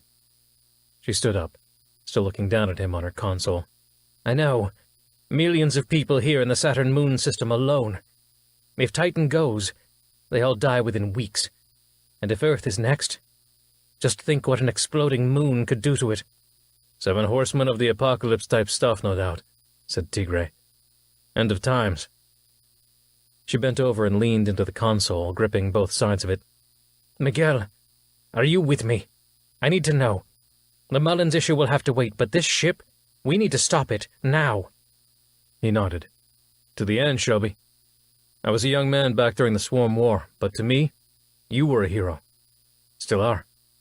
You weren't a step behind Granger, he just got all the glory. And the bullshit celebrity religion. Yeah, I'm with you. Let's go save Earth again. Good. I'm about to make a fleet-wide announcement. Might be helpful for you to chime in afterward. That'd give the ship captains some cover to disobey Mullins and follow us in. And once we go in, target the weakened areas of the ship we've already hit. If we all bombard those spots together, we might just save our asses. And Earth's. Acknowledged. Tigray out. His face disappeared, and Proctor turned around to the comm. Lieutenant QWERTY, open a broad channel to the whole fleet, Mullins's and Tigray's both. A moment later, he nodded. Open, Admiral. There goes nothing. Speeches, the part Granger always hated. Why couldn't everyone just know what the hell they should be doing without having a damned motivational speech thrown at them? This is Admiral Shelby Proctor, former Fleet Admiral of IDF. As you all know, I've been called back into service by Fleet Admiral Oppenheimer to face this new alien threat. We've just received word from San Martin that the planet the alien ship already assaulted, El Amin, has exploded. If we don't act now, every inhabited moon in the Saturn system is at risk, and it won't end there. The alien ship could very well move on to Earth. I understand you've seen a lot of confusing things today, and heard possibly contradictory orders. You saw a nuclear weapon launch from my ship and nearly destroy Europe. You've seen my ship try to disable the weapon rather than immediately destroy it, and moved to block the Vanguard from destroying it as well. I assure you, all, there were very good reasons for these actions, and that I've acted for the survival of Earth and all of humanity in everything I've done. The Independence has even faced this alien ship 3 times now, and failed. Every time. I can't do this alone. That ship must be destroyed. Our survival depends on it. But I need your help. I'm going back in. All fleet captains, you're more than welcome to join me. It's now or never. Proctor out. Vols grunted behind her. Not bad. She shot him a look. Not great, but better than Granger ever did. He was almost smiling, but only in his eyes. The circumstances were too dire for anything more. Ma'am, QWERTY began. Admiral Tigray is announcing his support to the fleet and ordering his captains to follow us in. And from the sounds of it, several of the captains under Mullins are pledging their support. Proctor sat back down and secured her restraints. Battle stations. Lieutenant QWERTY, please pass along the instructions for generating the virtual metamaterial hull shroud so the rest of the fleet can block the Golgothic's broadcast. Ensign Risa, have thrusters back towards the Golgothic ship. Let's see who follows us. A tense minute passed. They watched on the view screen as a handful of ships broke off from the main body of the fleet. Admiral Tigre's ships, followed by others that had come with Admiral Mullins. But only a few. Lieutenant Whitehorse caught her attention. "We've got a total of 15, Admiral. 2 heavy cruisers, a handful of light cruisers, and the rest missile frigates." "It'll have to be enough. We ready, Ballsy?" "All systems besides thrusters still on batteries, but weapons crews are ready. Ready as we'll ever be under the circumstances." On the view screen, a battle schematic on one half showed the other ships flanking the Independence on either side. On the other half, the tiny dot of the alien ship was just becoming visible against the line of the horizon, a sparkling purple drilling beam, a striking shaft of light against the drab brown-orange of the atmosphere. "Proctor to fleet," she began, inclining her head toward her console to help the battle software understand who she was talking to. With a glance at the battle schematic, she started rattling off names and instructions. "Justice, Missouri, Paris, Dakota, Amsterdam, Gennaro, Swigert. Form up into support and cover configuration Vickers Beta. Break off and come in from the north. Jakarta, Weibo, Budapest, Orlando, San Diego, Manitos, Formidable, and Mumbai. You're with the Independence. We'll descend 10 kilometers and come at it from below. Support and cover formation Vickers Delta." The attack wings sorted themselves into formation, and within 2 minutes they were in weapons range. The Golgothic ship loomed ahead of them and at a higher elevation, the drilling beam plunging down past them into the crust. "Open fire!" Chapter 59. Terran Sector, Saturn System, Titan. Bridge, ISS Independence. It had been 30 years since the last time Proctor had seen so many ships in a live-fire situation, and while the railgun slugs sailing past were undetectable to the eye, their effect on the alien ship was not. It sparked with dozens, then hundreds of explosions per second. She wondered what the hell was holding it together. Even a swarm carrier would never have withstood such a withering assault. "Massive power fluctuations, Admiral," said Mumford. "The more the sensors read on this thing, the more I'm seeing that it's not only technologically advanced, ma'am, it's light years past our capabilities. It seems to have almost an organically distributed power system, with modest self-repair capabilities at the molecular level." "You're saying it will regenerate?" "If we let it, yes, it appears so." "Well, let's not let it. All ships, add in laser fire to the mix. Torpedoes if you got 'em." The comm chattered with affirmatives. "The regeneration rate is far too slow to catch up, Admiral. And the other good news, I'm reading that the launch mechanism for those spheres is hopelessly damaged. Destroyed. That thing won't be launching anything down into that hole it's drilling." Proctor nervously tapped her temple. "And why is it drilling?" That didn't make any sense. The vessel was under attack and destruction was imminent. Why was it still drilling when it could bring that weapon to bear on the ships attacking it? "Admiral, the rest of the fleet is here. Admiral Mullins is signaling for your surrender, quote, as soon as the threat is neutralized," said QWERTY. "Like hell," Proctor mumbled under her breath. "Mumford, are you still not detecting any life signs on that thing?" "None that I can recognize, Admiral. We still can't penetrate up into every single area of the ship, though. But at the moment, it looks like the ship is AI-based. I'm not seeing any organic matter in there." "No Golgothics, huh? Maybe we were a little premature to latch onto a name for them," she said absent-mindedly. She wanted to wait, to tell the ships to hold fire, to give her time to study this thing, to figure it out, communicate with it. Try, one last time to understand it before she was forced to kill it. Like she was ordered to kill the last dormant swarm vessels. Like the matriarch. Mother killer. The epithet rang in her ears. "Well, this is odd," began Mumford. But before he could say any more, it exploded.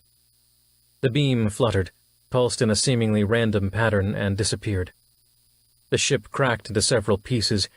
Several cheers rang across the bridge from the members of the crew watching the view screen. The feeling was bittersweet, watching the broken pieces of the ship begin to fall from the spot where it had exploded, realizing she'd saved the day, but she'd killed without understanding. Humanity was safe, but another race was not. Was this an entire ship of AI beings? Had she killed an entire race? Was it a scout ship from another species that was looking for a new home? So many unanswered questions. She started to turn to Mumford to ask him what he'd found odd, but Lieutenant Whitehorse caught her attention. "Admiral, the Vanguard is coming about," she said. "They're targeting us with railguns." "Bastard," she muttered. "All weapons crews retarget. Set your sights on their guns only. We're going for neutralization of their weapon systems, nothing more." "Shelby, there's a shuttle leaving our shuttle bay," yelled Vols from across the bridge. "Who?" Before he could answer, Lieutenant Querty pointed up at the comm speakers. "They're transmitting, Admiral." The comm speakers crackled on. "Admiral Mullins, this is Lieutenant